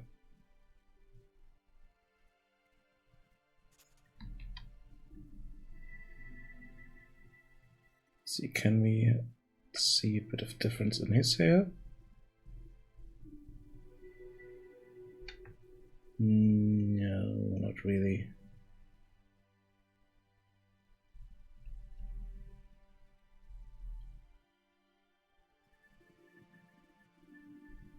Okay, so it doesn't work properly.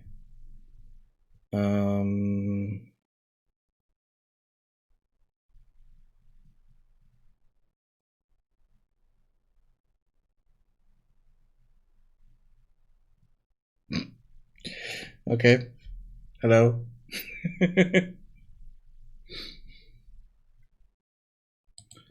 Okay, so that didn't work. Let's see the character component here. So we are setting the body color. Slot name should be correct.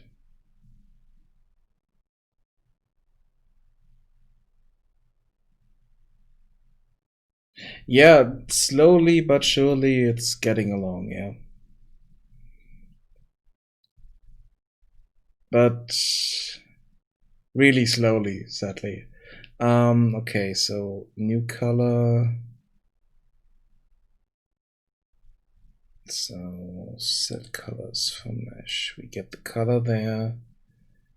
And slot name is hair tip color. Hair color. Do we get the right configuration on this? So here.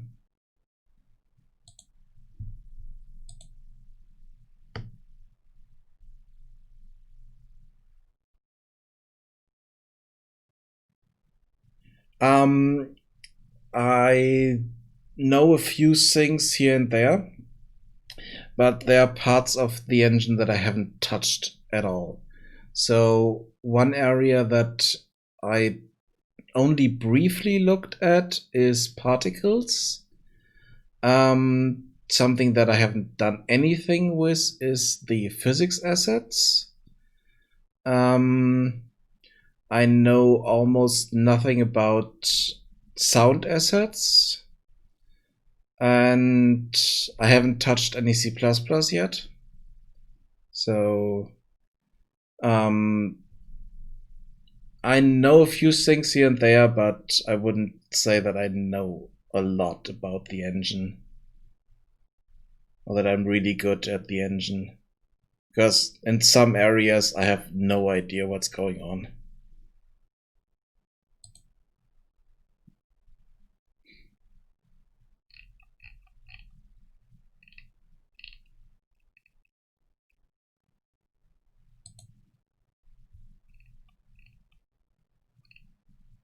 Oh wait, it's showing up here, so it's doing this, so that's good.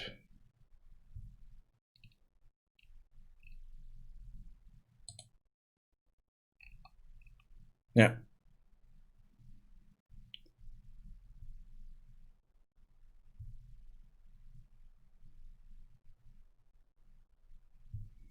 So let's have a look at this hairstyle.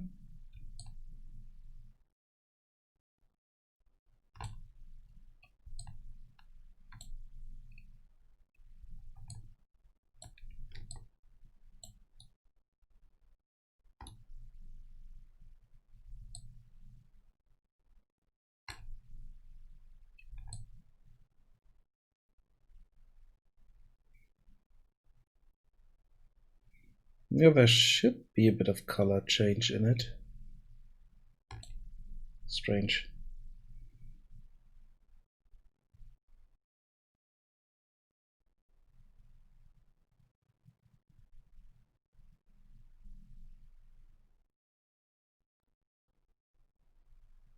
So it should take the mesh,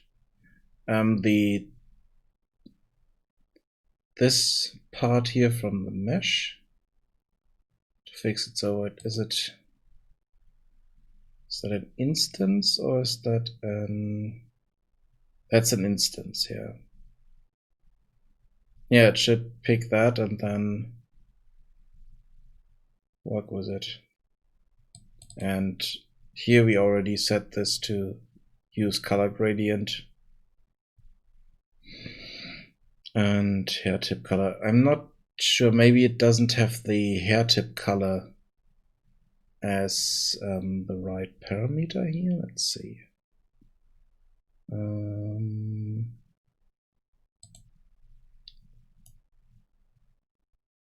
Hair color, hair tip color. So no, that should be correct.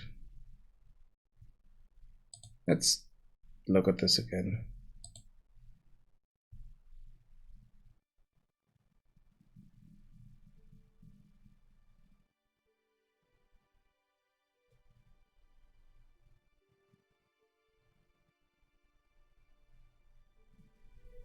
Let's wait a moment and wait for the camera fly around to see if that's picking up color changes there. Maybe we can just see them.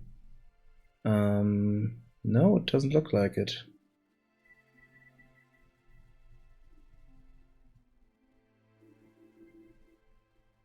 Just looks like one solid color.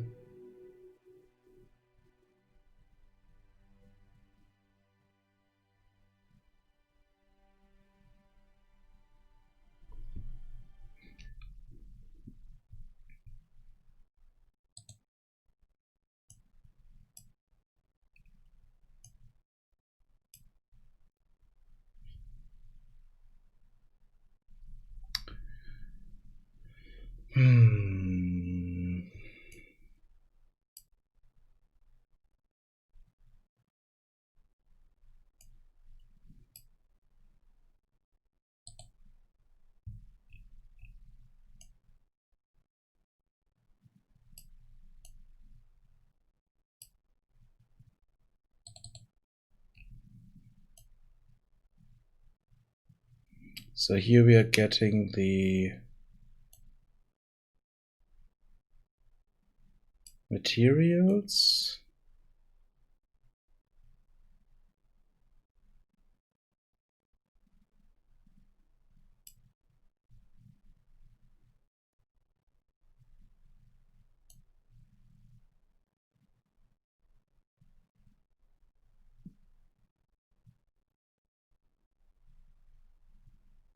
Yeah, we are setting all the materials accordingly. So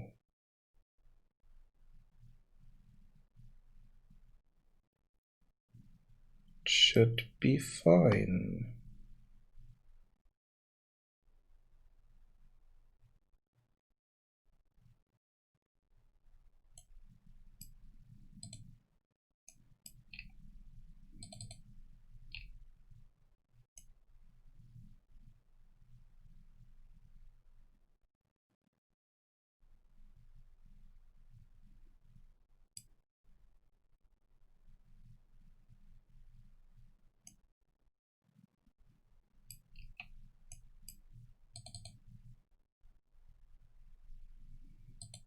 And then for the active mesh, we set vector parameter value on materials for that parameter name.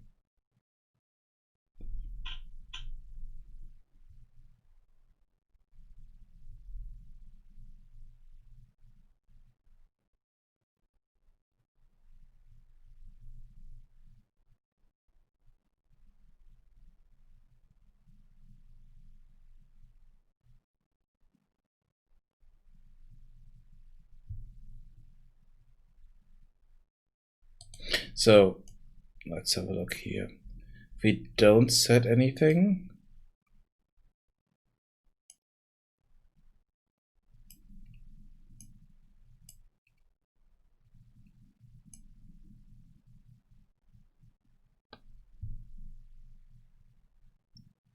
oh damn it. Then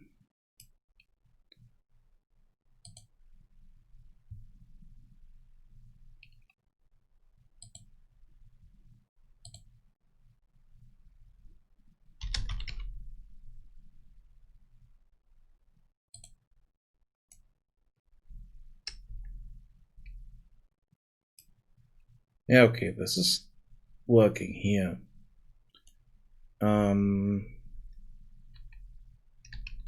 Let's jump in and look at this again.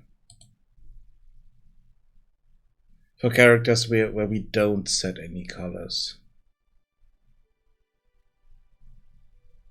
Let's see if it's showing up there correctly. Maybe it's something where we set the colors. We are kind of destroying the other options there, but don't think so.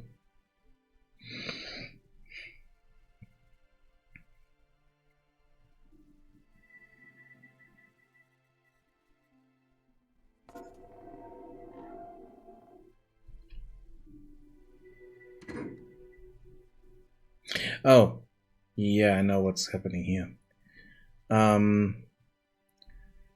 It's all set to 0.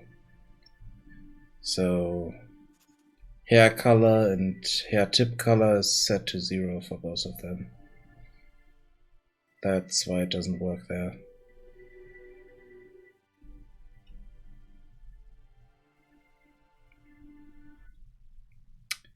Damn it.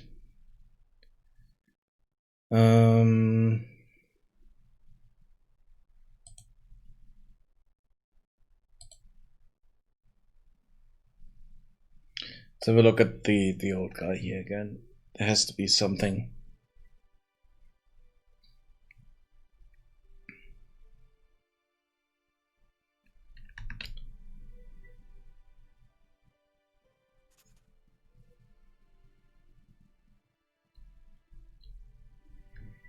Yeah, no, it's setting the...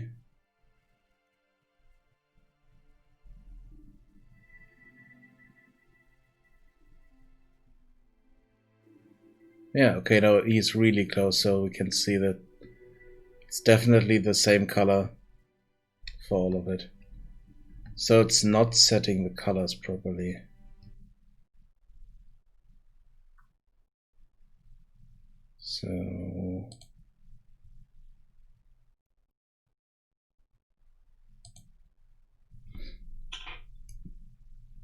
So here it's setting the hair color.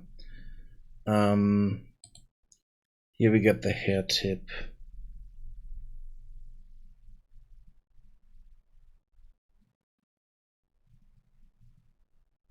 And they're definitely different, so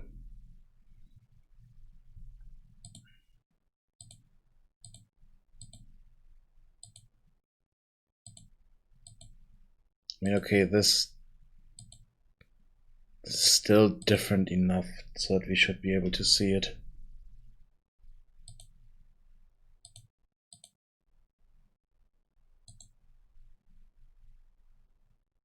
So hair tip.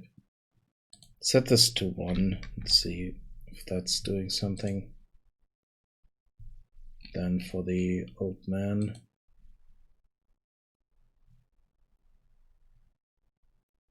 this should be different enough.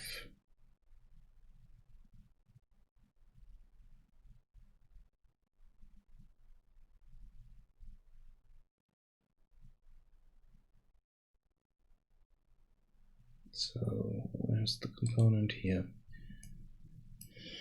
So we have the hair.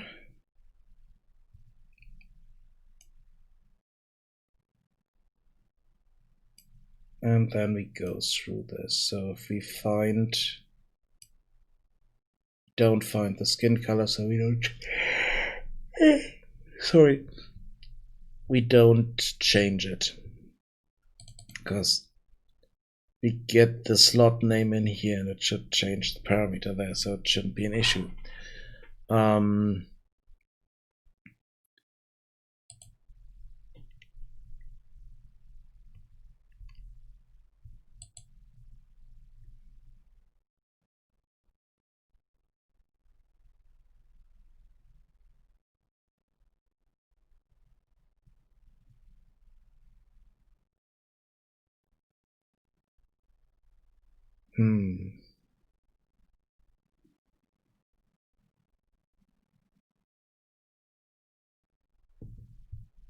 And it should have the use gradient set to true by default, because it's set to true on the mesh, because we're using this material here.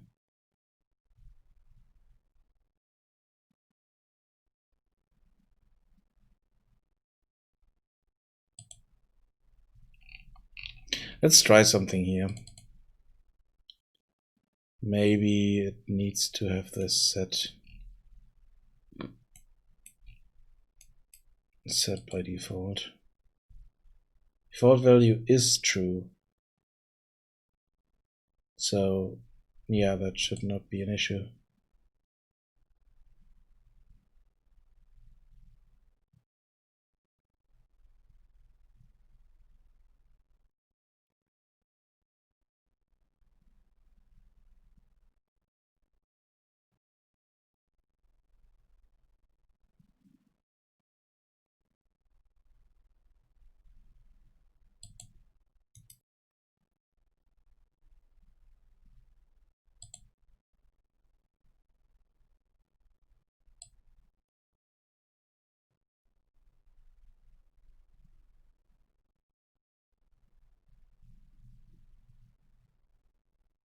No.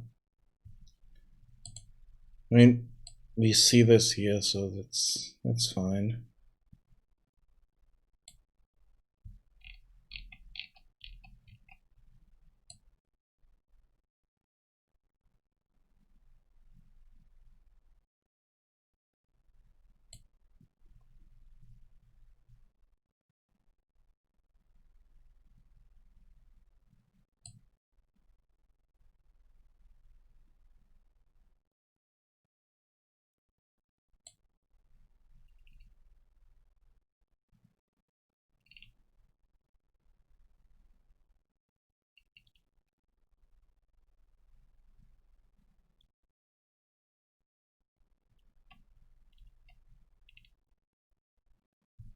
Okay.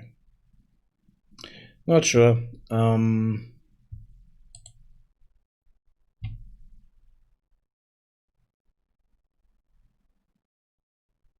Maybe it can't do this if it's dynamic material.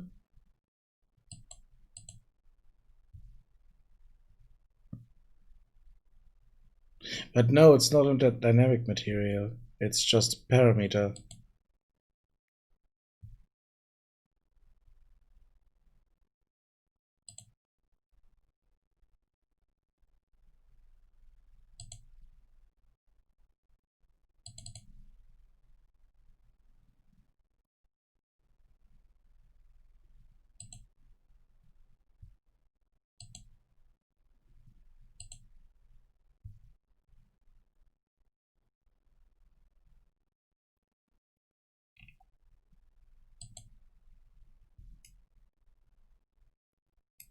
So okay, here we are setting the mesh.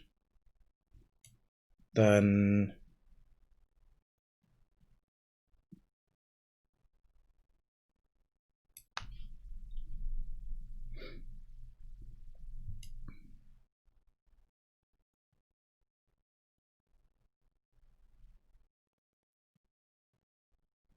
we get all the materials from temporary mesh, and then we are setting all the materials here. Not quite sure why I'm doing that.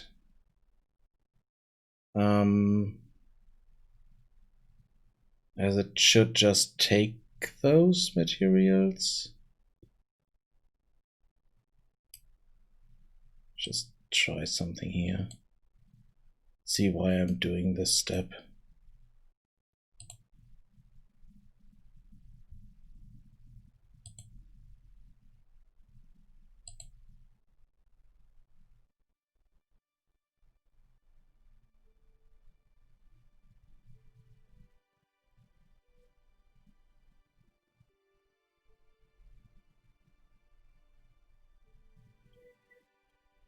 Oh, yeah, okay, that makes sense. Yep.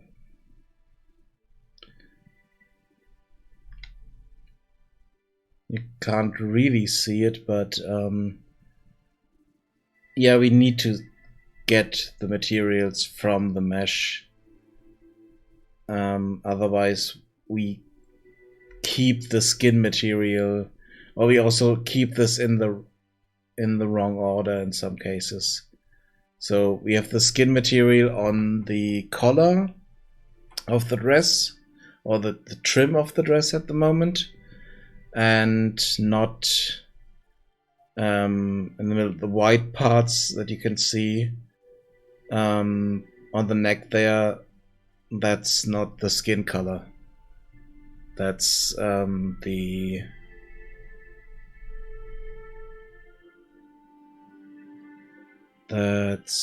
undercolor, I think. So the white undercolor that we said, but it should be skin color there. So we definitely need to do this. And it was really good to see on the shoes, because there we definitely need to set a different material, and so we definitely need to do it this way. But for some reason it doesn't want to change the colors correctly. I mean, the thing that it doesn't want to take is the tip color. Okay, can't see this.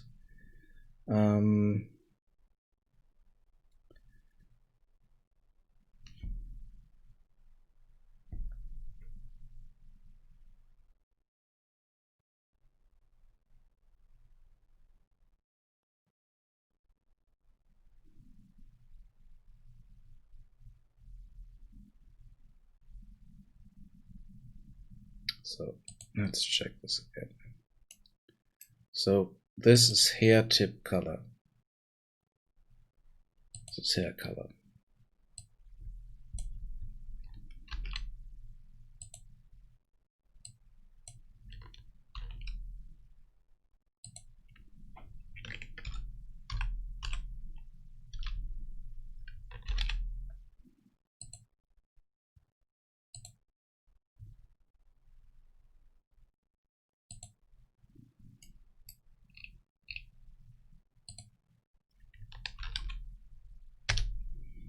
So we need to make sure this is the proper name there.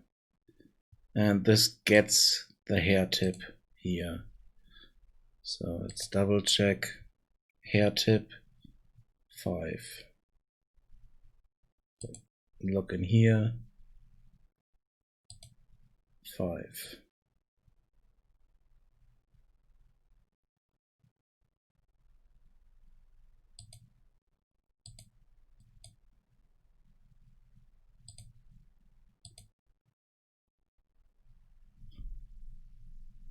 Wait, where am I here? Am I on human colors or am I on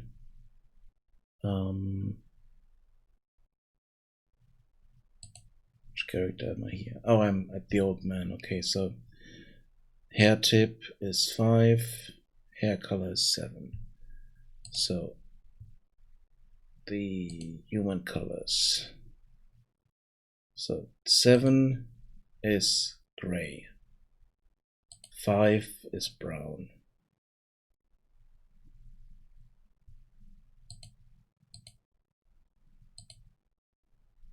Set this to 2 for the tips. Oh no, let's set it to 2 for the... No, 2 for the tips, I think is fine.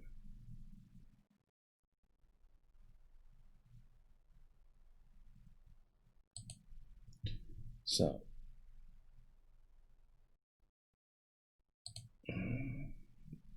2 for the hair. 7 for the tips. Let's flip this around. Okay. Down here. So hair is 0. Hair tip is 1.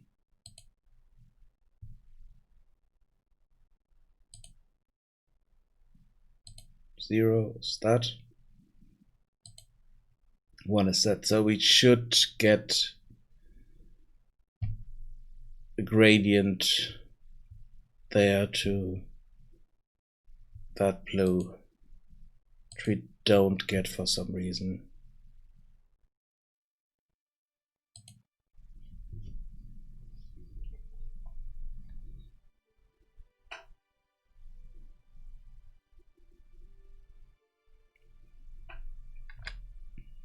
Nope. No gradient at all.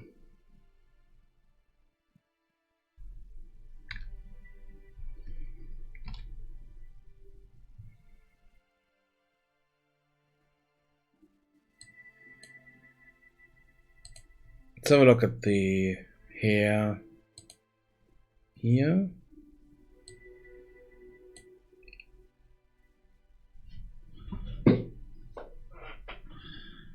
Okay, material instance dynamic 0.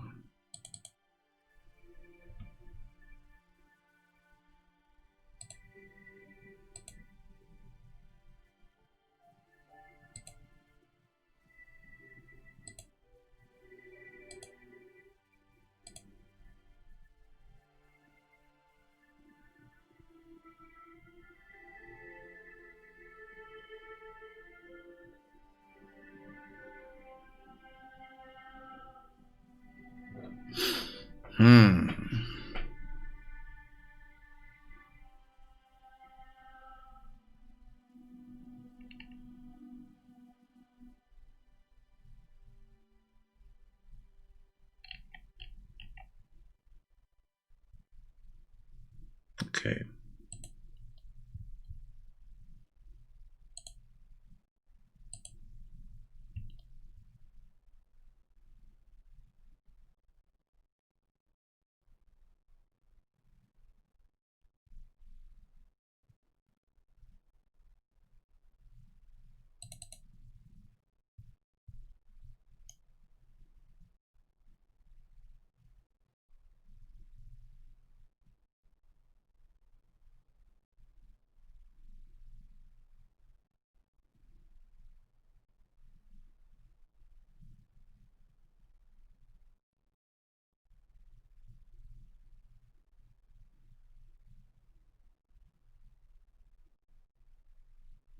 Okay, I think I need to do it this way.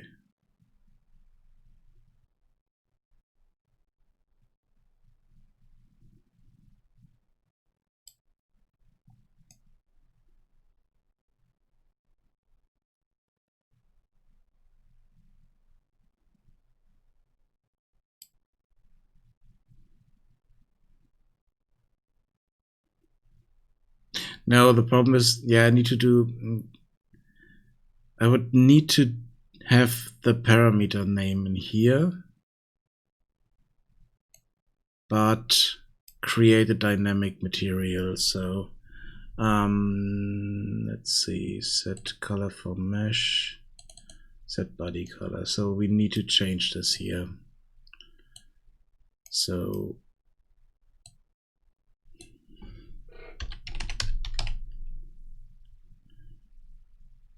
create dynamic material instance.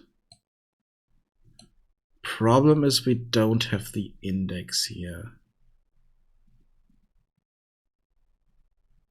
So wait.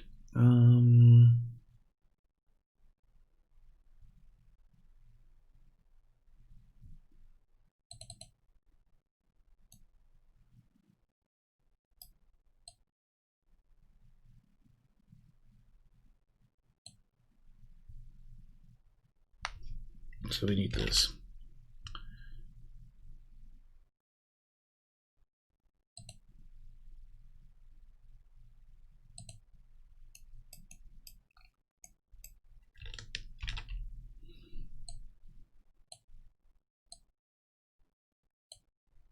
So active mesh, get material slot names.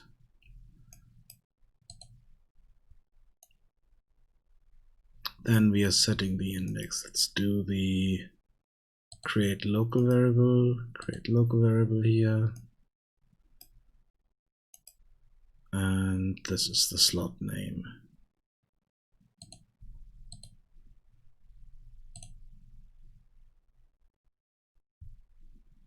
Active mesh. Okay, so these two need to be get active mesh.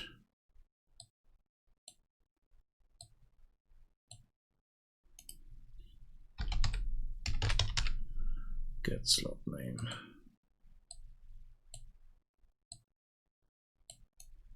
Okay, so once that is completed, we can create a dynamic instance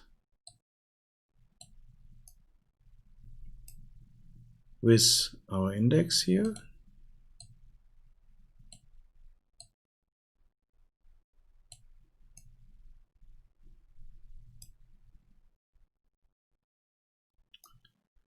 And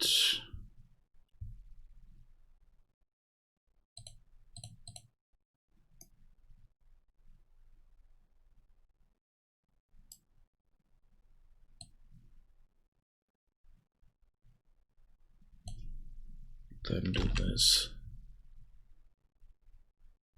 Even though here we can set the parameter name, so slot name.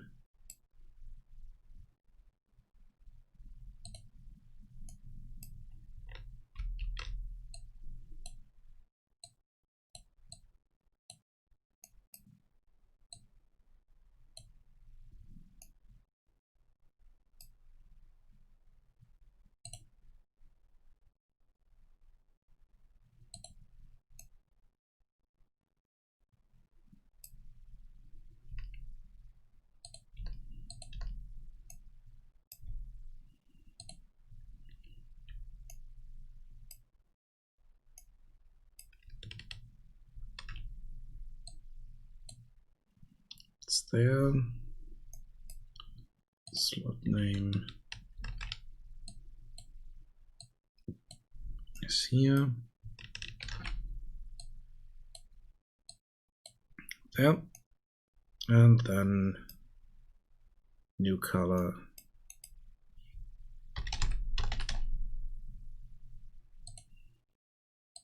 is here.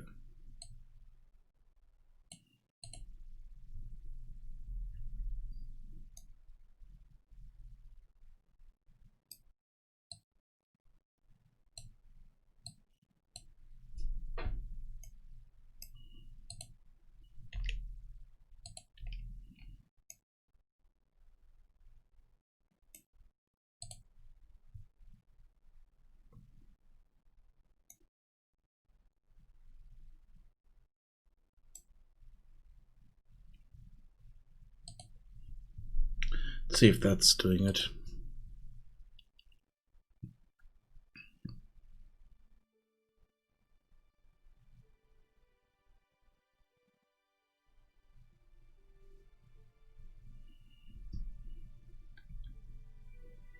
Nope.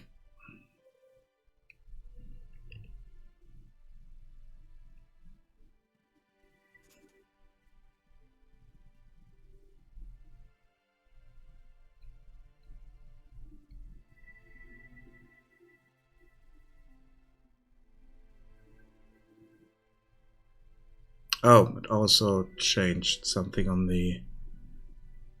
So it doesn't work for the head anymore. And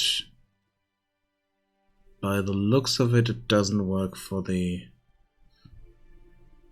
eyes as well.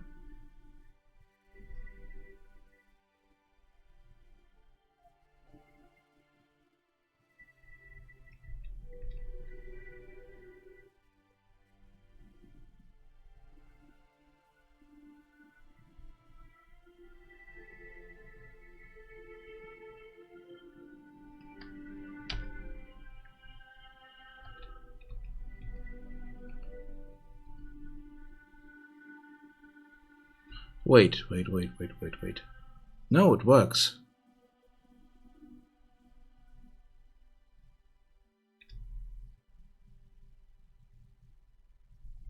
Or is that just... No, I think it works, but it just looks horrible on the hairstyle here. And can't see it on her. Let's fly around her and see if we can see it there a bit better.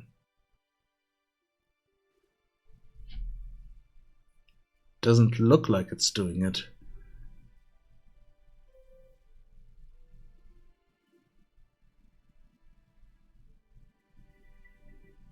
Nope, that's the wrong camera position there.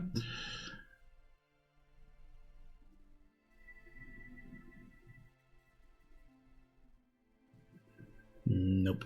Okay, so we can't really see the hair. But it looks like it's doing it, but it's just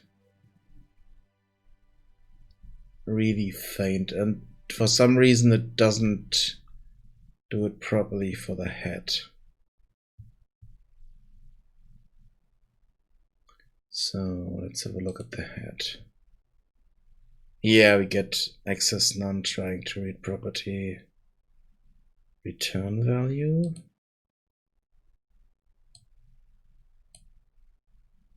Oh wait, yeah, damn it, yeah, I know. I forgot the branch here.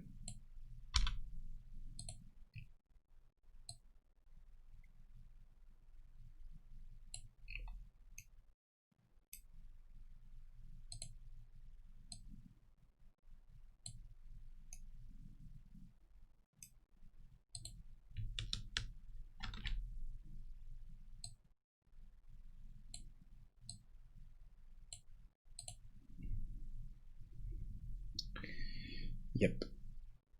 Now it should be fixed.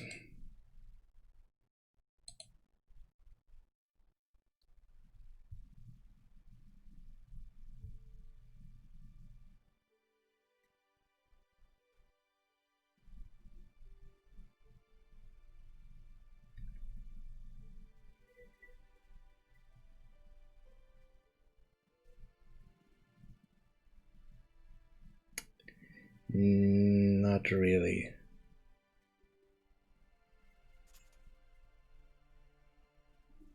Because now we are not setting the colors for the skin and all that stuff, so... We do have the gradient now, that's good. I like that. But we are not getting the right colors. Ah, damn it.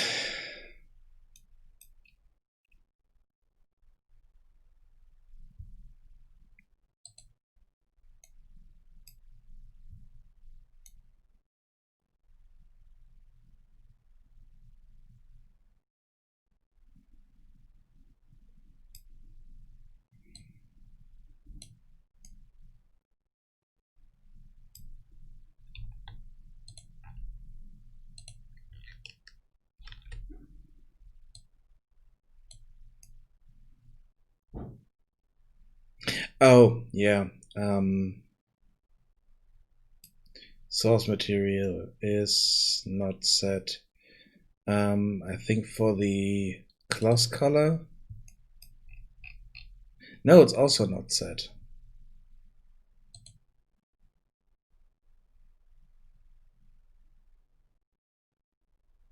Creates a dynamic material instance for the specified element index.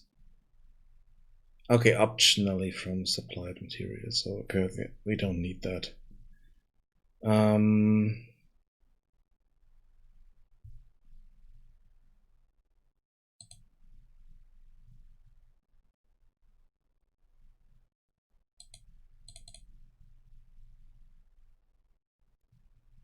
where was it? There. So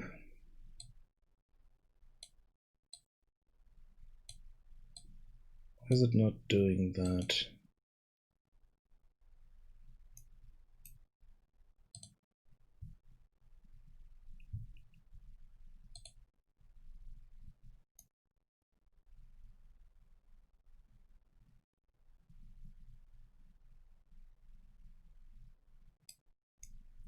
So we get material slot names. Oh, damn it. Damn it. Yeah, that's completely wrong. So we need to do this differently here. So we don't need the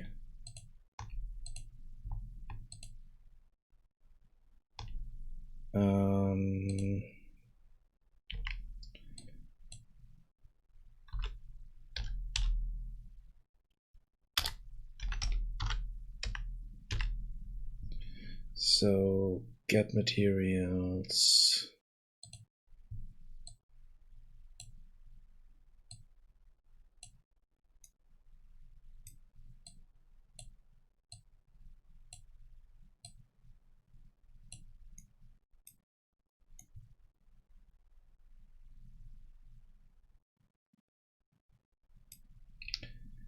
And then here we need to get parameter name, parameter info.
Not sure if that works.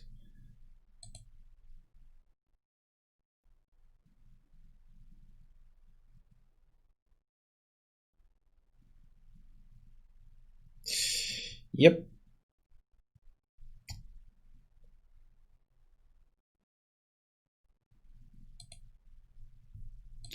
That didn't work. Okay.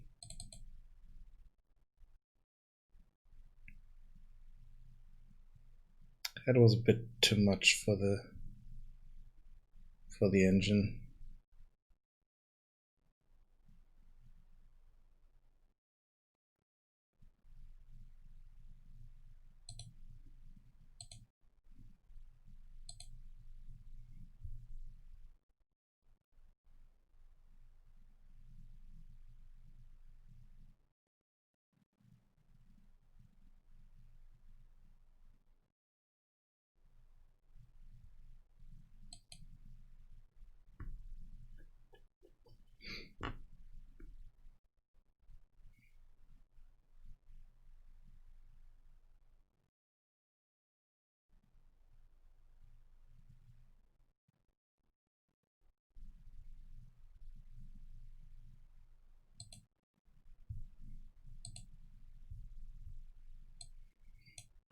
Okay, that's not good. So material.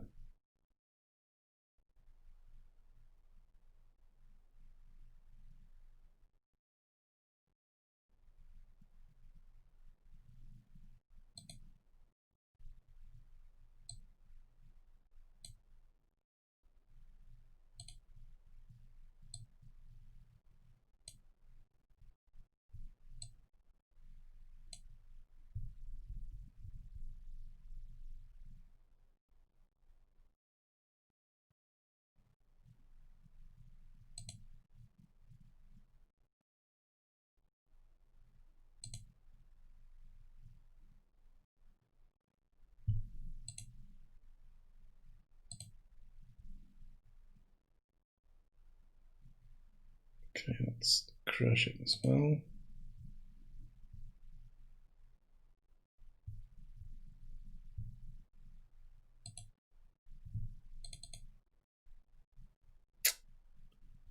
That's not good.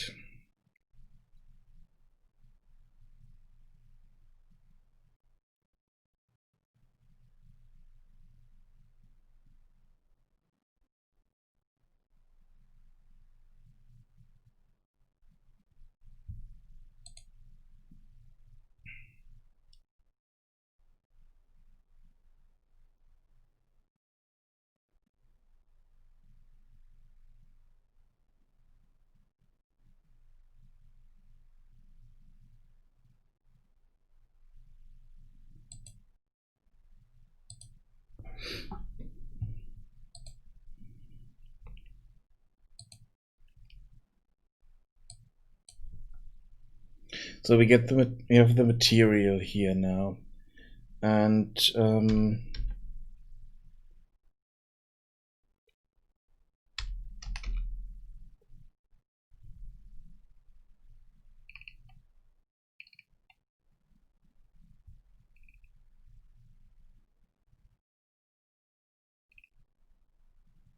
so we have all the materials that are attached to that.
So we could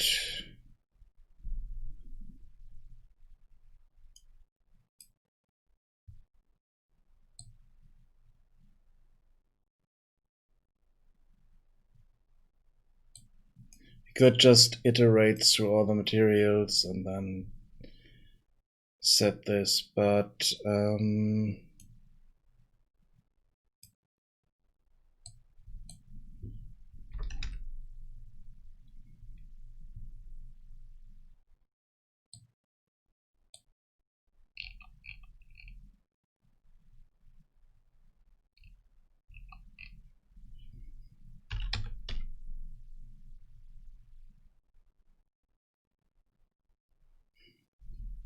I think this is the best option. The problem is we need to give him a parameter name.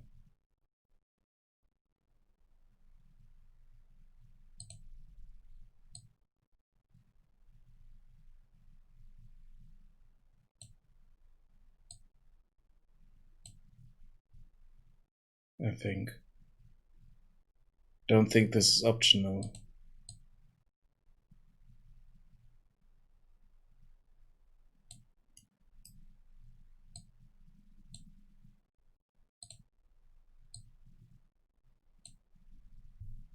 And then we get this back.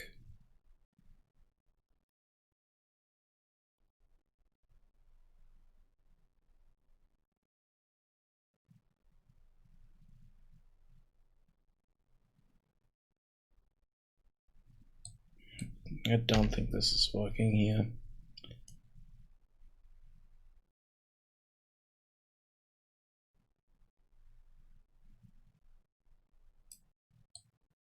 So let's try this differently. Let's push this up there.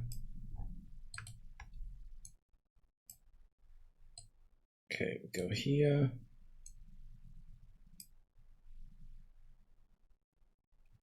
Wait, let's do this.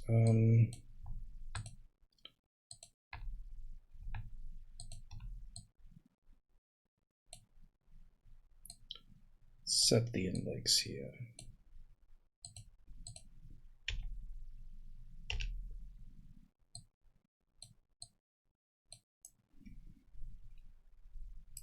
Then let's create a dynamic material instance on that index. Then set this.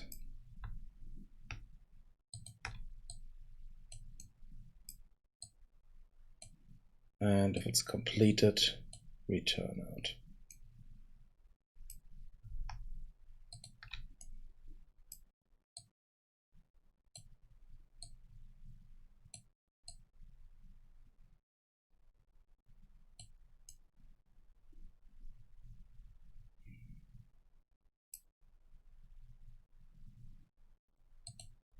Let's see.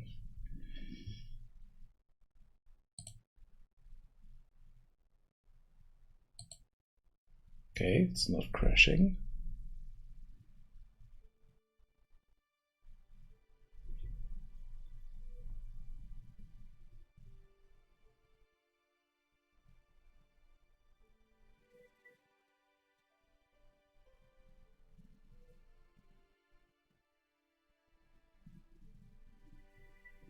We do have skin color. That looks okay. Yep. That looks good so far.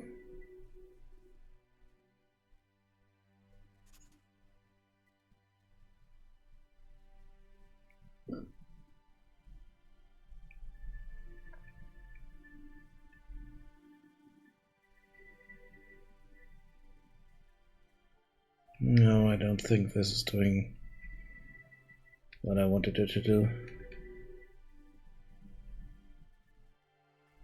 Because I'm not sure if it's just thinning out and getting darker as a result, or what's happening, because we can't see the hair on the character here having a gradient. And I don't think the tip color is working.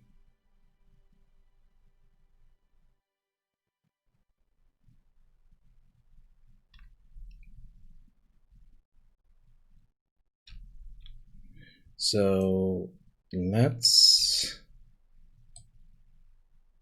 get this as a source material here.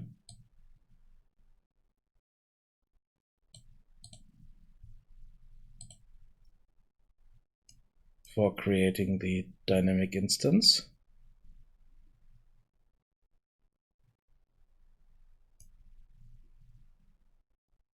And then set the parameter name here.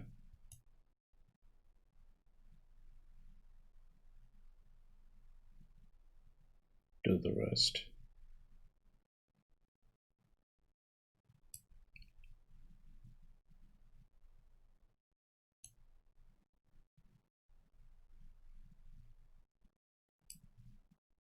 Oh wait, this is also not.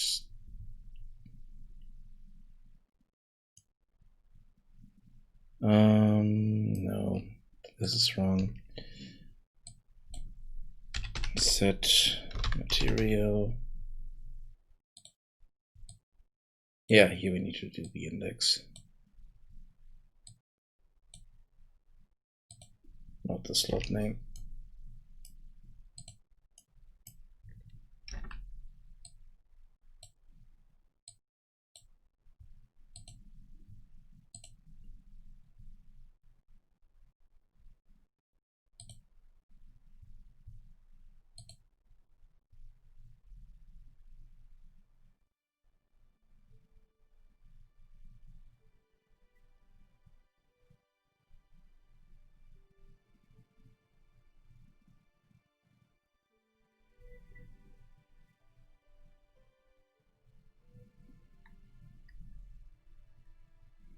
Nope. Not happening.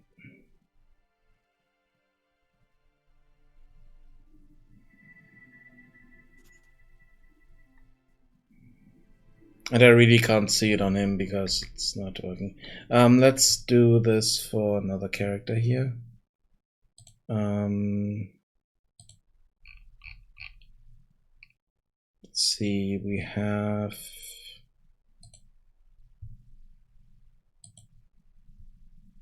So the next character that we meet is the West Gate Guard.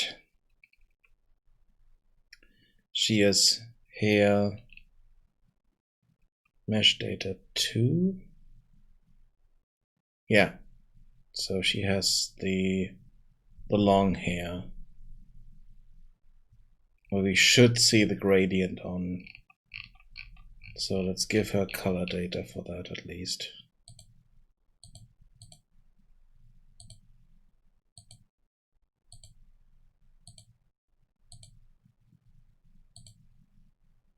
No, let's give her color data for everything so that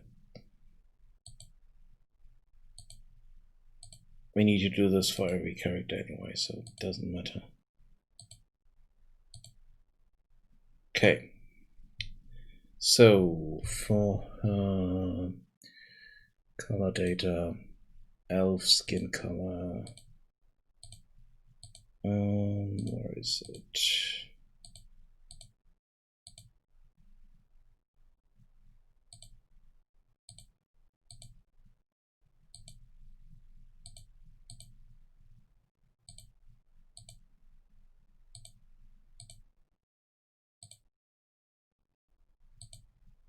Let's do 2. I need to give a bit more variation here because these are looking almost the same. Let's do 5 for her. For the skin color.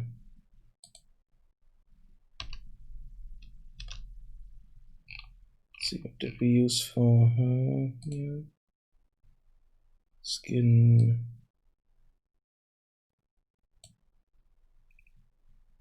Three. So it's definitely a different color. Let's get God. Good. Hair is. Let's see, colors.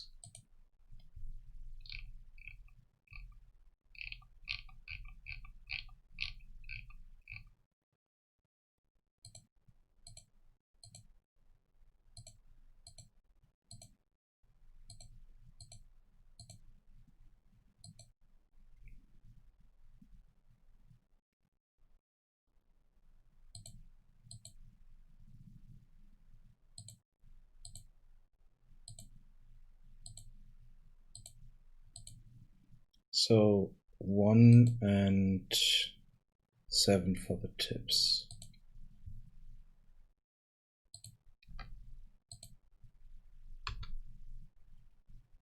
So we should have a gradient from blue to white on her.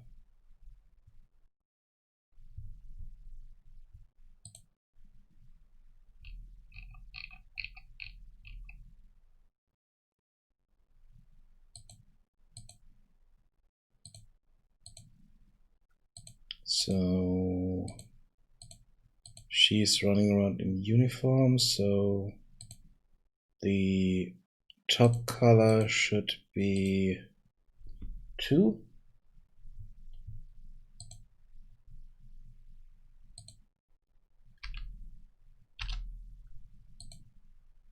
This should be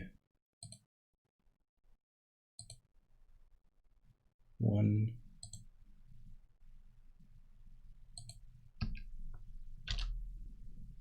And under color 0. Yeah, that's okay.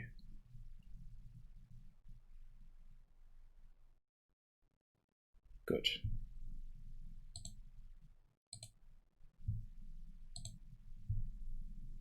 Let's see if we get something there, but I doubt it.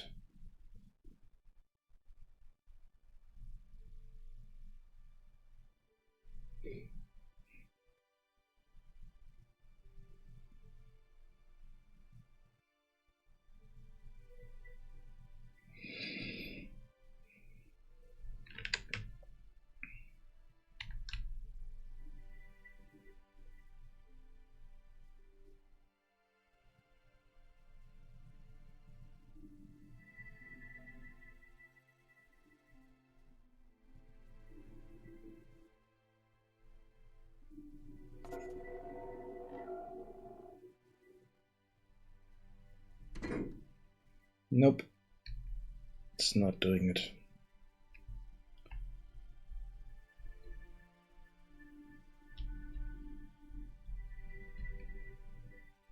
Damn it.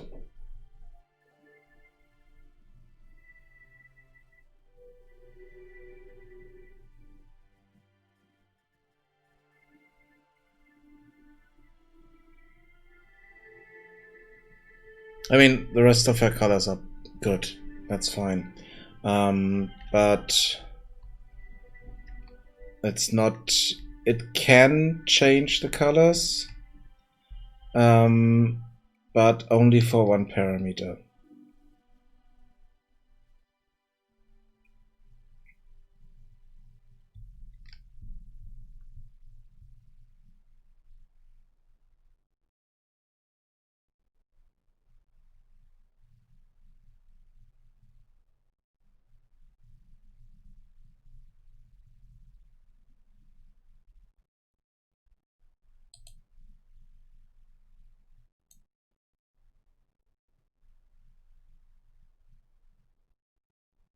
Wait, what?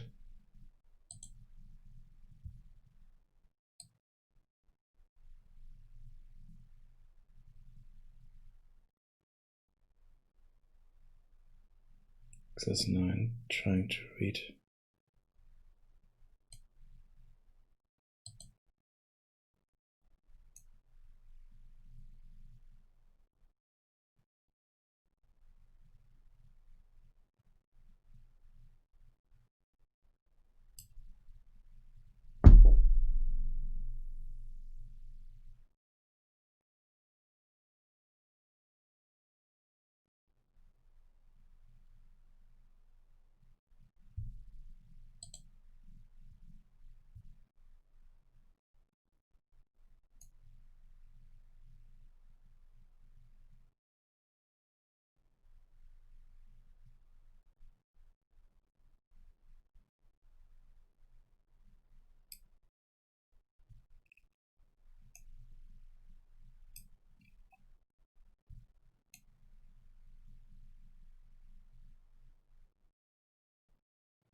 So now we should have the active mesh here, and we have the materials.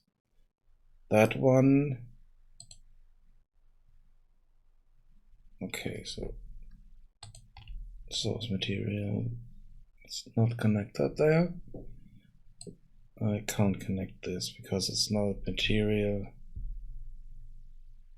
Instance dynamic object. So let's see. Set vector.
Okay, what did I have here at the beginning? So, I mean, that also didn't work, but so active mesh set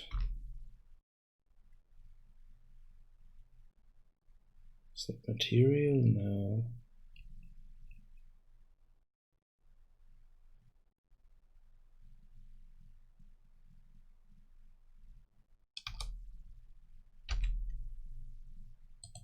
Set vector parameter on material.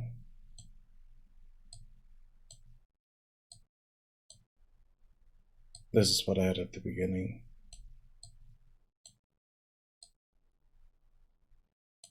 And that also worked for most of them. Didn't work for the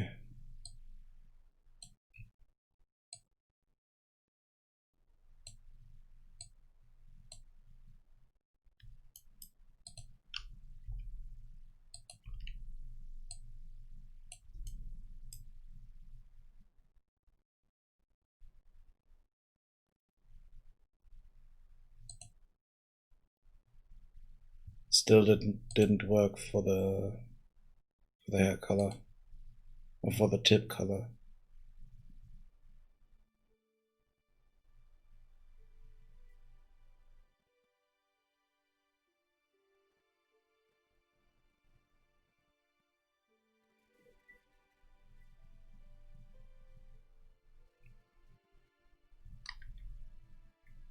Nope, it's not doing it.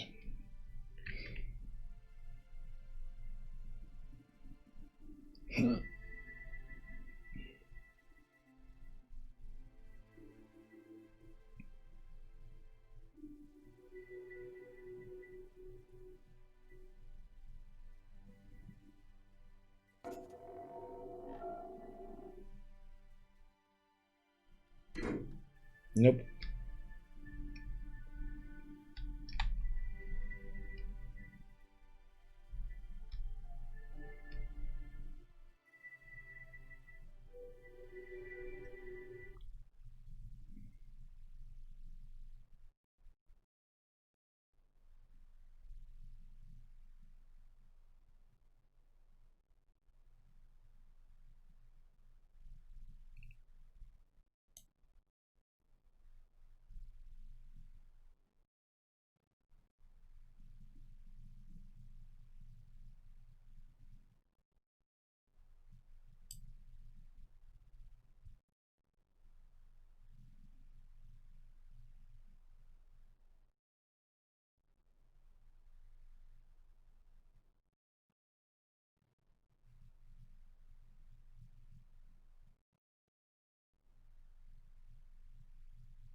Okay, so we don't need this. This is hair color.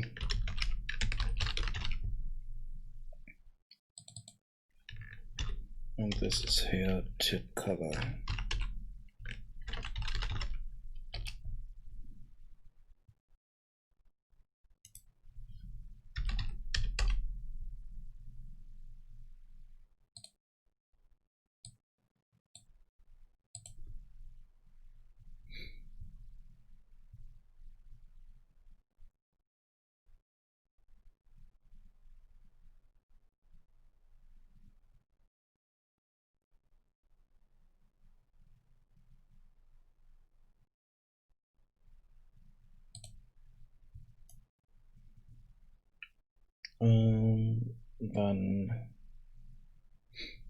Then we want to check if the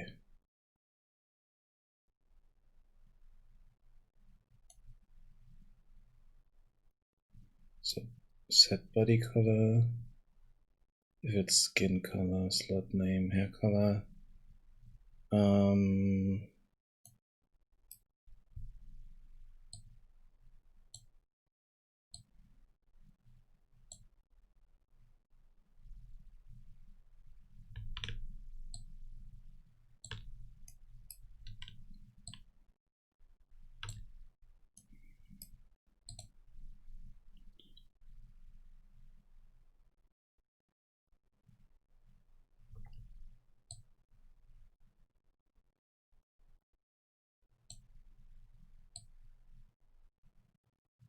So the active mesh here. This is the new color.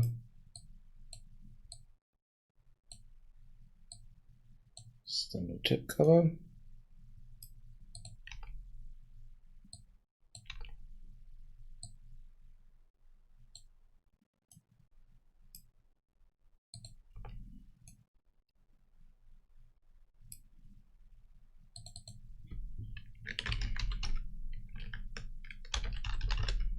Let's put hair color in there.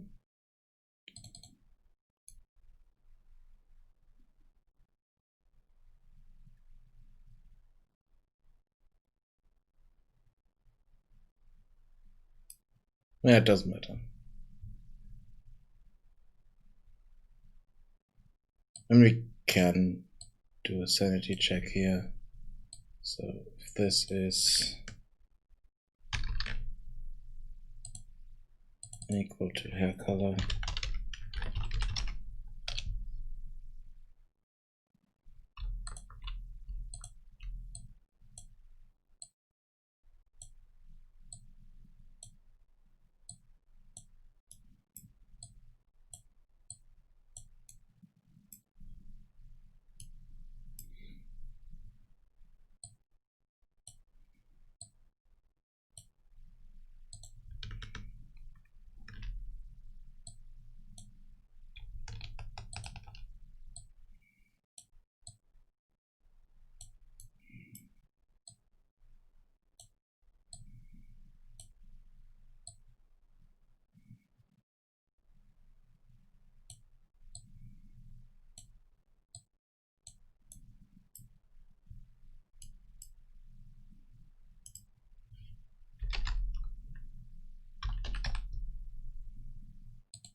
let's see.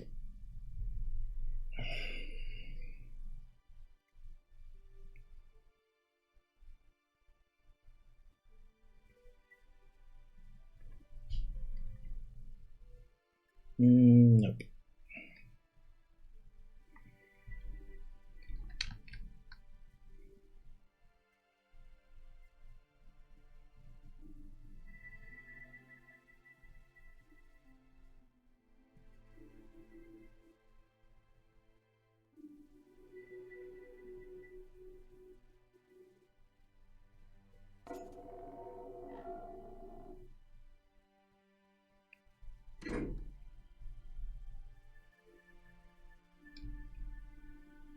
Nope.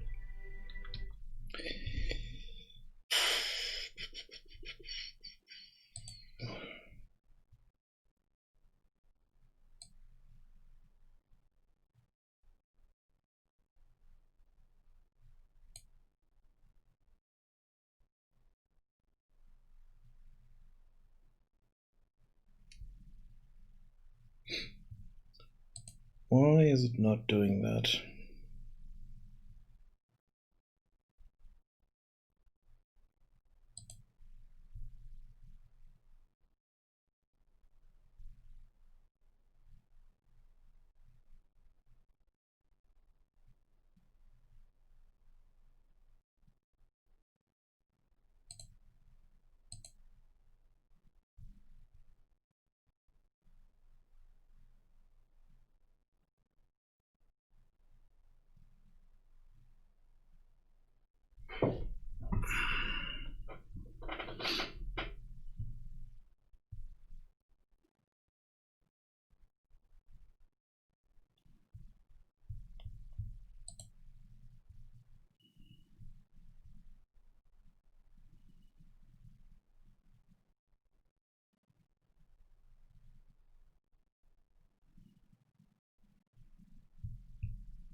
Why is it not working?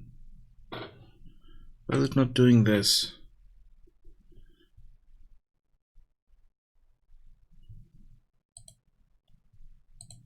That's the hair tip color.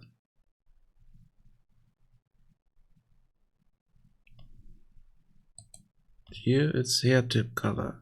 It's the same word. It should find that parameter.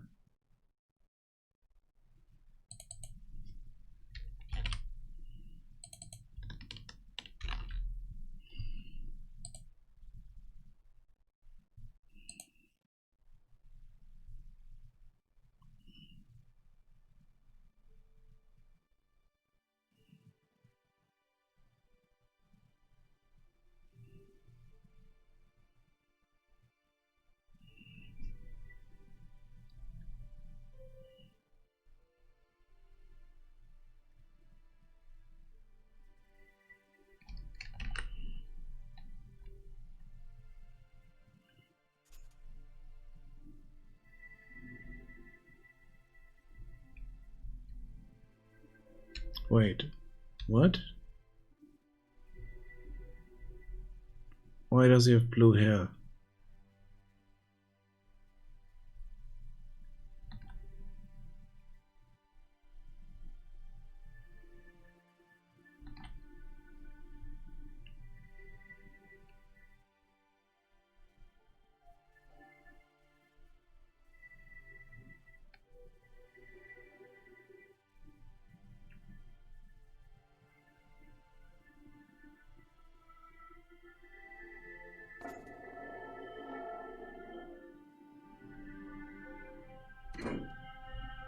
No, that's wrong.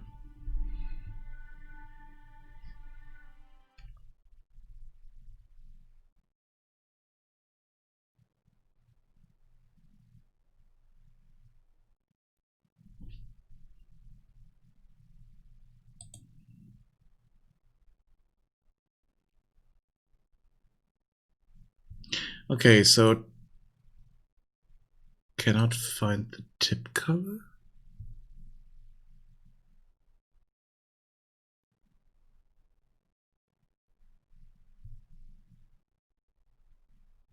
Okay, let's see. Color data.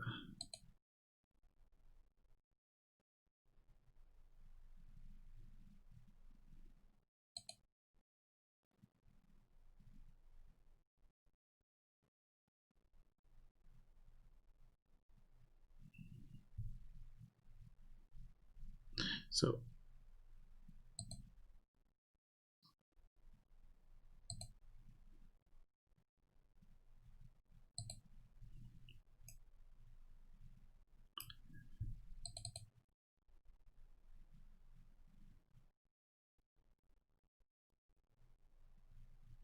color data list. Oh, yeah, no, this is not right.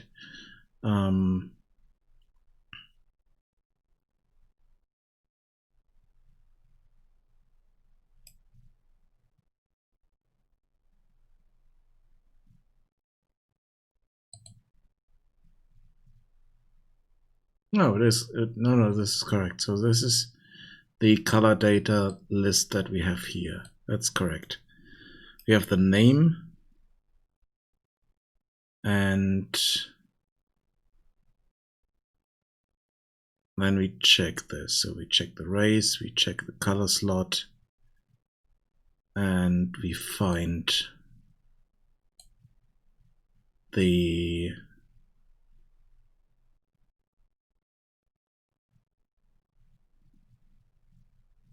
oh,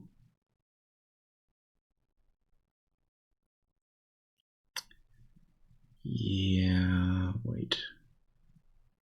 No, this is correct because this is giving us the wait, set. This is just hair tip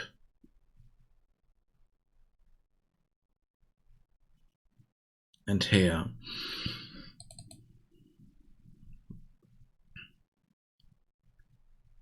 And then we set the color and then we find the value here. Then we check that against this one here.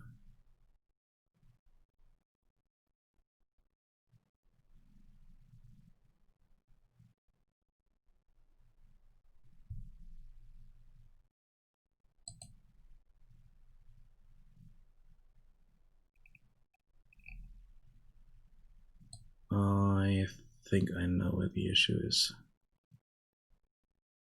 Yeah, oh, damn it. It's a really simple but totally stupid issue. We don't have that in our table. Awesome. Let's open up the table on the outside and change that. I can search for hours. If I just don't find that value, then yeah, that doesn't work. Explorer. The data was in here, I think.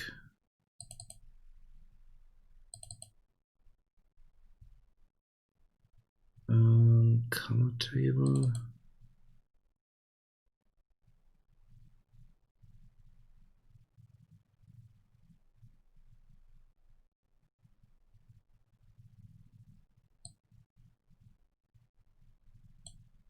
Yeah.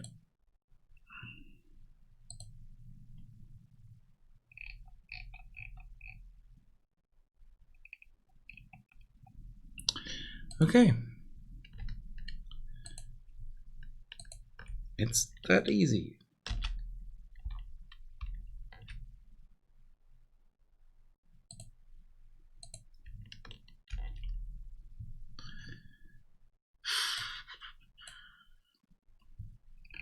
Okay, and then here,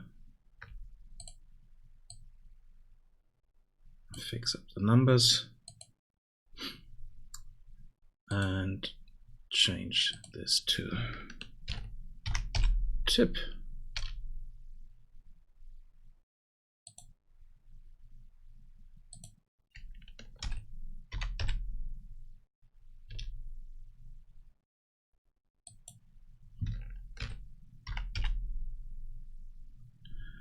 Even though, wait.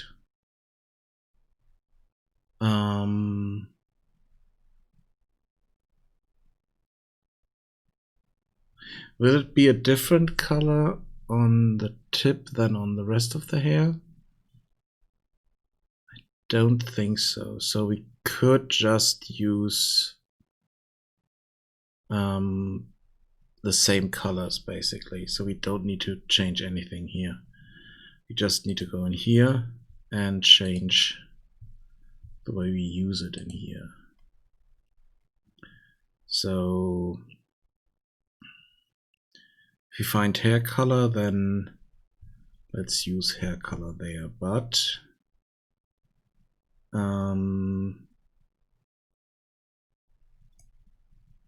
get color from color data. So if the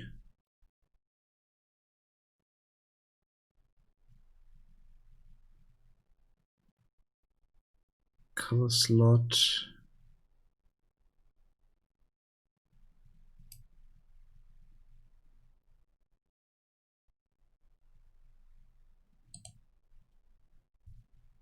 so if the color slot is hair tip,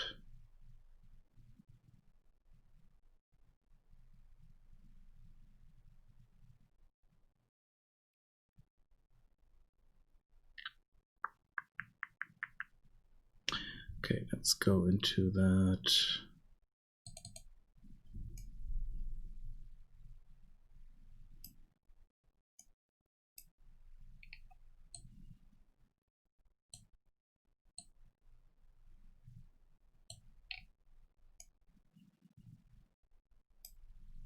So here, so we do branch here.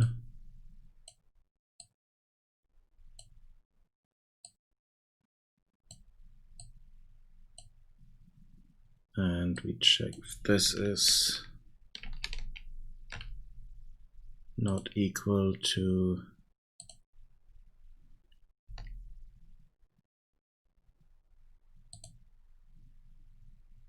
color data.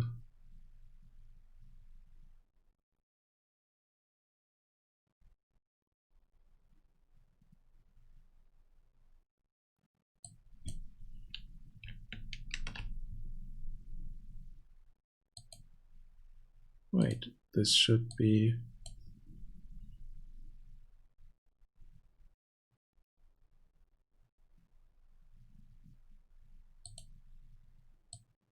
yeah, okay, so we need to do this way. So if this is not equal to hair tip,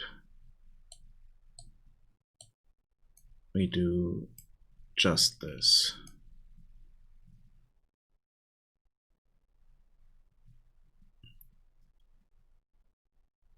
If it is equal to hair tip, then we want to change this here to hair.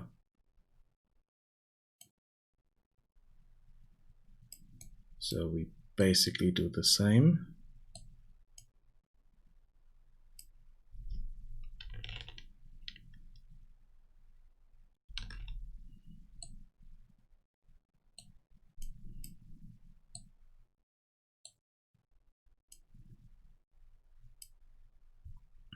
But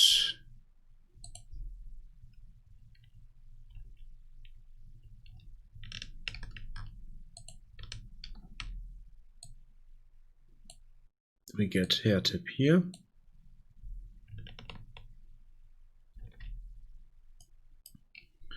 And hair here.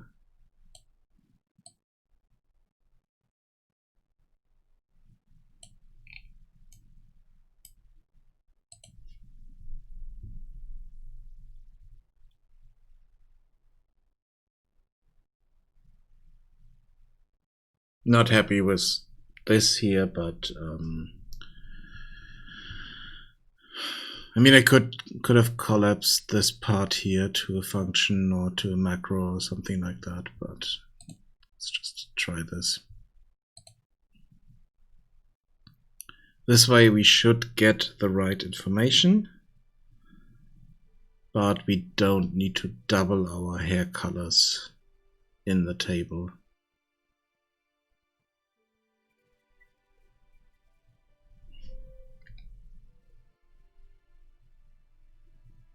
Yep, now we have problem.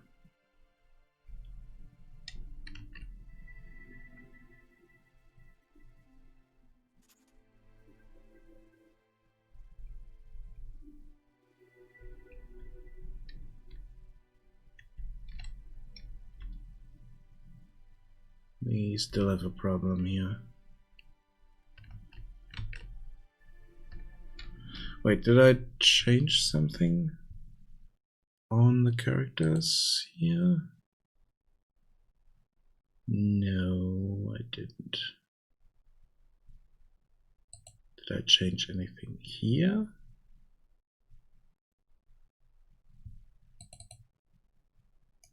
Yeah.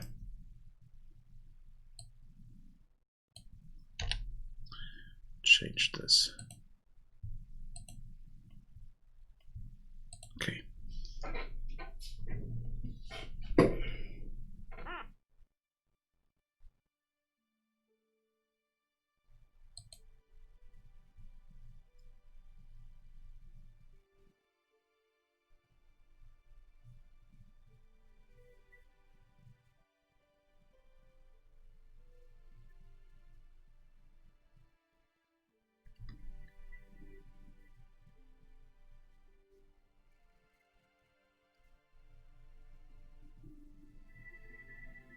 Okay, I think we do have gradient in there now. Let's have a look at this guy here.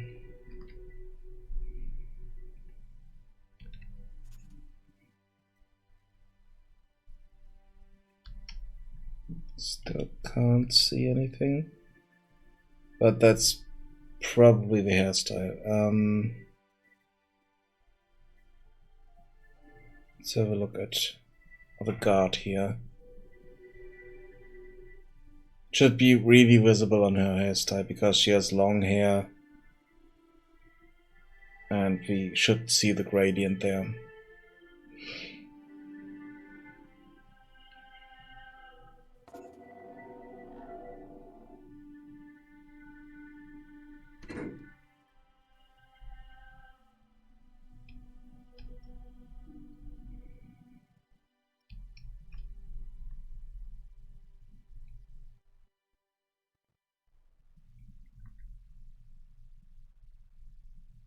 So am I imagining gradient here?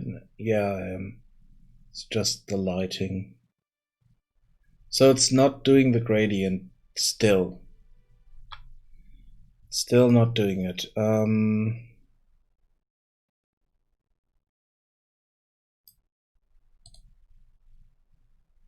Why is it still not doing that?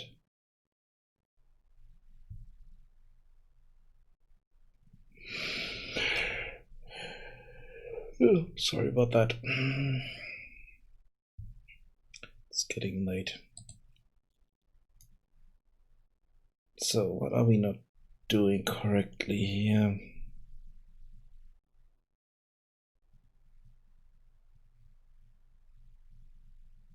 Yeah, my sanity check is insane. Because the slot name here,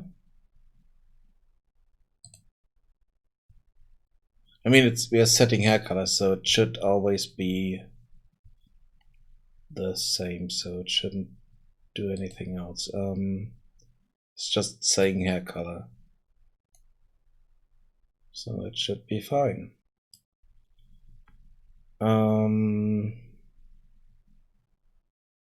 Here we get this, and in here. So if this is hair tip, we want a hair tip value,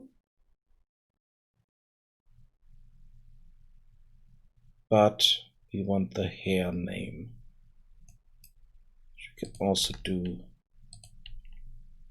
just typing hair here.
Still not doing it.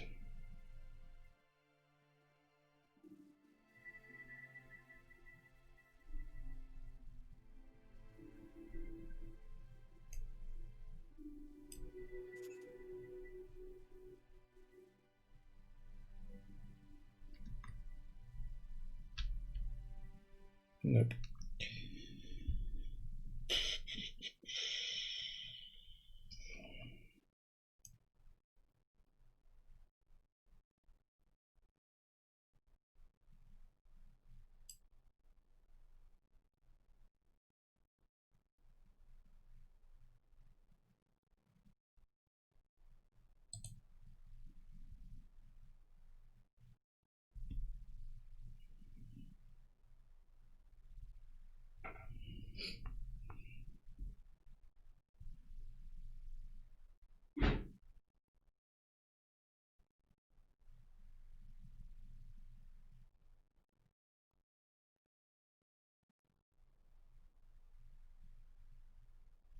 Okay, let's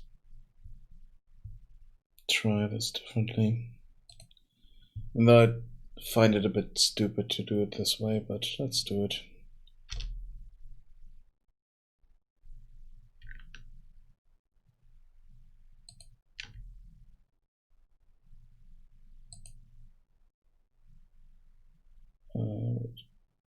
Edit, such a place.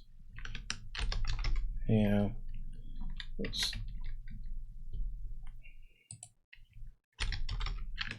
tip. Replace all.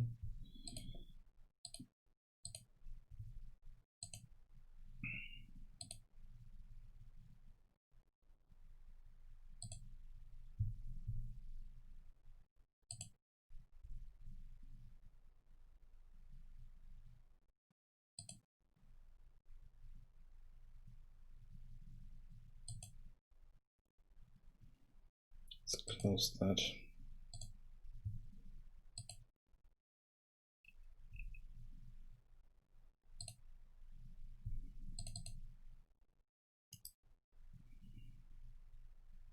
Re-import that. And have a look. Okay, we have tip colors here. Save that.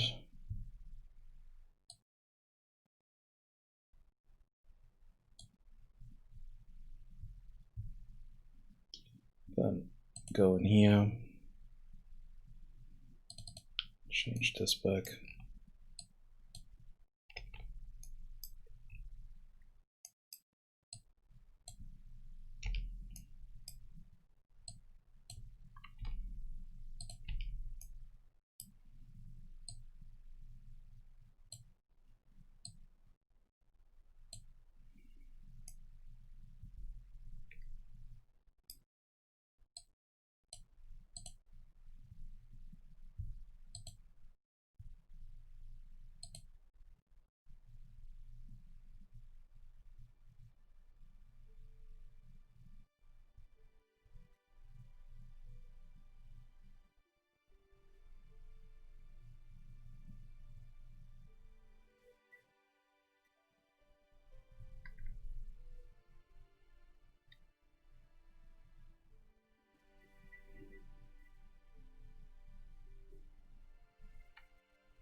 Okay.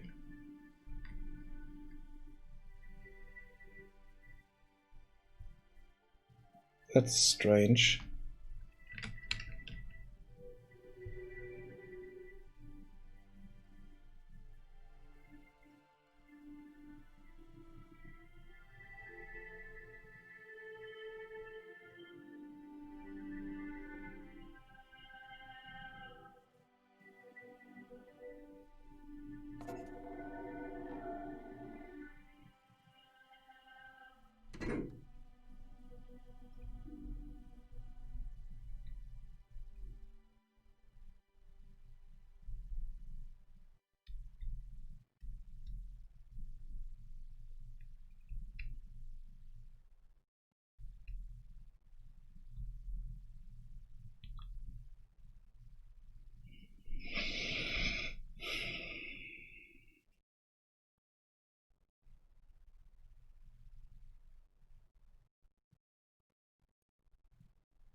Okay,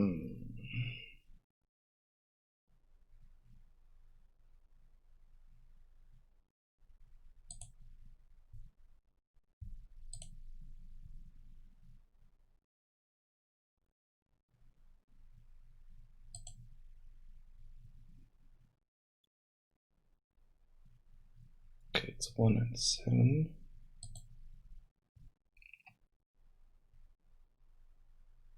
1 is this. 7 is that. Oh, wait.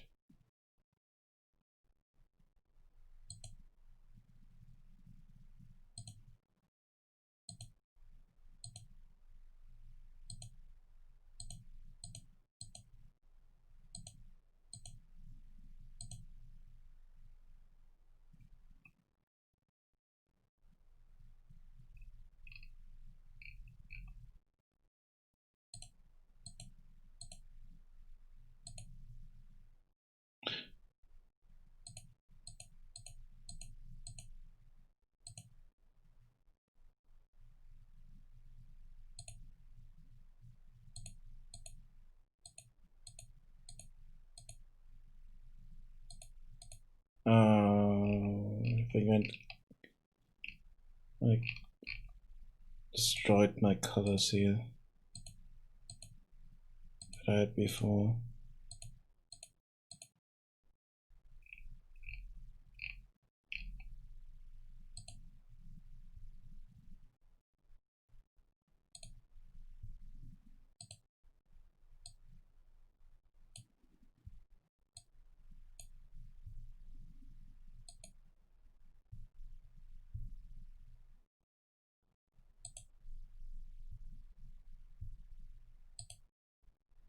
That's why they looked so strange. Because I just destroyed the colors.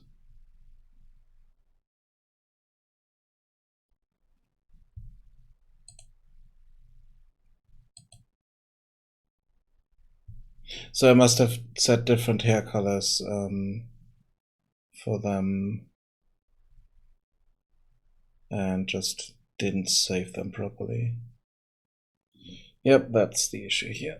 And I just had some issues with my source control, so I can't get those colors back. But I still need to go through all the colors and fix them up.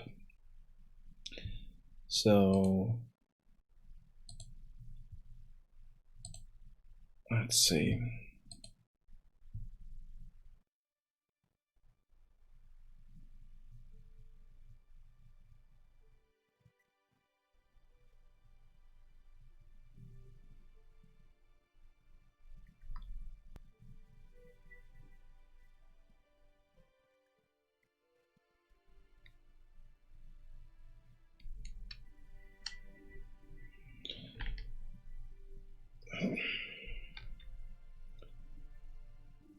I think it's not doing it at all.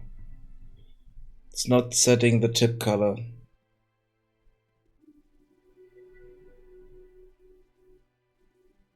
I have no idea why. It's just not doing it.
Okay, it's always setting the same color.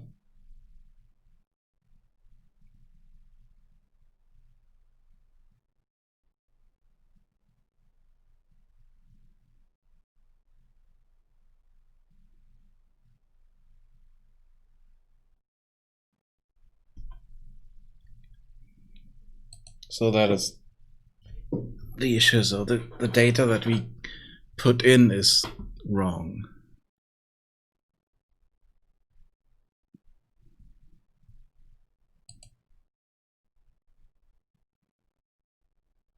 So these are the same. So on set hair color, if we get the color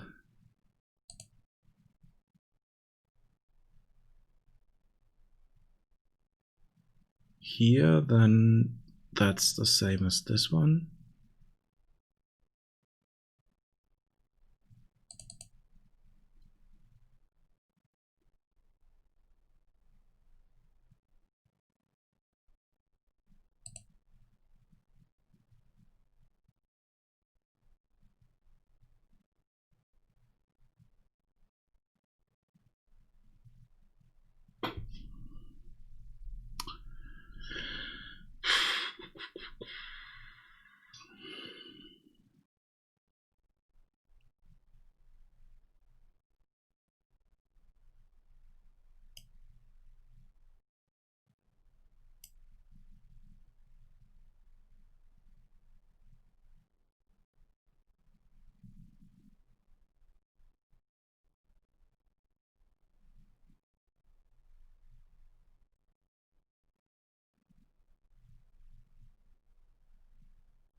But that doesn't make sense in the slightest. We always get the same color for both values.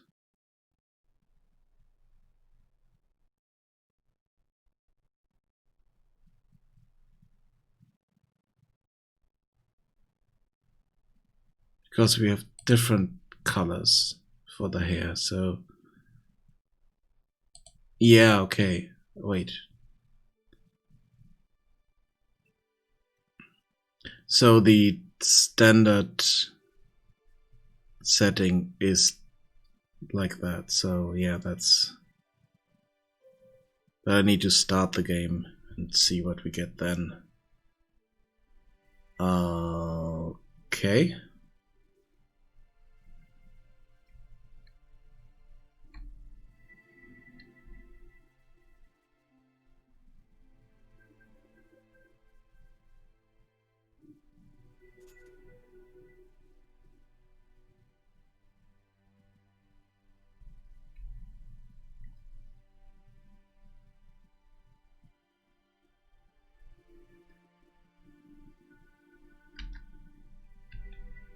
So let's do something here.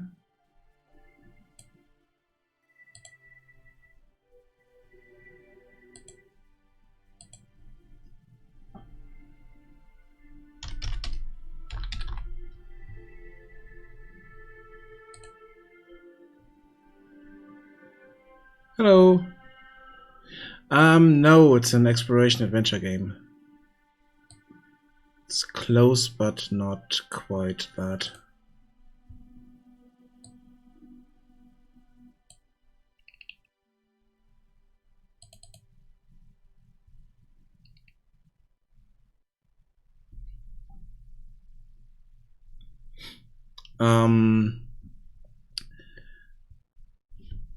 The difference is that there's no fighting and no stats in this game. And you have fighting and stats in most RPG games. That's so it's more like an adventure game as a result.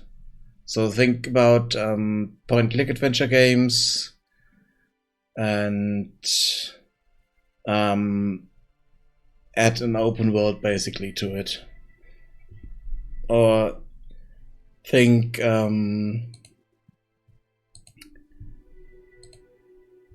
walking simulator and add a few puzzles to that, and people you can talk to and stuff like that. So going in that direction. At the moment I'm fighting against hair colors. Not quite sure why, but I'm doing it.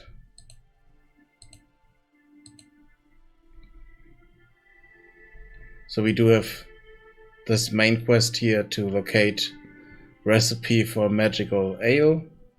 That's why the title, MagicAle. And this is the first NPC that we encounter in the world.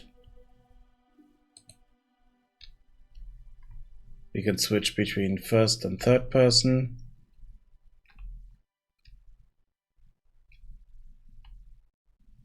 Character here, and can pick up items.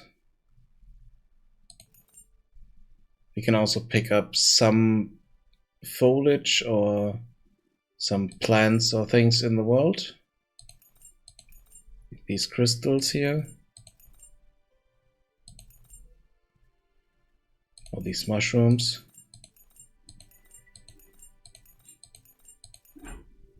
And then we can use them later to kind of experiment around and brew potions.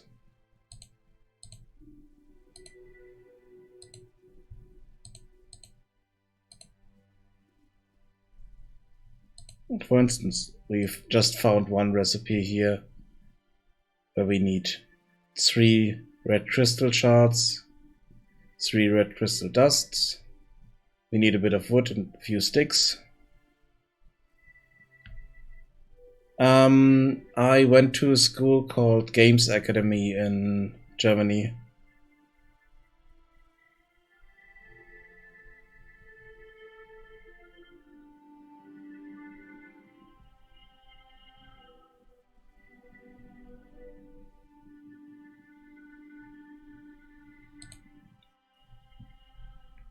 And now we just need the fuel ingredients so that we can...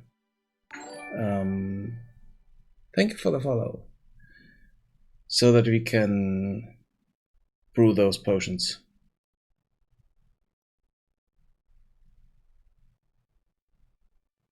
And the easiest source of fuel material, which is in this case sticks and wood, is outside of town. On the orchard, where we can just pick up some trees. And yes, we can really pick up trees. It's really simplified in that regard.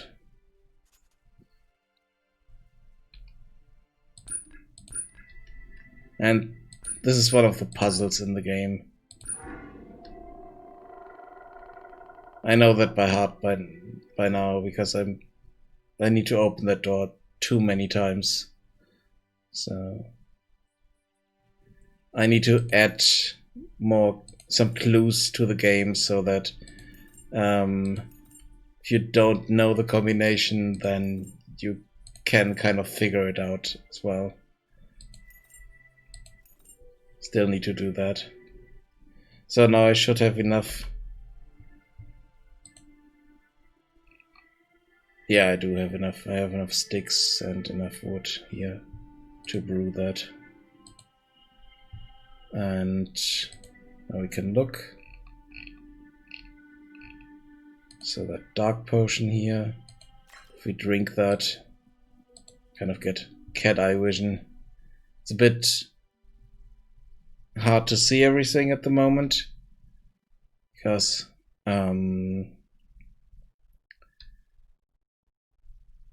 it's the middle of the day. Sun is out and everything is really, really bright. But if we switch here, then we can just run around and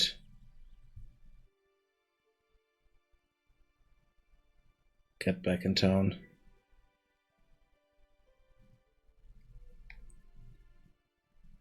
But it's useful to use in dark areas. So let's hope if we can get to dark area in time here? Nah, I don't think so. But I think we have enough to brew more.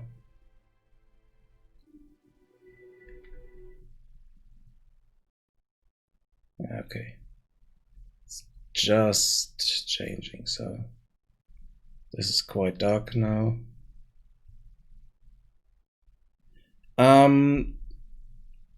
It is a good school now because now the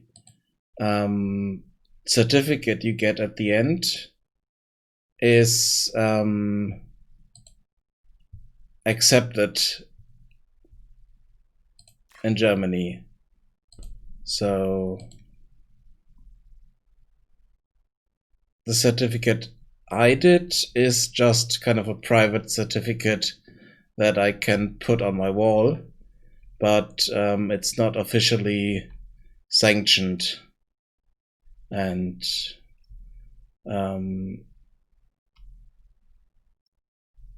it's kind of an issue in that regard. And in Germany, you'd need papers and certificates for every little thing, and doesn't work otherwise. And that was kind of the issue why I'm not having a job at the moment, because some companies just didn't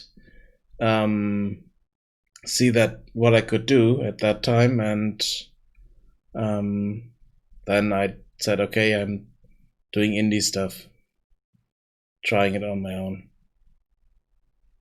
So that's why I started this project, partially to learn, partially to create a game at some point, build a portfolio, kind of.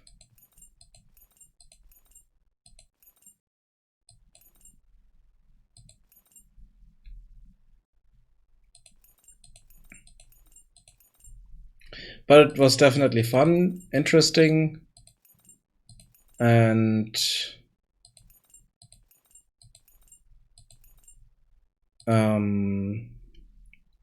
I learned a lot as well, so wouldn't say it was wasted time.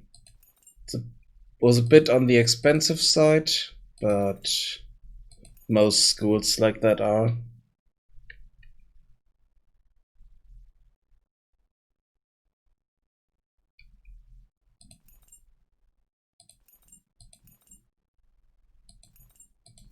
I'm not so sure about that.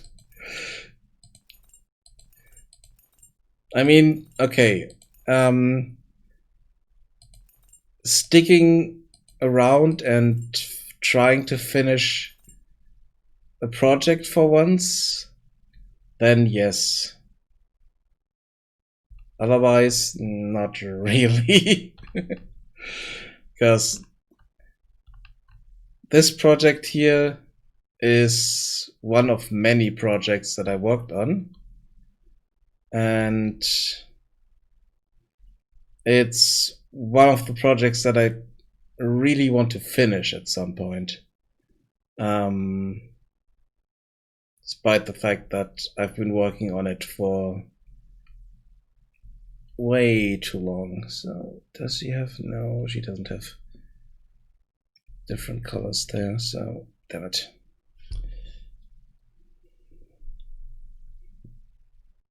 I mean, the number in the title at the moment is correct, but that's over a span of 4 years. Yeah, 4.5 years. Kind of. Yeah. Yeah, we have July, so it's 4.5 years.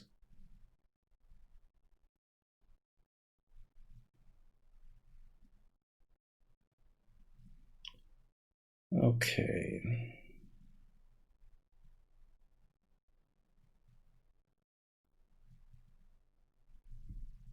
I'm not sure. The thing is, if it's done, if I'm done with it by then no. If I'm not done with it by then maybe. So that's the thing. I need to check if it makes sense to do that.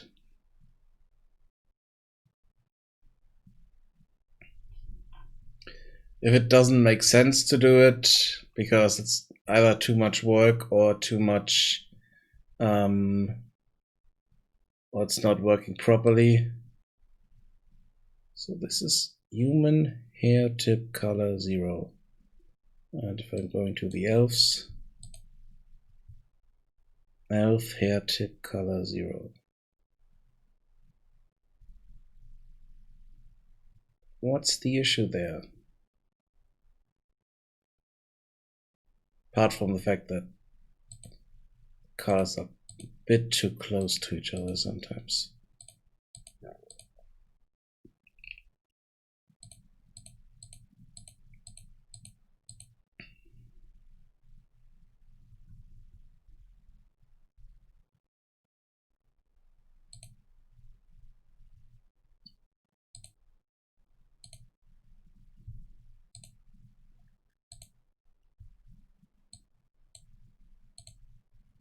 Just go crazy with those colors here.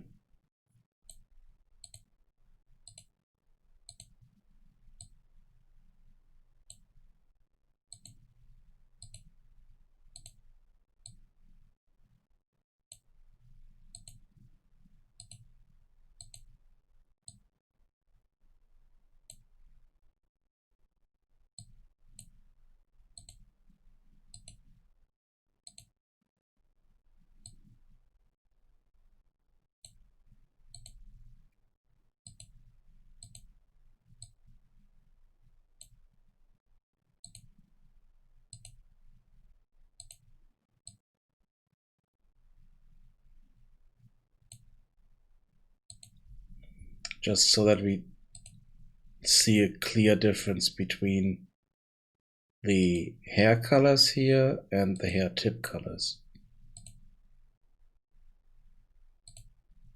Yeah, that should give us definite change there. So if we go to the data table here, main character, and the hair tip is 1, the hair is 0.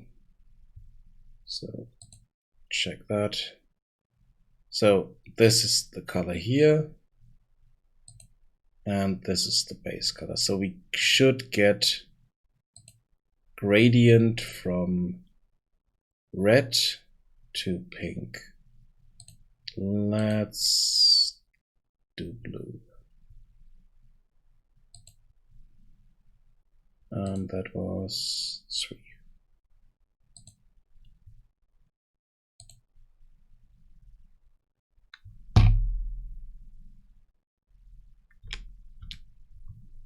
So we get a different gradient there.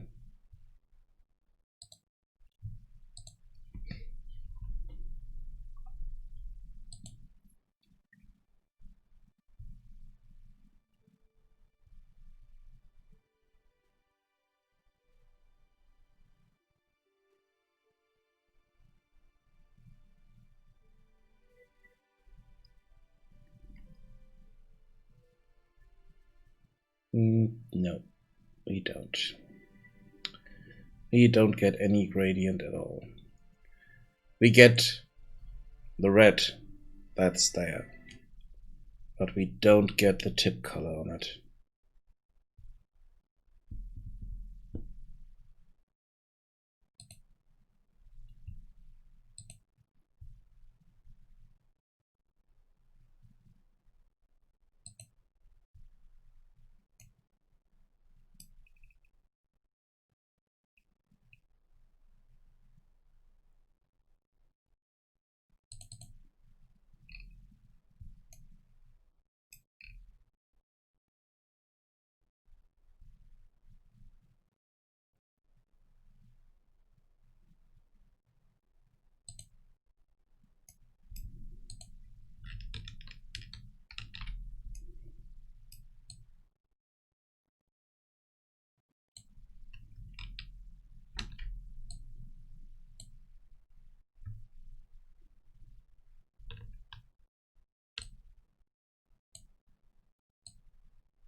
I mean, when is UE4 coming out? UE5. I mean,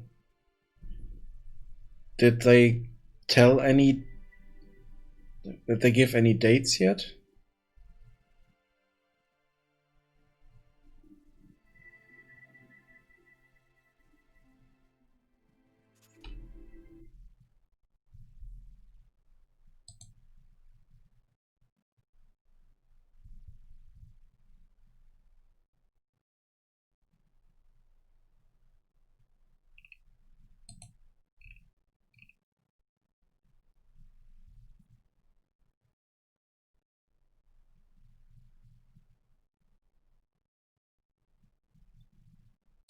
Okay, why is this not working?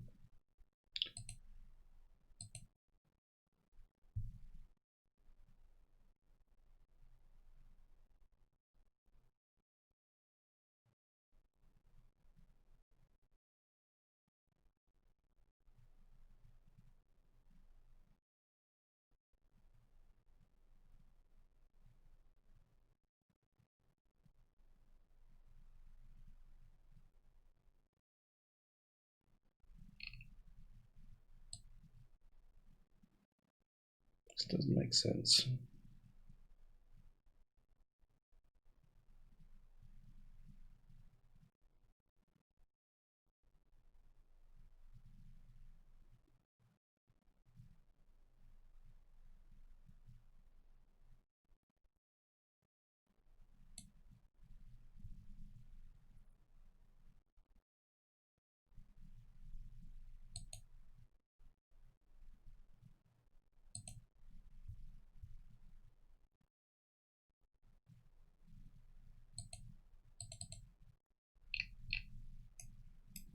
So here we are checking the parameter name, and the parameter name definitely is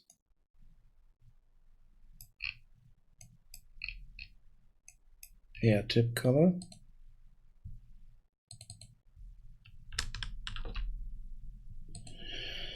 The problem is we have two parameters here in that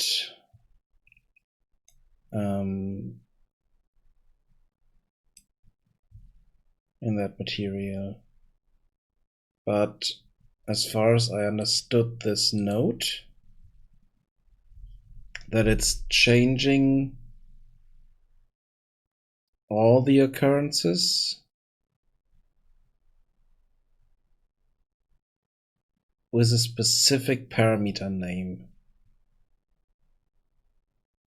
on all the materials that are attached to the skeletal mesh.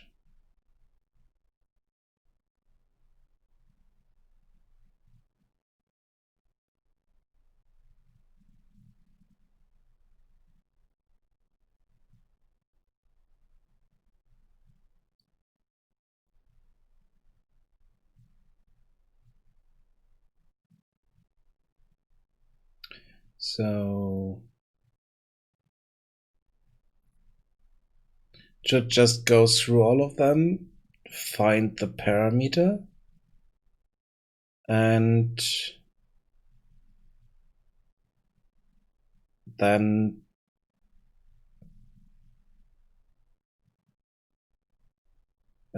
change that parameter value. So it shouldn't be an issue.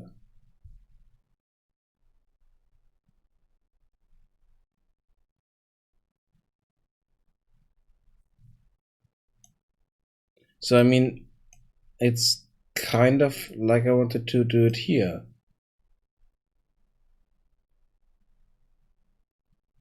I'm not quite sure what is really happening inside. That's the thing.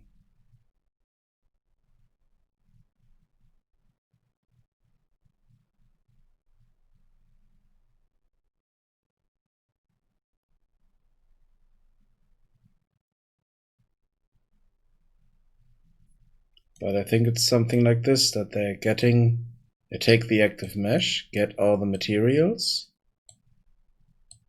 and then they,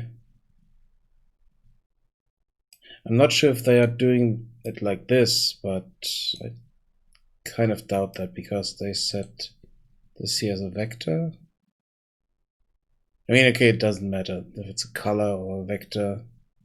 It's similar, so it shouldn't be an issue. And here it's just taking the color without issue.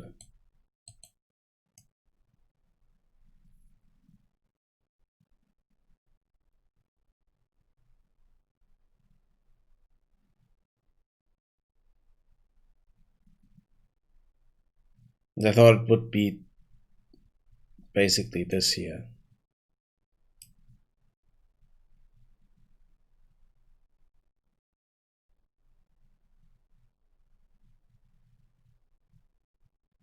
And for each index, it's creating an instance. And then we are setting the value here.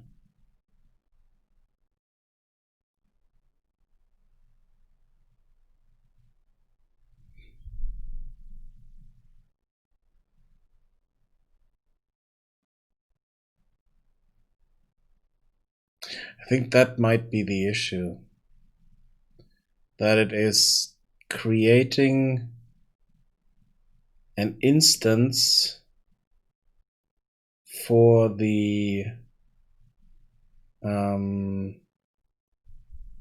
for that, and then it wants to create an instance for each of them. So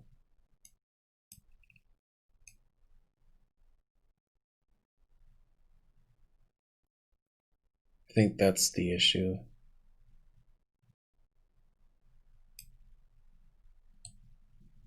So let's change this up a bit.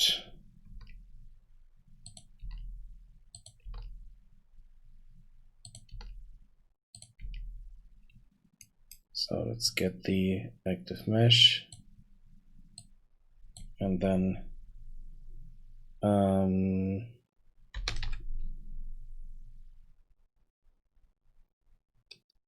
no, wait, let's create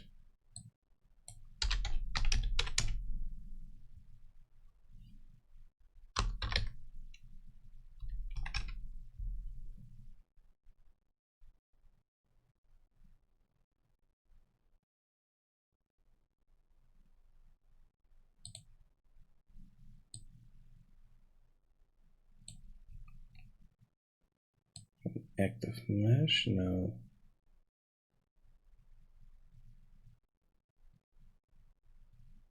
Material interface, object reference. Okay, no, that's not the correct one.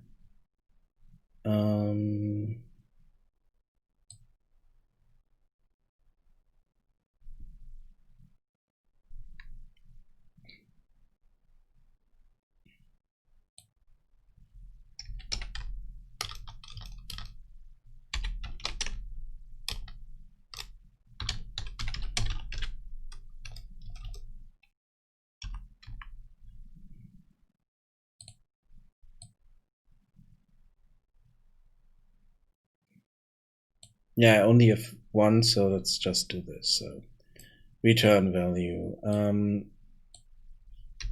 set vector parameter value.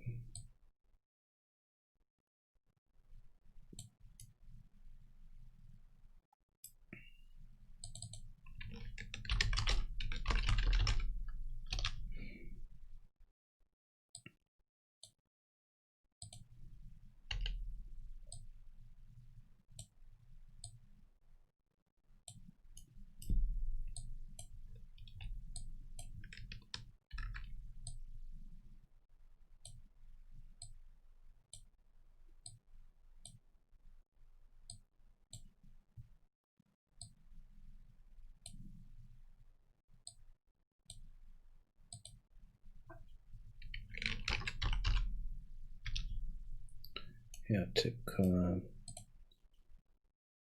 Don't need this. Though So there we have that. And now we need to set this at the material. Set material and slot 0.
Then in here,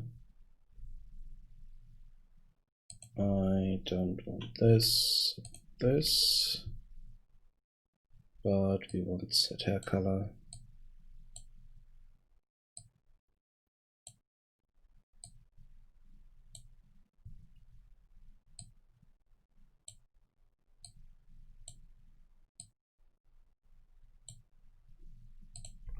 For the active mesh.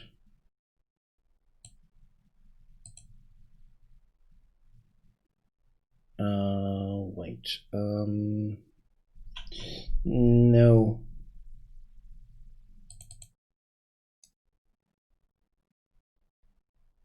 This is. We need to check first if it's the right slot.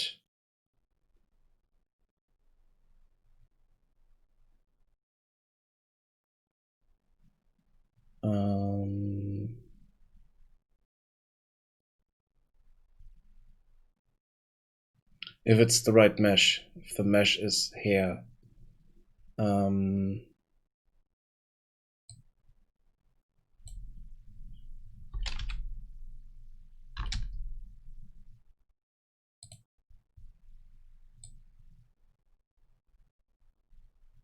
So if the material in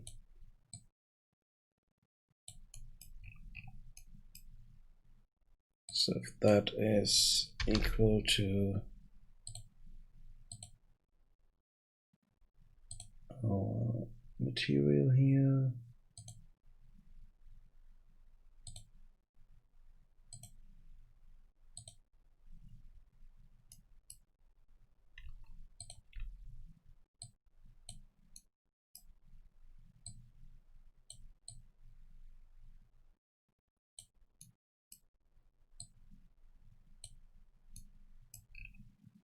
then we want to do this stuff.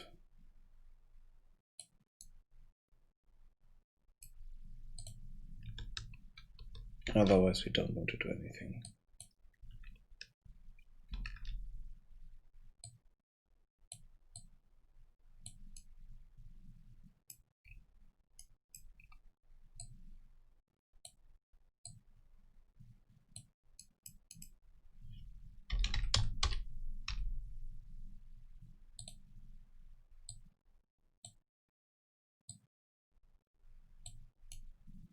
Okay.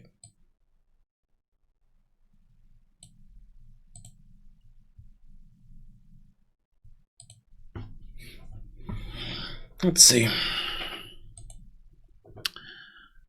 Don't think it will change anything, but maybe we get lucky with that.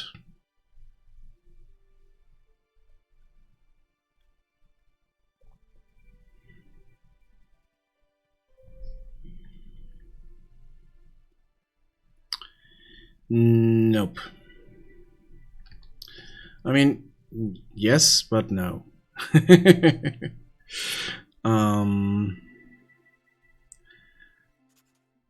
Because we are just setting the default material on this and not changing any colors.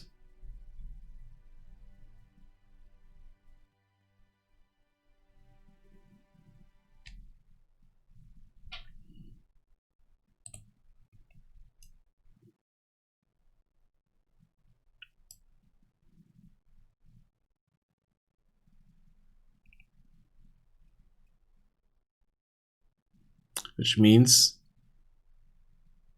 it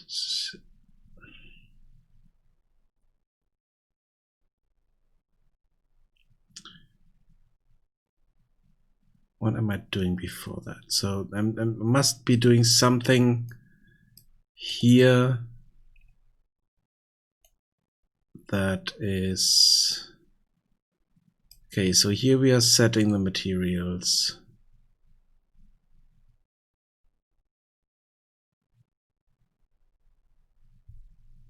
To this, we are setting each material in each index. We're getting this skeletal material here.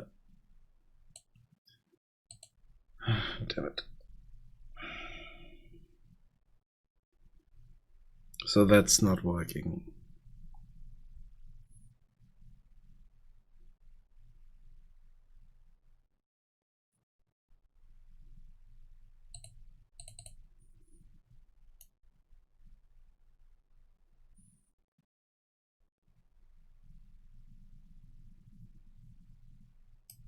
Let's try something else here.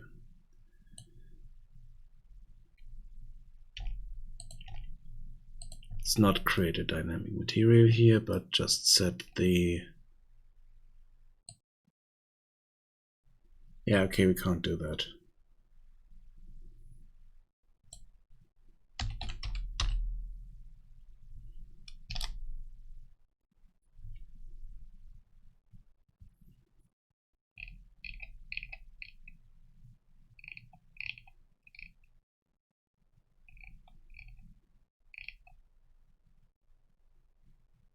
We can set the material, but we can't set the damn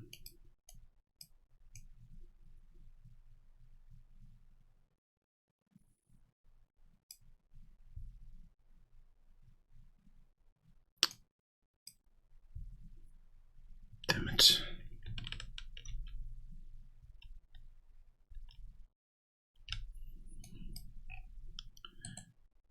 I think this is not working because it's already a dynamic material at that point. So it cannot check it against this one.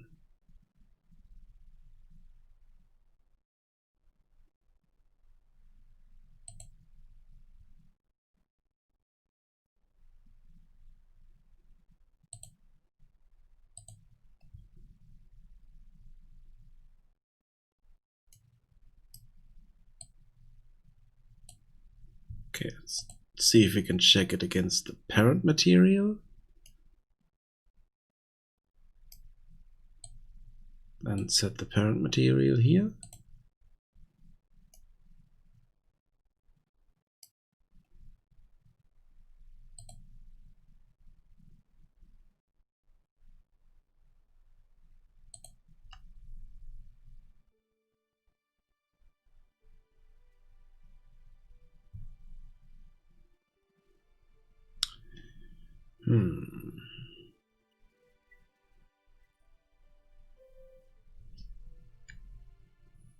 Nope.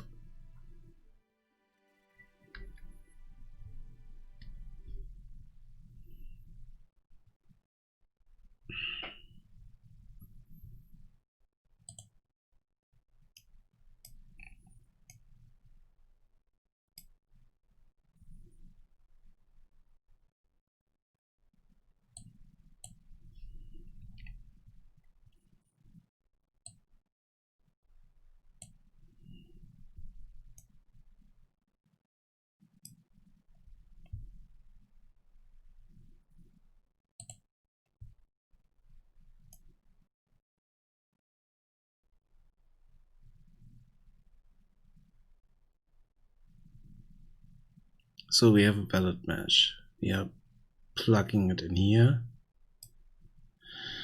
But here we need to check if the valid mesh, so if that mesh that we have is our hair, and I don't know if we can. Wait. We could.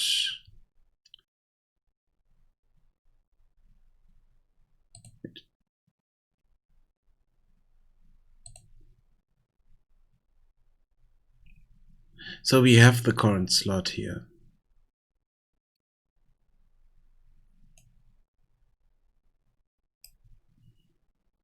So we can just check the current slot. Yeah, okay, that works.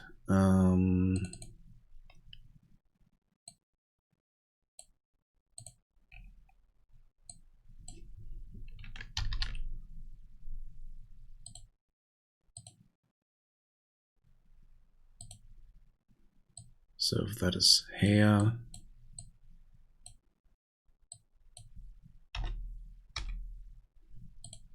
or if it's beard. Oh, wait. Why is it not copying this properly?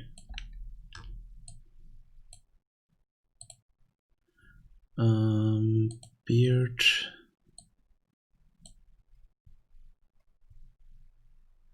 I mean, we can go crazy with this if you want to.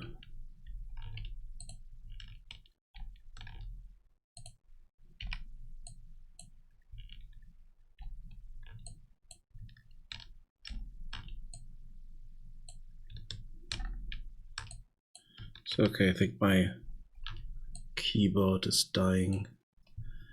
We can also go eyelashes and eyebrows. Not that it will do much for them, but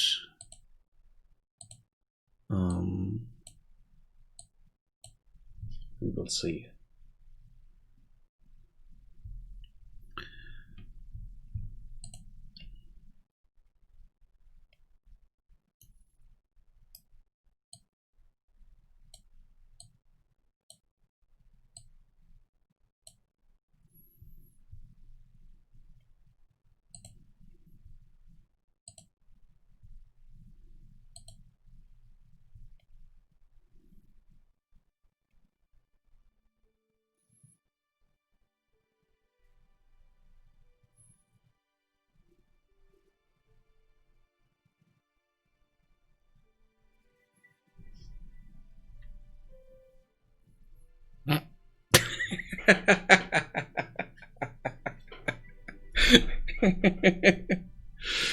Awesome. Yeah, okay. Now it completely gave up. So, nope, I can't have any hair. If you want to set this to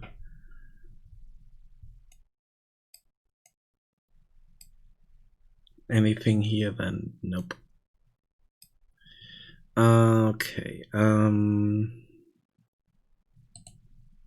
let's reset that.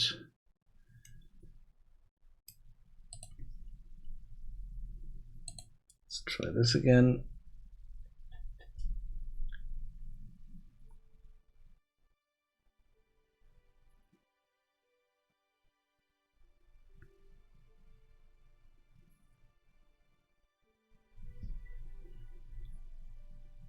Okay, now we have hair again.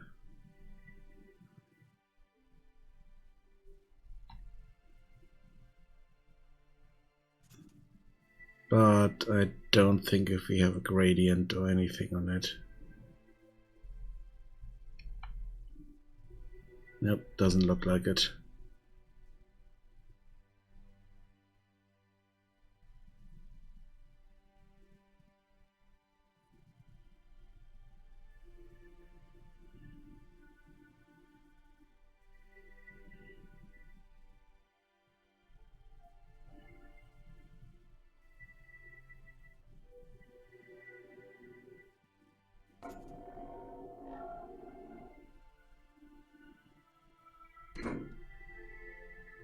Nope. At least I don't think so. Wait.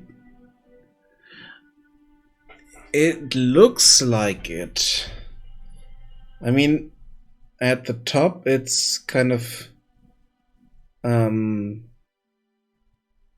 pinkish white, and at the tips it's kind of green. So I think it worked.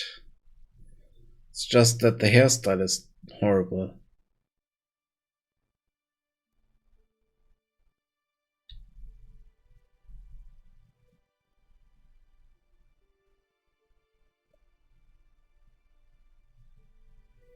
Could also be just imagining it, because now in the light it's gone.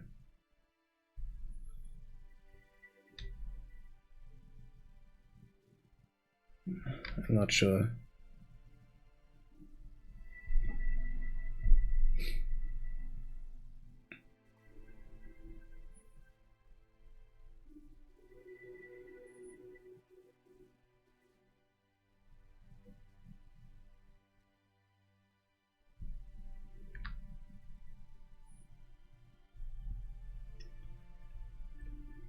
Just wait for a moment and wait for the camera fly around.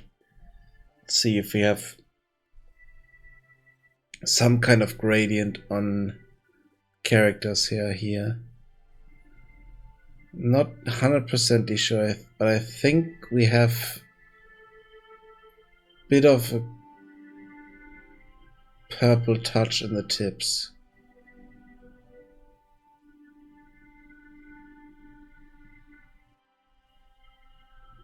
But I could also just imagine that. So let's open up this, this here, and change the gradient height.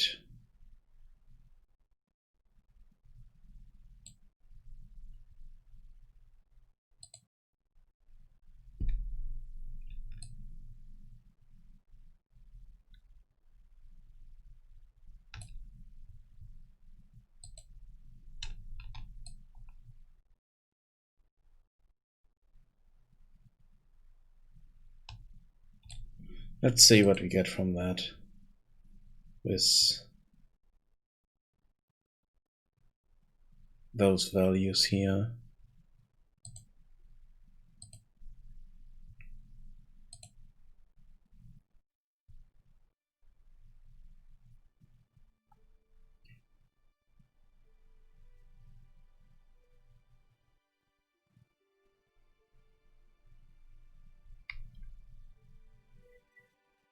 Okay.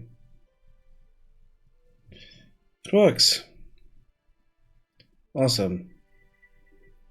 I'm not 100% sure if it might have worked earlier and we just didn't see it.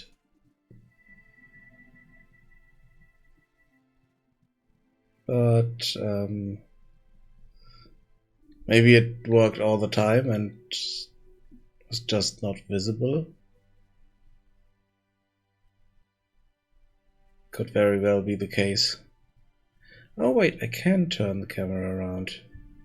It's a bit strange, but okay.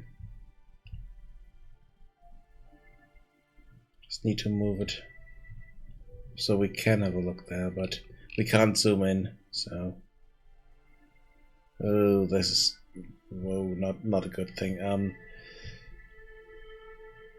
But okay, now it works. So that's what I wanted to do all the time. So now I just need to set up proper colors and yeah. Damn it. Yes. What did I do? Oh, did I click on close? Didn't want to close this.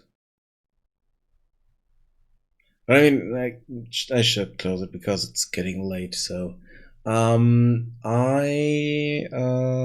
let's see.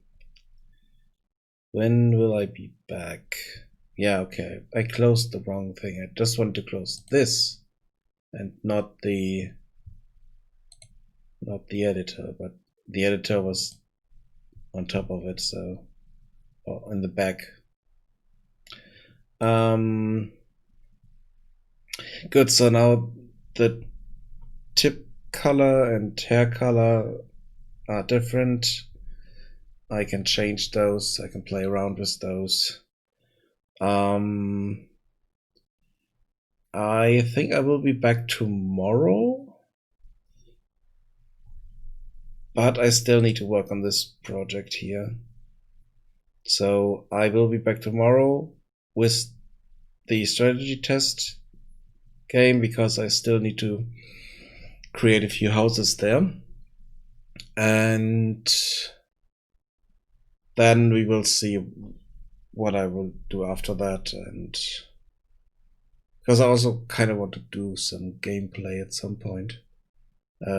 Playing some games, not gameplay here, but playing games on the channel. So yeah, I still need to finish up a few things here. Create a few houses or models for houses and kind of finish it up. So I will do that, and I also need to work on an overlay rework, kind of